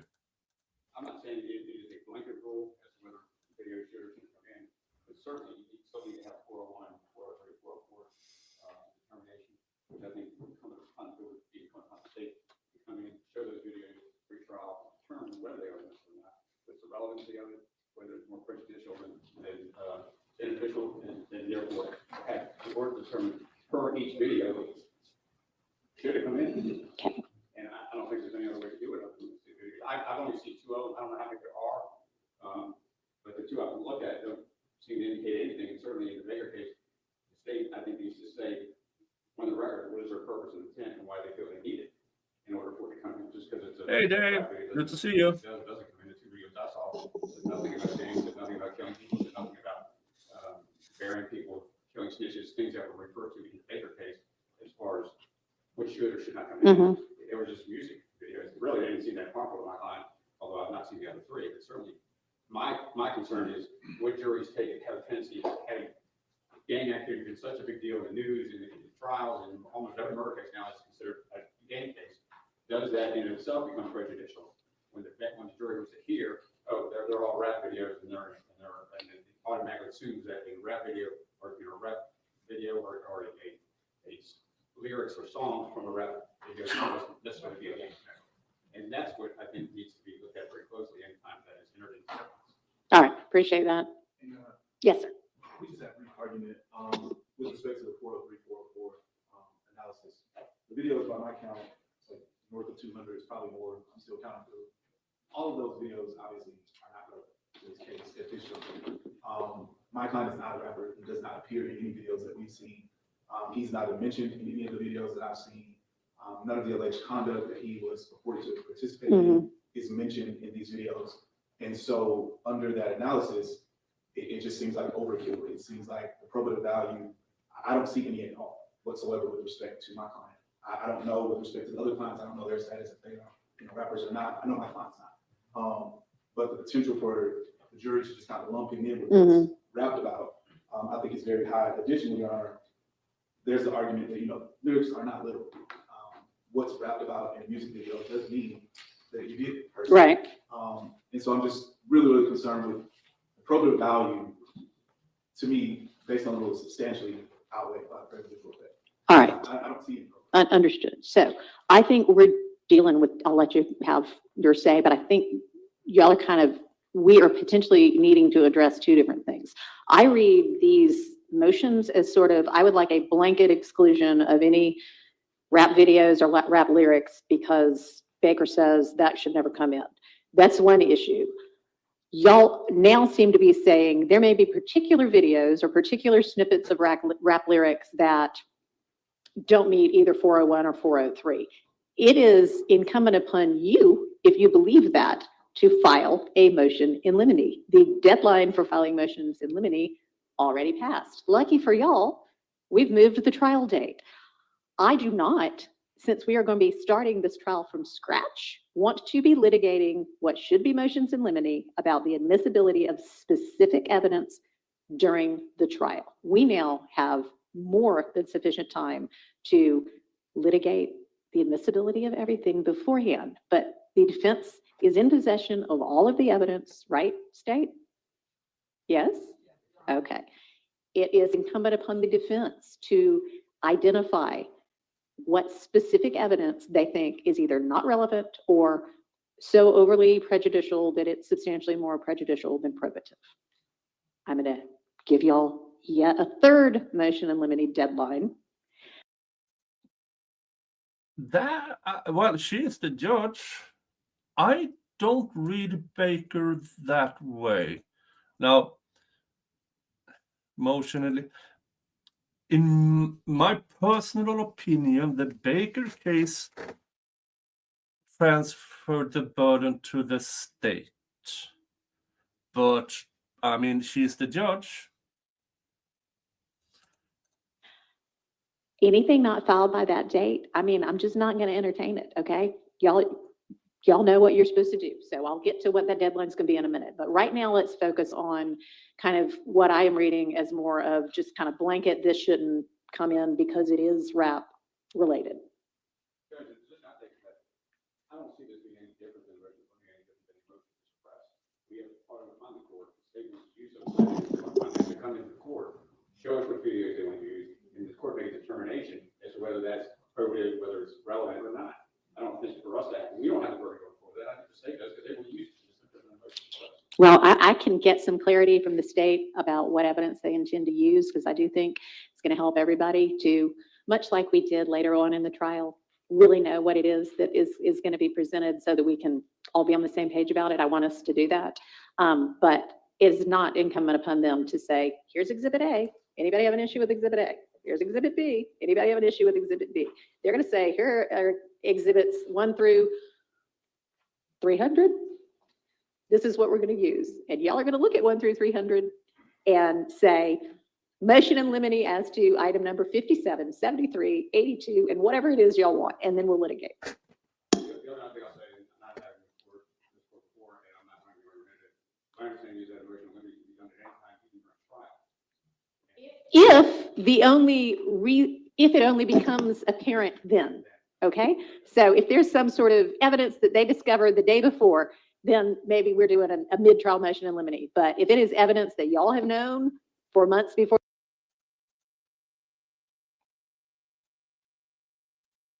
If the state discovers new evidence the day before, we might have a motion in limine. But you defense attorneys, this is your time, this is your limit. But again, this is Georgia, it's a RICO case. There's different rules in RICO in Georgia. for the trial was going to be presented? No. Okay, all right. Okay, so I'm sorry, Mr. Johnson, did you want to say anything on kind of the more broad issue? Okay.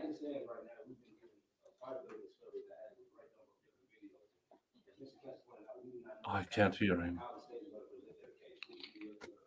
So at this point in time, all we can do is object to, on a broad scale, to the introduction of all of it.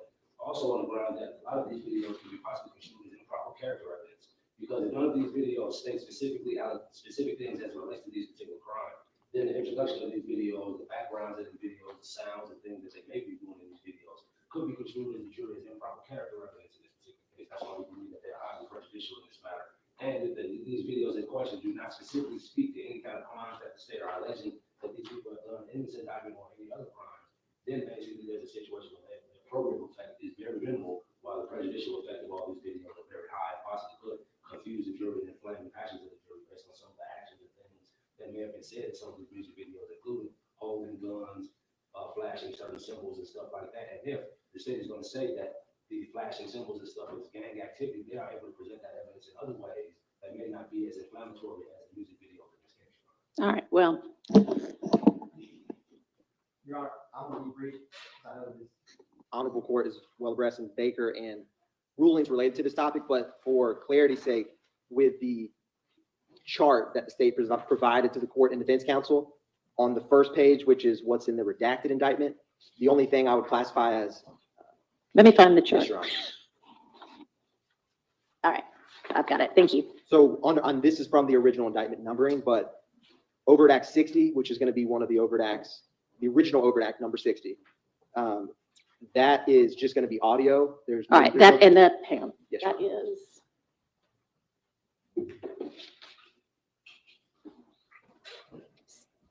So this is the 4-page chart. Correct, Your Honor. Okay, I'm looking at the right one, and we're looking at what is item 21. Correct, Your Honor. Overt act 60. Okay. And for number 23, 2 down, Mm-hmm. there's no gun flashing or anything like that. It has a music video. All right. So are both item 21 and item 23 going to be music videos? Only number 23, Your Honor. Some music videos. Only number 23, Your Honor.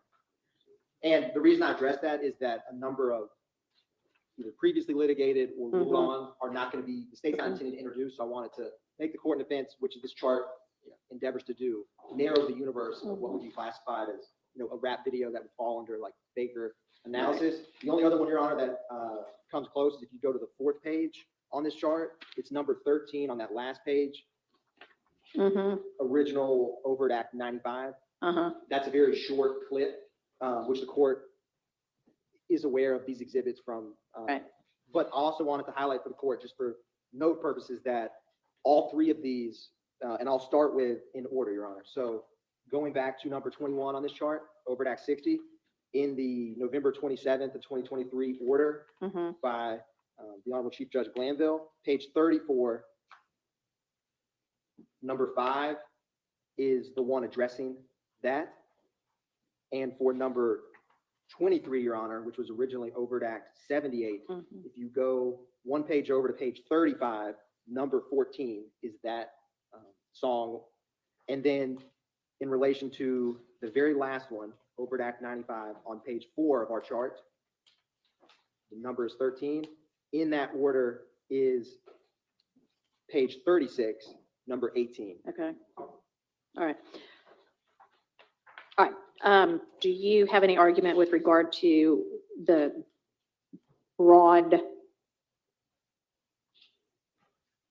holding of Baker and if and whether it applies to this case?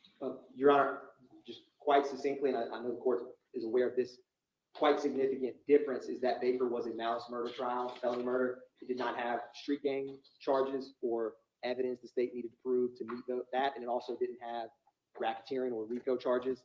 I think that is a quite significant factor that distinguishes the fact pattern in Baker, where that single video became a huge focus of that case, which was specifically addressing malice and felony murder, whereas in this case, there's a lot of other relevant admissible purposes, such as association, a number of things that are unique for the street gang charges and the RICO charges. All right, thank you. Yes, Your Honor. All right, so my reading of Baker and case law surrounding rap lyrics in the context of a gang or RICO case versus in the context of a case that's not a RICO case or not a gang case, I do think there are some distinctions, and I think that's significant that Baker was not that type of a case at all. I am going to deny the motions in limine to the extent they are arguing that either because it's a rap video or because it's rap lyrics, it should be excluded from the trial. I am going to give y'all an opportunity to file motions in limine specific to items of evidence in this case, and it may be that a particular item of evidence, which happens to be a rap lyric or a rap video, might not be admissible, but we'll hold that for another day after we know what it is we're talking about with specificity. Okay, there is, Mr. Eppinger has filed, or on his behalf has been filed, a motion in limine to bar the state from using particular language, including the words victim and crime. And I'm gonna deny that motion. Yeah. It'll be for the attorneys to, it'll be clear from the instructions that what is alleged still needs to be proven. And if not proven, acquittal is required. And it'll be up to the lawyers to do their lawyering to convince the jury one way or another with regard to what the evidence is. There's a motion in limine to prohibit the use of potentially prejudicial photographs, but I can't really make a ruling on that unless I know what photographs there are. I think this is talking about, well, it says crime scene photos or autopsy photos. Specifically, is there anything that I need to be looking at? Sure. We believe that the state will possibly attempt to introduce photographs involving Officer Rogers and Officer Johnson. Okay. More specifically, Officer Rogers in this case, the individual who shot, the police officer was allegedly shot in this matter by his editor. So we do believe that they may intend to introduce photographs of him as well as possible operating room videos and things of that nature. Improper in this case. All right. So has the state, this chart, it tells us what overt acts are still, I guess, at issue and what evidence is going to come in with regard to them. Do we have a chart of, and I know we have a witness list, do we have an evidence chart yet of the evidence that y'all think you're going to use for? No. Okay. Now that we have all this extra time, can we get one? Okay. Yeah, I think we can't answer that question until we know what the evidence is going to be. All right. The state doesn't intend to use photographs to show the injuries that Officer Rogers sustained when he shot 6 times. I think the case law and the supporting law allows us to do that because there's a charge related to that in relation to aggravated battery in order to show and present to the jury that there was either temporary or permanent part of Officer Rogers' body that was rendered useless due to the actions of the alleged actions of the second this time. I do believe the state is more than entitled to present those photographs. Now, I would agree with counsel and I'm sure the court as it relates to looking at photos that show the same thing over and over again, but the state has the right to present evidence in order to meet the elements of each crime charge and the indictment in order to be aggravated. Which one is the aggravated battery? That's not actually charged as a specific crime, is it? It's like is that like a gang charge or? Or related to the attempted murder. So, Officer Rogers, I think we can Okay. prove that there was an attempted murder, 6 shots, and the damages. All right. I don't disagree. I doubt if Mr. Johnson disagrees that there's case law that permits the prosecution to use photographs to prove the case. What we need to sort out is some photographs so hideously, graphically offensive that it should be ruled out, and we can't decide that until we know what the photographs are. So once you put your chart together and you know here are the 5 or 10 or whatever photos we intend to use, then we can litigate specifically. Right now, I'm going to deny that motion. It's just too broad to grant. If there's a more specific one later, I'll reconsider, or I'll consider it later as it is specified. Okay, well, there, just get your, okay. And again, y'all got the whole universe. And I think you have the more narrowed universe. But if we've all got it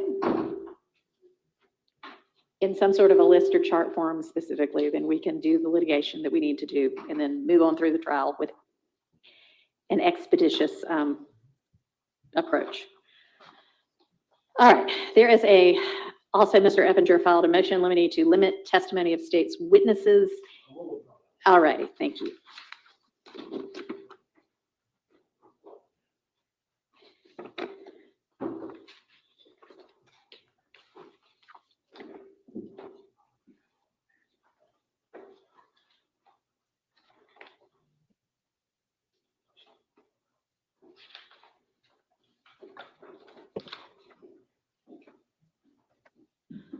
All right, the state has a supplemental notice of intent to introduce particular business records any issue with that. I think they've attached what the records, or the certificate of authenticities, the certifications.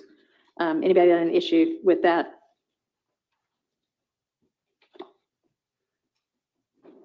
It was some Instagram records. Well, they're both Instagram records.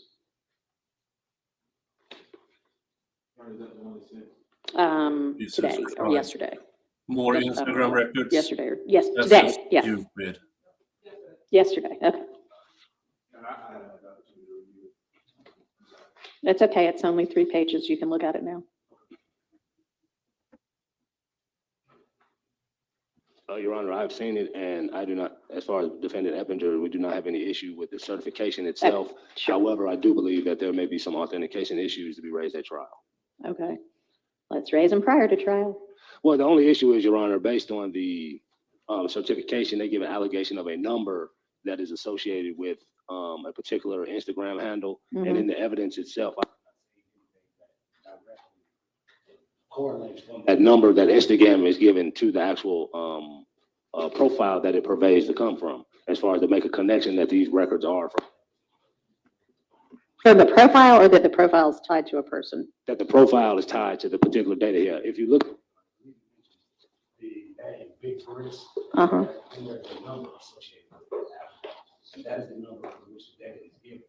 So the question is, how do we know that that number actually corresponds from Facebook itself? There's no showing there that that number corresponds to that particular profile itself. It was listed by the number, their number, the 646 number that they have on there. I can show Mr. Johnson where the numbers correlate with each other within the record. All right, if you'll do that, that'll be great. All right. Okay, we have a condensed state's witness list. Thank you. And we just amended it yesterday, Your Honor, to add one individual, which was witness 104. Okay. And we have Witness 104. For fuck's sake, 100 witnesses. Jesus Christ. This is just... There is not even in the most complex murder trials do you need 100 witnesses. Not in the most complex fraud cases. You don't need 100 witnesses. This is stupid. And it's Georgia Rico, which is stupid. I believe 2 people identified as gang experts. Is that right? Yes, Your Honor. All right. All right. Any defense counsel have any issues with needing further information on how to contact any of those witnesses? All right. If y'all do, you don't have to wait until our next court date. You can just reach out to somebody on the state's team and let them know what you need, and they will endeavor to get that to you or somehow make sure y'all can get in touch with those people. All right. Okay, we are past So 11 a.m. Pacific I time. assume No, not back.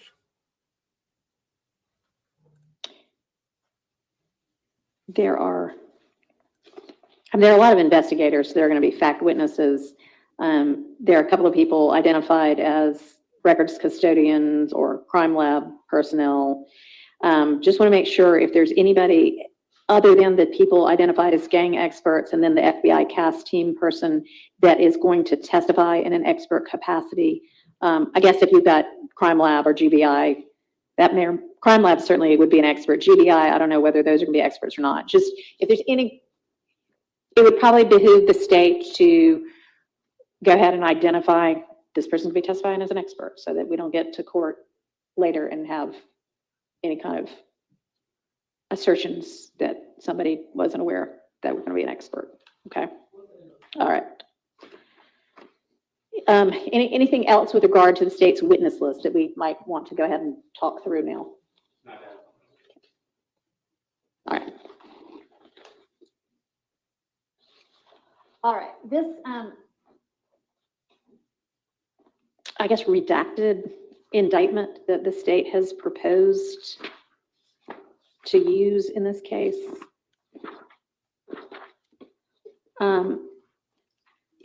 It lists all of the defendants and it lists all of the counts.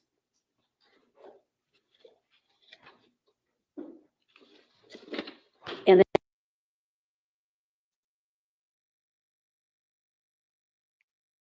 one way of doing it, but I've never seen it done that way before. Like when we're presenting this to a jury. I was under the impression that's how we did it, but last year I could be wrong. I mean, I can go back and look, but I think there were a couple of counts that the court directed a verdict on, and we might have done it for those counts. But for counts that were not against any of the defendants then on trial, I feel like we didn't list them. I feel like we just listed the ones that the jury was going to have to render a verdict on.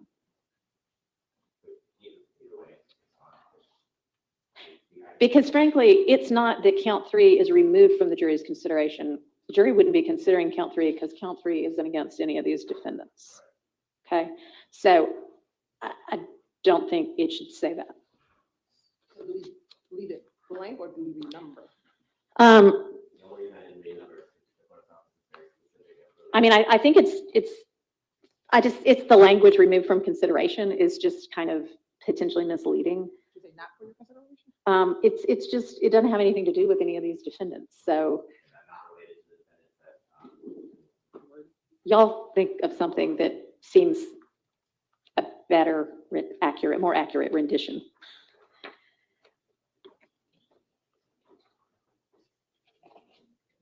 All right, I know one thing that I need to discuss with y'all is how detailed we want to get with our summary of the indictment when we're first saying, hey, jurors, here's a giant questionnaire. You might be on a 3-month trial. We need to know if you know anything about this case. I don't particularly want to read the indictment or even something close to the whole indictment 8 different times.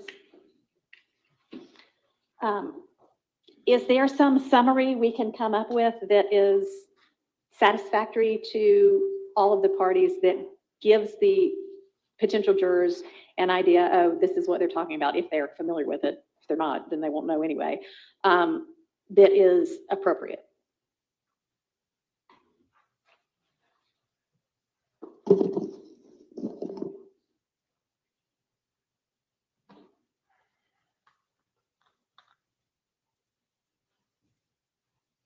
Still waiting for ASAP Rocket to continue. Mm-hmm. We believe that given the fact that these individuals are facing different charges and are not collectively charged together on every count, that it would be prudent to read each and every count to the jury so that we can identify and separate each of these individuals with regards to their criminal responsibility. All right, let me ask you this.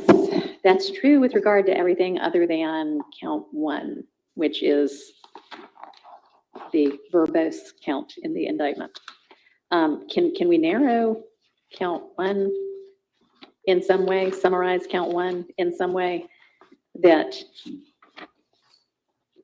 says count 1 charges a conspiracy to violate the Direct or Influence Corrupt Organizations Act by a pattern of racketeering activity, maybe even just some portion of that part 1, the conspiracy, without the entirety of the conspiracy is alleged, the entirety of the enterprise is alleged, and then the entirety of the still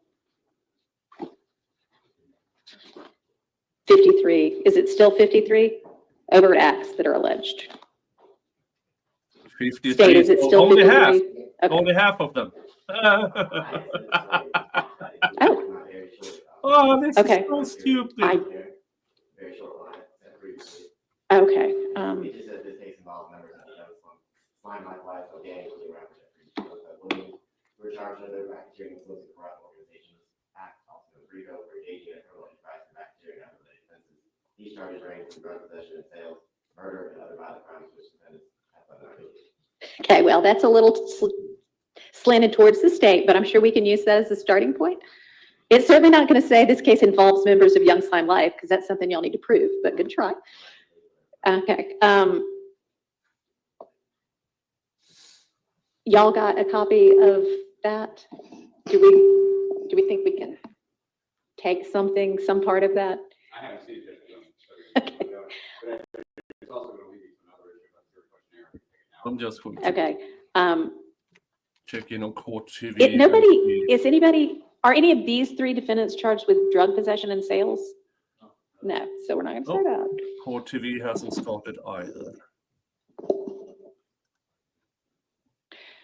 All right, so the defense at least would want me to read with regard to, okay, here's what Mr. McMullen is charged with.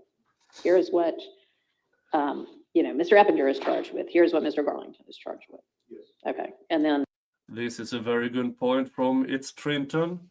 Also worth remembering, all these pre-trade days and 90 trial days are days that other cases can't be handled. So Fanny needs more money that she totally promises will be spent right this time. Yeah, but she was denied. But now she's threatening to sue the county for not giving her more money to embezzle, in my opinion. She is so fucked. Will those go anywhere? No. No, they won't. I can almost guarantee it. Because it's the county who decides how much money to give the DA's office. Then they have to prioritize. Here's the thing with Fannie Willis. She doesn't want to. She doesn't want to prioritize because she believes that's her money. She doesn't care about taxpayer. She doesn't care about victims. For her, it's her money that she gets to spend however she wants. That is why you see her doing these, oh, it's my birthday. Here, come bribe me. Come bribe me. And this inauguration that is now on Friday. Oh, you got elected. So she has $25,000 tickets for sale. And in my personal opinion, this is how she went from more or less broke when she took office 4 years ago to having real estate and other things in excess of $6 million in 4 years as a DA. You don't get $6 million from a DA's salary. You get that by selling yourself to highest bidders.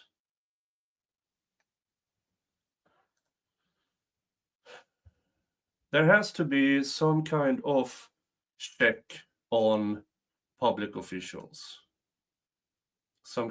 I don't mind if she, after her career as a DA, then she starts giving talks. Then she can charge any amount she wants. But the moment you set foot as a public official, a public elected official, you have your salary. That's it. That's it.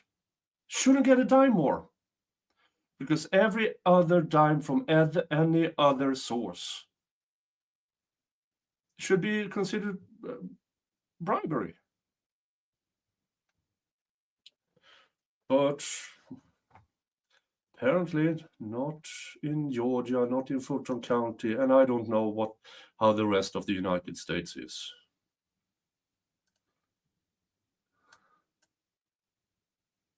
But they still not back. Still not back. Not on Court TV. All right, let's continue with this then. I mean, that's fine. Those are short enough, and that's done normally.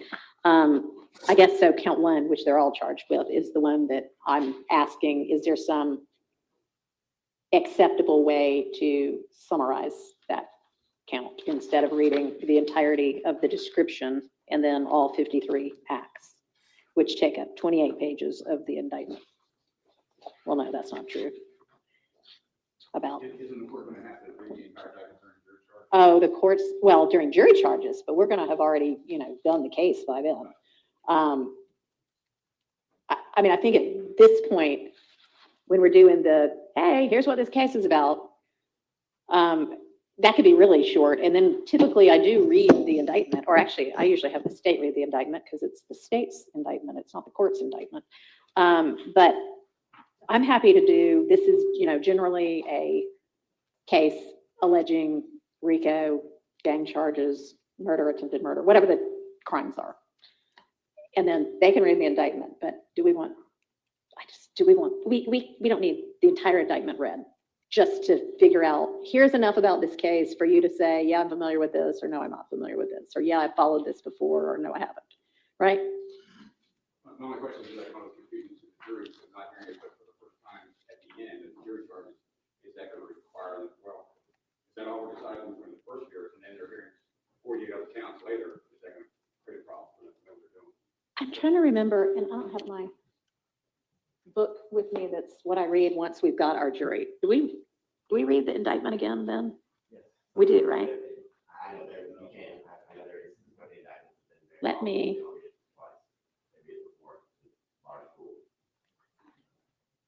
I would think they're paying a whole lot more attention once they're actually on the jury. And if I'm only reading the full thing once before we start the evidence, I think it would be more appropriate to read it when we've got our jurors in the box and I'm saying, all right, y'all, here's what this case is actually about.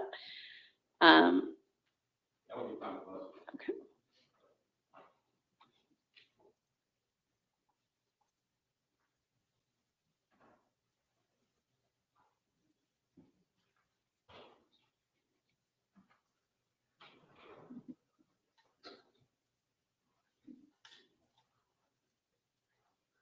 I'm looking back at my typical outline to see what I do.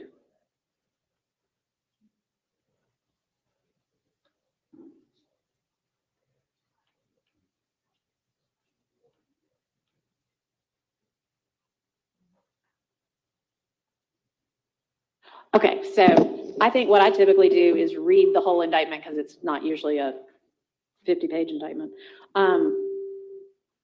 during the jury selection process, and I don't actually read it again afterwards because y'all do your opening statements and you cover what you want to cover. But thoughts as to, my thought is if we're going to read it only once, we read it after we strike the jury. Does anybody have thoughts about that? All right, what do y'all think? I would just suggest once. Okay, and if it's once, do we think it's at the jury selection process or after we've chosen our jurors? After we've chosen. I would agree with that. Everybody on the same page? I would assume that the issue that you're referring to is all of the overt acts. Yeah, everything, yeah. So I think that prior to the full one would be no problem to read, I guess, the statutory definition. Okay. All right. All right. Okay, so that's how we will handle it. And it'll be the state, somebody from the state that actually reads it since they brought it. And honestly, I do that in every case, even if it's a 2-page indictment. I don't think the court needs to be doing that. The court's here as the arbiter. Okay, so we'll read the entirety after we have the jury. It will be by someone on the prosecution team. All right, so we still need to come up with how are we going to summarize it for purposes of the jury selection. So we have the state's proposal, and I can probably just print this one page out for you, Mr. Katz, if you want to take a look at it while we're talking about it, and maybe we can, if I can figure out.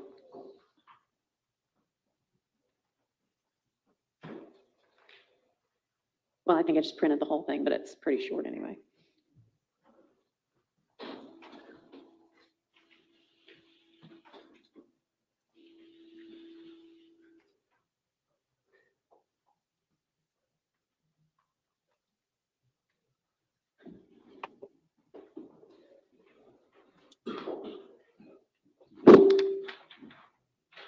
Have you hit the like button yet? If you haven't, please do so. Subscribe if you haven't done it yet. And yeah, thank you all for being here, watching ASAP Rocky trial, watching updates on the YSL trial. So what I had, this was just me kind of putting And something together, and we can later certainly on, change the it, but YNW Melly thing. I was going to say, this case involves allegations of criminal gang activity and allegations of conspiring to engage in a criminal enterprise under the Racketeer Influenced and Corrupt Organizations Act, which is typically referred to as the RICO Act. The defendants are each accused of being associated with an alleged gang called YSL, or Young Slime Life, to have violated the RICO Act and to have committed certain other crimes. And you will also hear, I don't know, I don't think this is right, but you will also hear about a rapper named Jeffrey Young Thug Williams during this trial. Some of you may have heard something about this, you know, et cetera, et cetera. We can put more detail in, but that was kind of where I was starting from. Thoughts? Or I could say, and instead of to have committed certain other crimes, I can say, and, you know, Mr. McMillan's alleged to have committed murder, Mr. Garlington's alleged to have committed whatever he's alleged to have committed, and, you know, list them all out. What do y'all think? I bet. Okay. And I could also say including murder and attempted murder, murder or attempted murder. Certain other crimes, just the way I have it. Okay. Now, the part about, I know we need to at some point say something about this is the one that's connected to Young Thug, because that's what's, if somebody is familiar, what's going to trigger for them. Oh yeah, I watched every hour of that case, you know, or no, I've still never heard of him. So how do we, I mean, I don't know if the way I have it is right, and I can't remember. Let me look and see what Mr. Abadi had suggested. Did you have more commonly known as Young Thug? No, I had a rapper named Jeffrey Young Thug Williams. I could say Jeffrey Williams, more, you know, no, whose music name is, rap name is Young Thug. I think they would more so recognize it. Okay. Name Jeffrey Williams, who raps under the name Young Thug.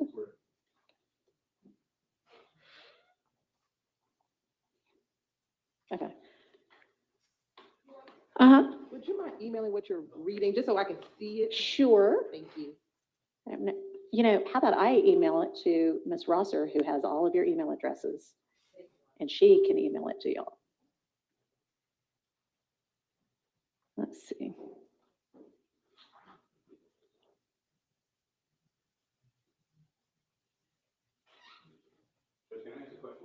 Mm-hmm. The form you just gave me, I don't know if I put it down here.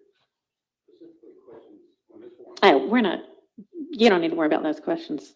That was the state's proposed questions. I know, but a couple of them, I don't really have it. Okay, well, we can, and I know you're not the one who had this case before today. You're standing in for Mr. Mondelli. We can circle back on that. Okay.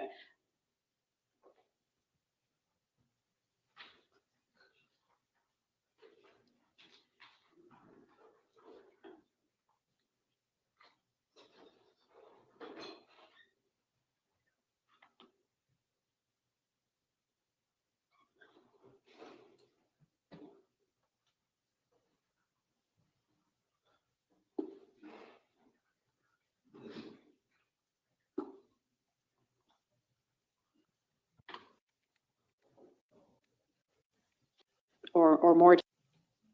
All right, does anybody have a better way or more to add to? You will also hear about a rapper named Jeffrey Williams who raps under the name Young Thug during this trial. Is that going to get us to, hey, this was Young Thug's case? Is there a better way to say that?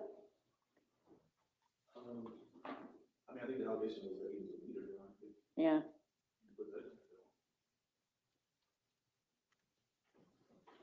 So,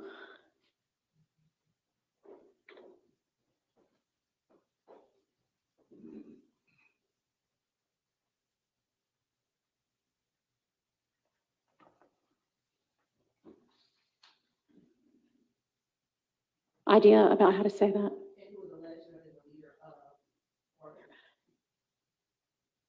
And, okay, so after who raps under the name Young Thug and who the state alleges? Okay. Well, it is to their RICO count. I mean, when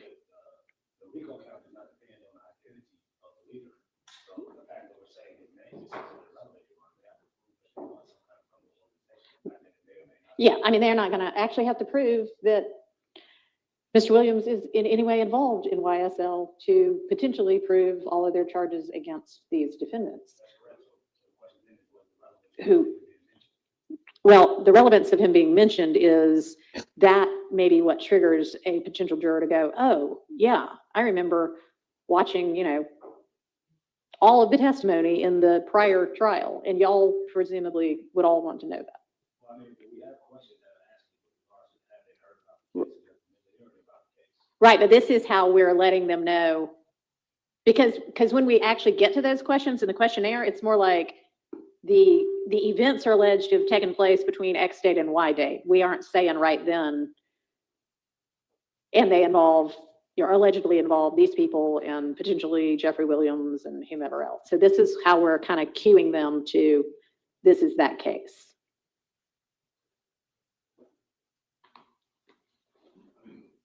Well, then, in that particular situation, I was discussing with Mr. Katz. Mhm. I believe that we would have to add a question in there asking, have they formed an opinion based on the knowledge of the case of that time?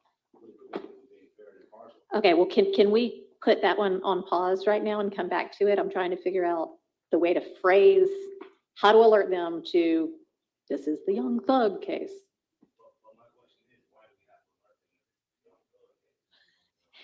Because you may not want to know, but the other attorneys want to know if potential jurors followed that case. Well, I understand that. What I'm saying is the question that's being asked right now is based on how you Right. Well, no, I'm sorry. This is not how I'm going to read the indictment. This is, hey, jurors, how are you? Here's what you're about to do. And here's some little bit of information, like the presumption of innocence, blah, blah, blah. Not going to read the whole indictment to you, but I'm going to tell you it's about this broadly.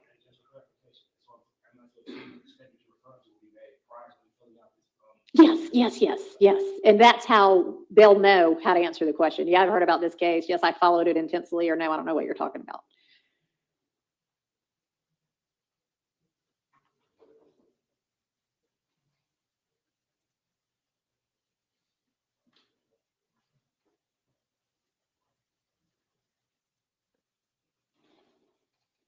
There. Yeah, I agree. It's stringent. Judge is correct on this idea. So yeah, I agree. That's the wording that they should use. Anybody have any ideas? Okay.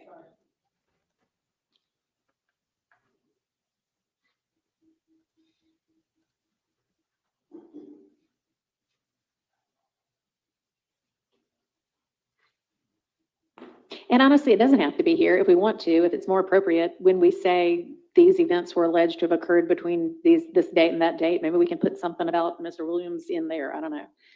I think for here, we at least need to say you'll also hear about a rapper named Jeffrey Williams who raps under the name Young Thug during this trial. Add that one. Okay. And I have also, comma, you may hear about a rapper named Jeffrey Williams, also known as. Okay. Rather than. Instead of you will. Okay.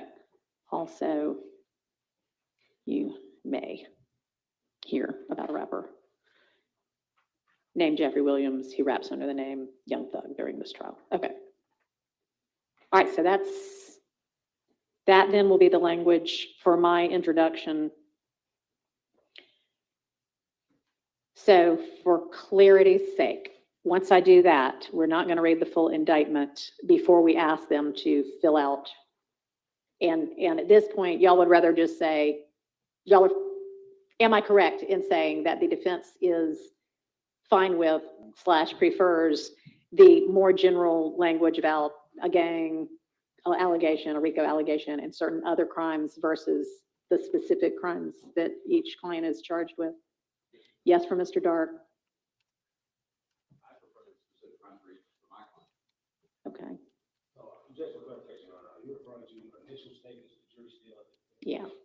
I mean, obviously, when we get the jury, I'm going to have the state read the full redacted indictment, and it will say, this is who's charged with what, and this is the specific charge. Well, as far as the specific charges itself, prior to the basically like this, I don't believe that all of the jurors have to know the specific charges as long as they are read to the actual jury itself. Okay. So in your first conversation with the jury, you do not have to read all of the charges. Okay. All right. All right, so do you want me saying Mr. Garlington is also charged with attempted murder, possession, or participation, 2 counts of participation in street gang activity, murder, 2 more counts of possession? Well, it wouldn't be, I will already have said gang, so, do you want me to go into those kind of specifics? No, that's fine. Okay, Hey, yes. with regards to the jurors that we bring in, I'm just as far, how are we gonna be doing this upstairs? No, you must not have heard me say that at the beginning. We can't do it upstairs. So we're going to be doing it here, and it's going to be Monday, Tuesday, Wednesday, Thursday. We'll have 55 jurors in here. I will read preliminary instructions, which I'm happy to share with y'all. It's pretty much what I read before every jury selection.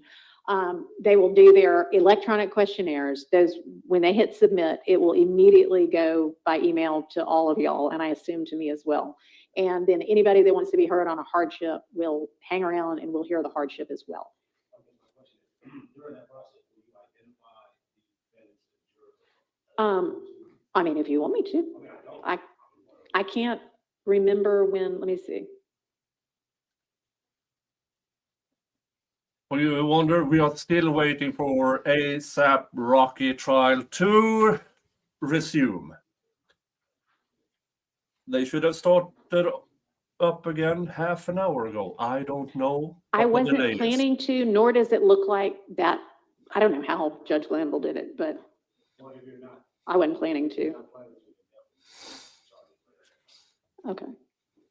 So just so I'm saying, each day that you do 55 jurors, they are each coming in that day, filling out the form for the first time. Yeah. So you gotta take that time each day. Yes, either that or I do one videotape and play it each day, but I'm going to be sitting here anyway, so I kind of feel like I'll just read it. Okay. No, but once we have the real jury, then it'll be I'll have everybody introduce themselves and y'all say, here's me, here's my client, that kind of thing. Okay. All right. They will be reading names on their questionnaire to say, are you familiar with any of these people? Okay. All right, so then I think we're satisfied with that summary. So circling back to, do we in our questionnaire have the questions that the state has? We have some of them. I don't know if we have all of them. So let's look back.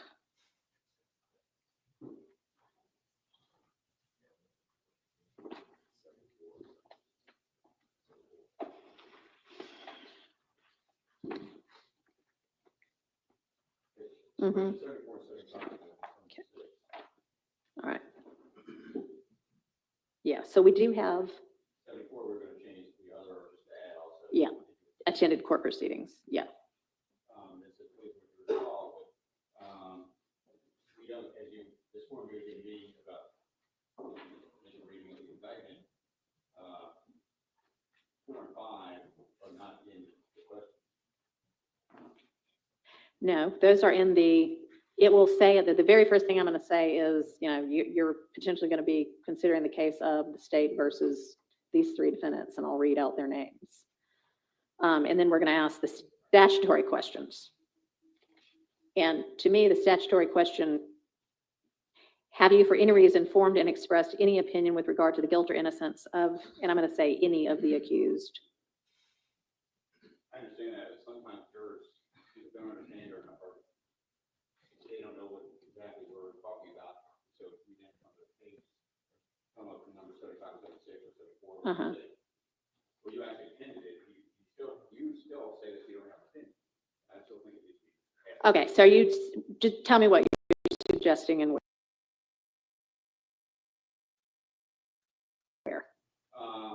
Have you formed an opinion about this case? Have you formed an opinion about the innocence or defense of the defendant, the innocence or guilt of the defendant's case? And I take those 2 questions and put them. Probably at 70, I think that was 78 and 79. Before 78 and 79 or after? Okay. So. If I may add, I believe what Mr. Cass attempted to accomplish is put in the true questionnaire to find out if what the individuals have found out about this case specifically has caused them to form an opinion or be impartial based on what they know specifically about the case from the sources that are. Right. Okay. So after question 77, add have you formed an opinion about this case?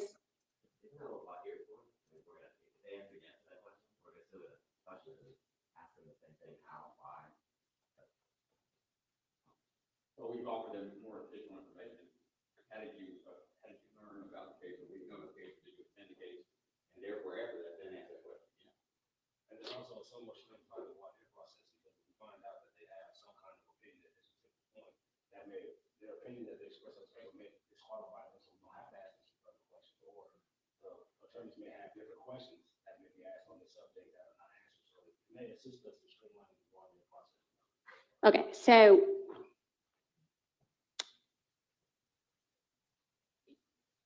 here's the potential catch with that is this case against these three defendants who are going to be on trial in June and July is not the same case as the case that already occurred. And we might want to know, did they form an opinion about that case? And we might want to know, have they formed an opinion about this case? But that's not necessarily the same thing. And I don't want to in any way be implying that it is.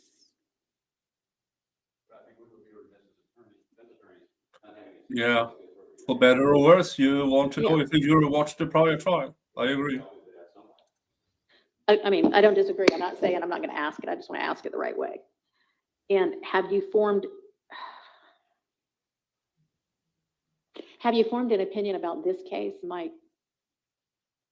I mean, I'm fine asking it, and then we can explore what their opinion really involves. I think it'd just be easier to say, just ask if they formed an opinion about both cases. If they formed an opinion about the prior case involved with Ms. Williams, have they formed an opinion about I mean, I'm not planning to volunteer, hey, there was an earlier version of trial that involved, I mean, if they know it, great. If they don't know it, I'm not going to tell them that. But then basically, given the fact that in your introductory statement, we're saying that this case may involve Ms. Williams, we're effectively telling them that upfront. Well, we're saying you may hear about him in this case. I mean, I think a lot of your follow-up individual questions are going to be, based upon what they say in this questionnaire, but the questionnaire goes to all 440 people, and I don't want to be suggesting something to people that they don't already know. And I guess the only reason because the court had concern with regards to the length of these examinations. Yeah. The more that we can put in the questionnaire. Sure. Okay. I mean, I think you have to live under a rock if you didn't know about this. Probably, but I don't know. Some people just don't watch the news, and some people aren't on social media. So I don't know. We'll see. We'll find out. Are we gonna add those questions? I mean, I'm trying to figure. Yes, I right now have written down. Have you formed an opinion about this case? And I guess the answers are either going to be yes or no. And then I can put on here what is that opinion, or y'all can ask them later what is that opinion. Which would you rather? I mean, I think that we can ask that because at some point, if a juror does indicate that they have an opinion, somebody out of either the defense or the state is going to inquire to that, so that information will come out one way or another. Okay. So if yes, describe, or just yes or no? Yes and no is fine. I'm sure. All right. Okay. And then I think, have you formed an opinion about this case? Y'all will be able to launch into and figure out, does that include, have you formed an opinion about any of the defendants in this case?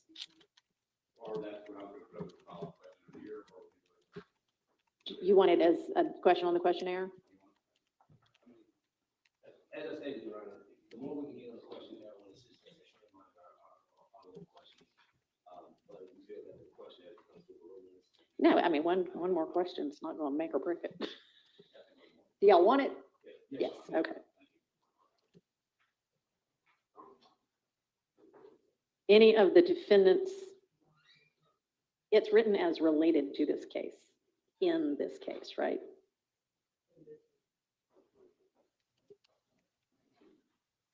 In addition, Your Honor, I didn't see it in there. I know that this is a question that I normally ask in a lot of my trials, but given the fact that the defendants will be present before they do the questionnaire, we can add in there. If there's anything about these defendants that may cause you any kind of unpleasant feelings or anything like that, I normally ask that at trials because I found that I've had some jurors who may have had a boyfriend that looked like him and they don't like him, and they've had previous issues, if that could possibly be added. All right, so if I'm doing that, am I identifying here are the three defendants? The defendants will be sitting here at the table, so they'll know these are maybe they'll think you're the defendant. I would hope so. I mean, if I'm not saying, I'm just saying, here are the parties, basically. Okay, we can say part. Okay. Yes. Later, yeah. No, so, okay. The questionnaire is kind of supposed to be that yes, no, voir dire part. Yeah.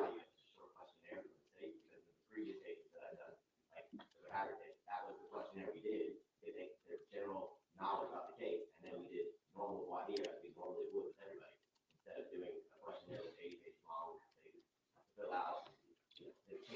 Voir dire is that you get to know the jurors, so you're taking away everyone's ability to get to know the jurors because they just fill it all out on a sheet of paper. I'm happy to not do the electronic questionnaire, but if we're going to do a questionnaire, it's going to be electronic. So I'm happy to not do a questionnaire. I was curious if the questionnaire was taking place in voir dire. It is, I think, designed to take the place of the initial part of voir dire that is to the whole, whatever it's called, veneer. All of the yes, no questions. It's not designed to take the place of individual follow-up.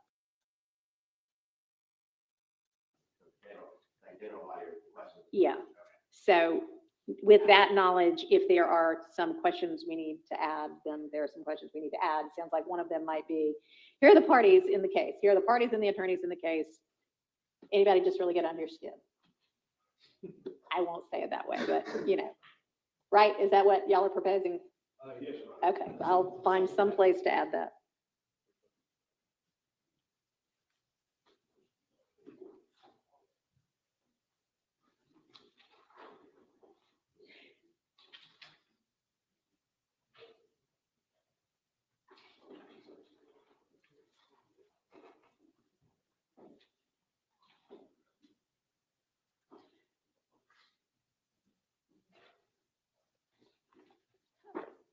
All right.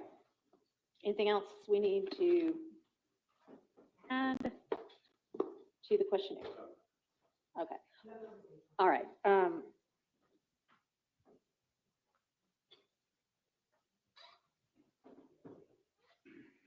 How long does the state need to put together kind of their organized chart or list or whatever of what the evidence is generally going to be, which y'all were so great at towards the end of the last trial, so that the defense could have it and we could all be on the same page, and then they can say, oh, they're not even using that video, but they are using this one, and I'm going to challenge this one, because we're going to need to litigate all of that. My general response to that is the maximum amount of time you're willing to. Oh, okay. That is not what the question was. Would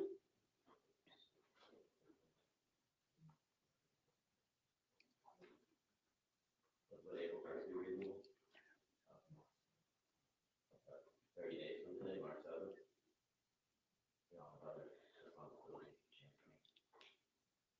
March 3rd.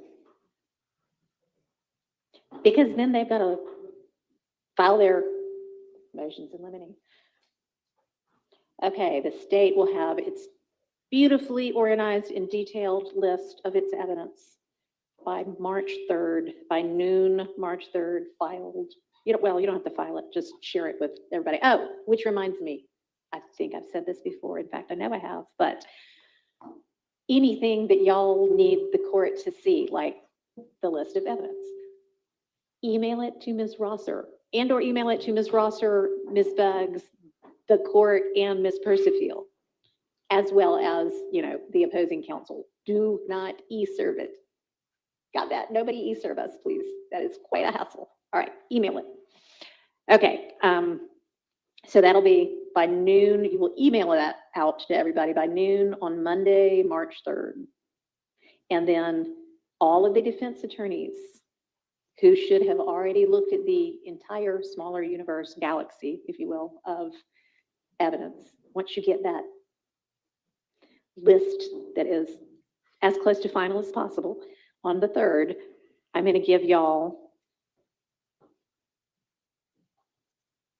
until the 17th to file. These will be filed, all of your motions in limine that are specific, that say I'm challenging item number, whatever it is on their list, and here's why. and then we'll litigate it. Okay. And to the extent that all of y'all can get together behind the scenes before time to litigate in court, I'm going to actually set the court date to give y'all time after y'all's motions in limine have been filed for the state to take a look and go, oh yeah, that makes sense, or oh, we can do without that, or we can compromise on this, or I wonder what they mean, let me find out, and then sort it out behind the scenes cooperatively. They'll do that, okay? It'll be much smoother for everybody. Sorry, so evidence-specific motions in limine by noon, filed by noon, March 17th, emailed to the court. In addition, We are we are entering when the ASAP rocket trial usually goes to lunch. So I don't know what the holdup is.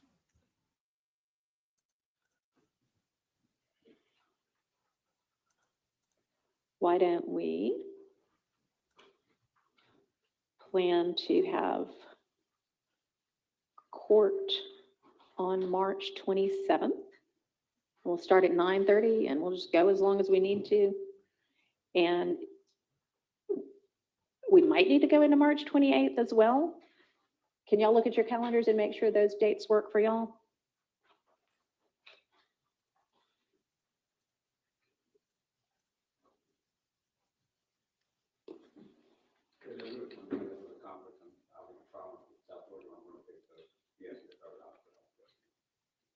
Okay, thank you.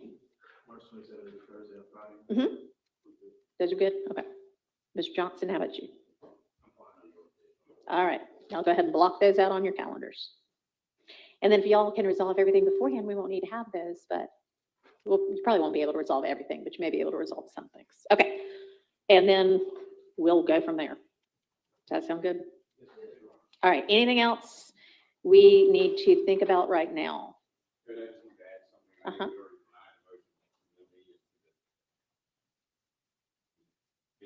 Uh-huh. Okay. I'm ready.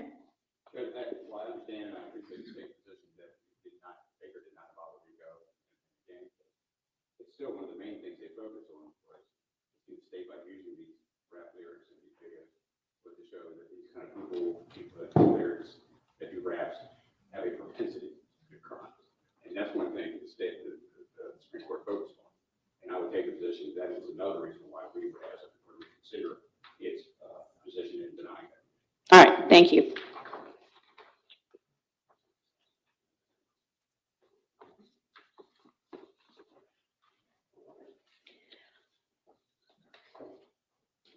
So I might need some clarification on, I think maybe it was Mr. Adkins at some point sent an email that said, these aren't overt acts anymore, but there's still gonna be evidence presented of them. And is that gonna be with regard to particular charged crimes in the indictment, or just with regard to RICO, or intrinsic to other crimes? A little bit of both. Okay. To be honest with the court, in terms of some of the street gang charge counts and the count one RICO, like evidence typically will go to both because they're Okay. part and parcel of the same, other than the different elements in this case. But that's why that last page of the chart, we wanted to identify for clarity's sake for all the court and defense counsel, which overt acts the state intends to introduce in the trial, even though they won't be on the redacted indictment. All right. If I guess if any of the defense attorneys have got a question or need clarification about what that means, y'all can just take that up with Mr. Adkins and he can provide clarity.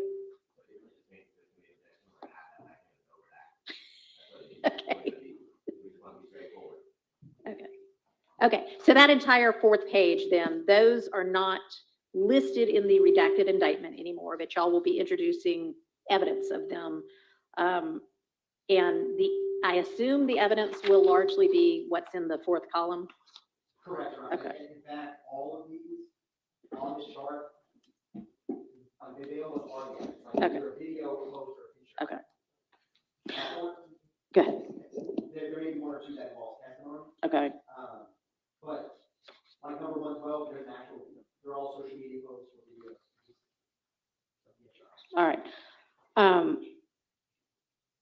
Okay, so then y'all defense need to take a hard look at page 4 of the chart, and if there's going to be any kind of a motion in limine you want to bring because you think, well, that is in no way even relevant anymore, or that is insanely prejudicial, then I need to have that specified so that we can litigate it. Just so I'm just standing in here, just so I understand, those acts are prior acts, or are they just acts that are related to this case? I'm just trying to understand. Are we talking similar transactions? So they're going to be, well, I think they're purported to be intrinsic, right?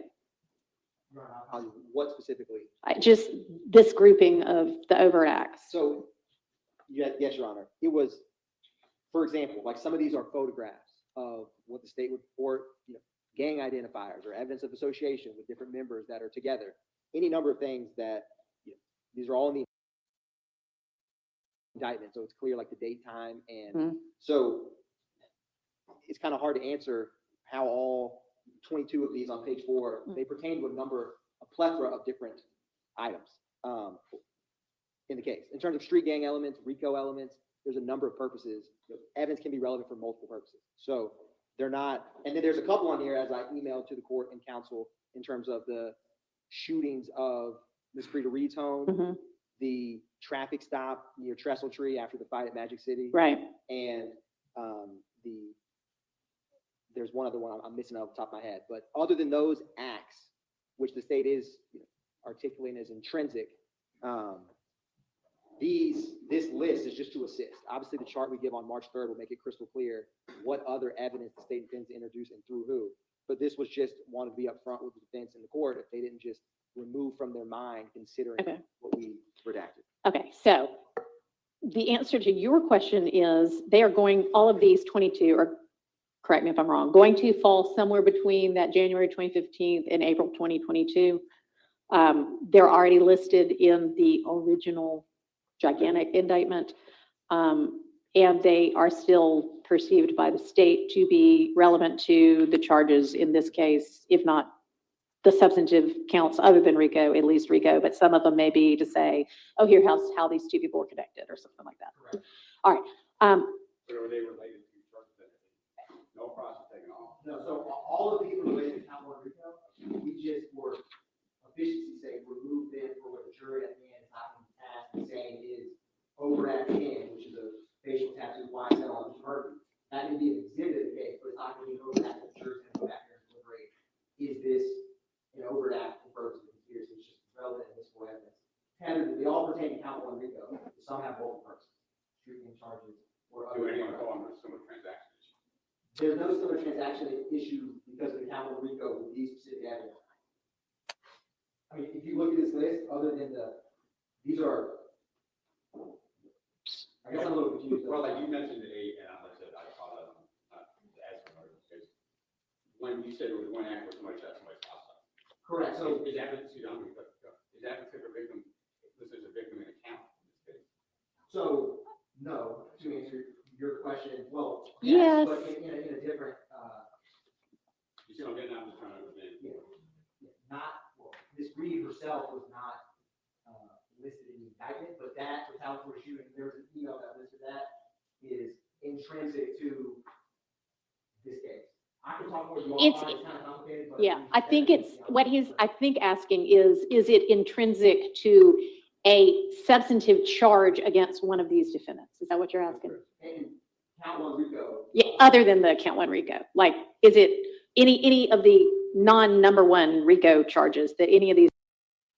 All right, it seems like we are a go with the ASAP Rocky trial. All right, let's go. Let's see what Is the witness that was going to be coming in this afternoon is not going to be coming in because both sides have come to an agreement on what the witness would say. It's another stipulation. So Who's gonna, I'll read it here. all right, listen to what he's gonna say. Okay, This is they have a stipulation. stipulated, go ahead. The people in the defense stipulate that the prop gun testified about in this case would have ejected 2 fired cartridge cases as it was fired. The fired cartridge cases previously marked as People's Exhibit 32 were not fired from the prop gun. So it's Did you hear that? Did you hear that? The 2 fired casings in this case are not fired from a prop gun. And we now know that Relly didn't get it from the crime scene. So it all boils down to, do the jury believe it was a real gun or a prop gun? This. All right, the court accepts. Thank you. All right, I'm going to read the jury instructions to you now. And if I just read them, I think it's not going to make sense because you're going to get self-defense instructions. And you might think, well, why are we getting self-defense instructions? Here's why. So, and that will, I think, make it a little easier. What? No. He's talking to the jury. Get back in there. Get back in there.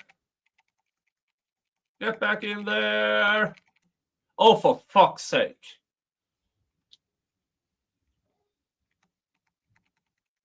You have to be kidding me. We just came back. And that's it. And that's... This trial is getting on my nerves, folks. It's getting on my nerves. Hello, Mr. Jingles. Hello.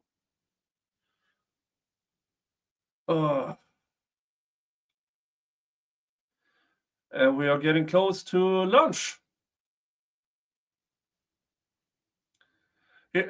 If they don't come back and they say, hey, time for lunch, I'm going to start a new stream for the reading of the search warrant in the YNW Melly case.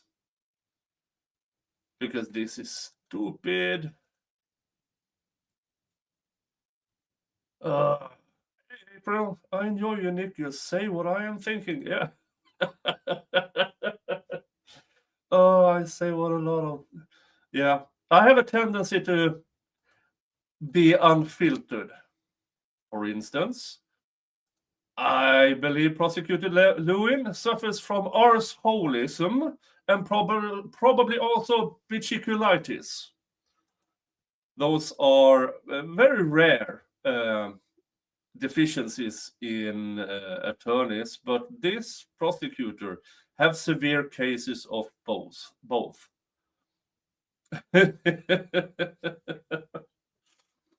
Oh, so yeah, they are getting close to lunch.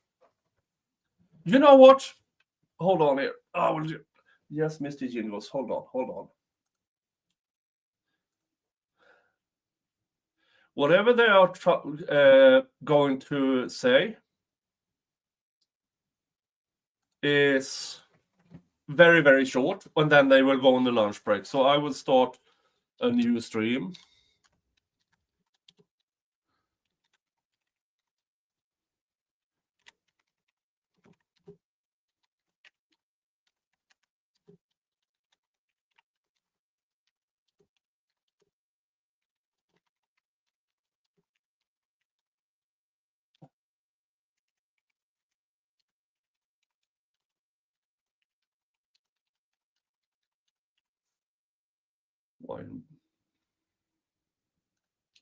Schedule for later.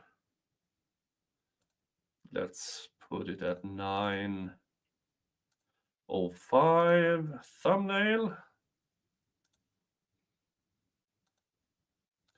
There it is. Now, sadly for you over at Rumble, I can't start that. I can't even do much until I finish that stream. So please get over to YouTube. Please get over to YouTube.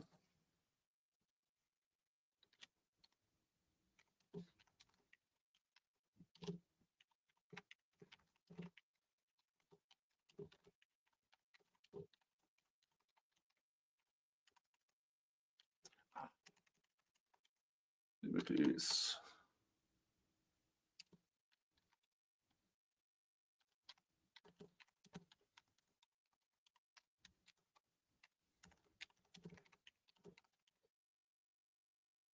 There. Dun, dun, dun. Dun, dun. Hi Phoebe, love my unfiltered. Yep, me too. I must say I can't be much else. So I will have that starting in 5 minutes. I'll have that started at 5 minutes.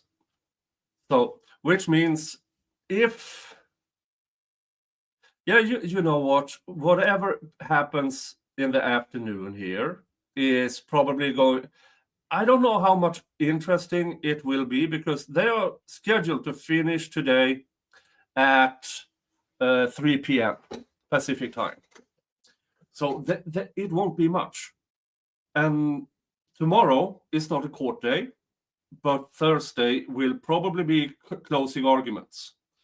So whatever happens in the ASAP trial, I can cover that tomorrow. I can cover that tomorrow.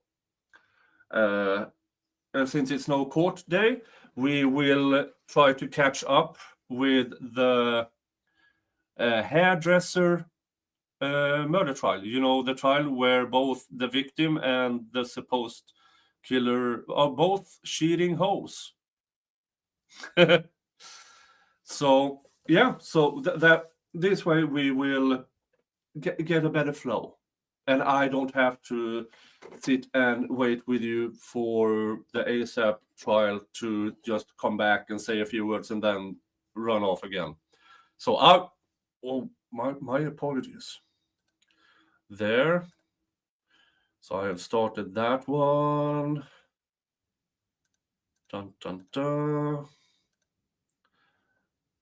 Customization, redirect.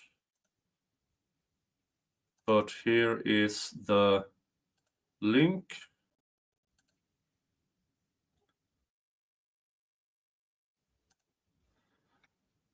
Dun, dun, dun. I will post the link here.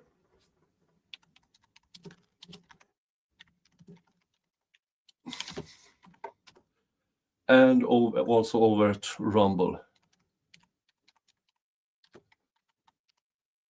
There.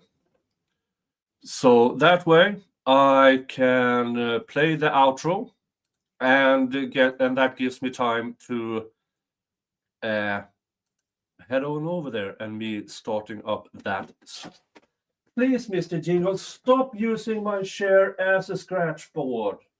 You know that. No. Stop it. So I will play the outro, which is the same as the intro. I did a new Suno song. So I will see you at the other stream in a couple of minutes. Okay? Thank you. Bye-bye.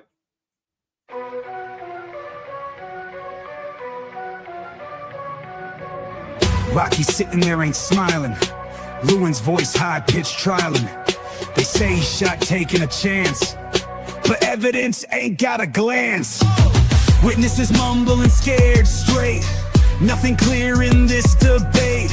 Pointing fingers without a clue. Lewin's case falling through. Where the proof they keep on hollering echoes through the room, just following empty claims circling the fight. Truth hidden out of sight. Courtroom buzzing in confusion. Accusations feel like an illusion. Rocky silent eyes like fire.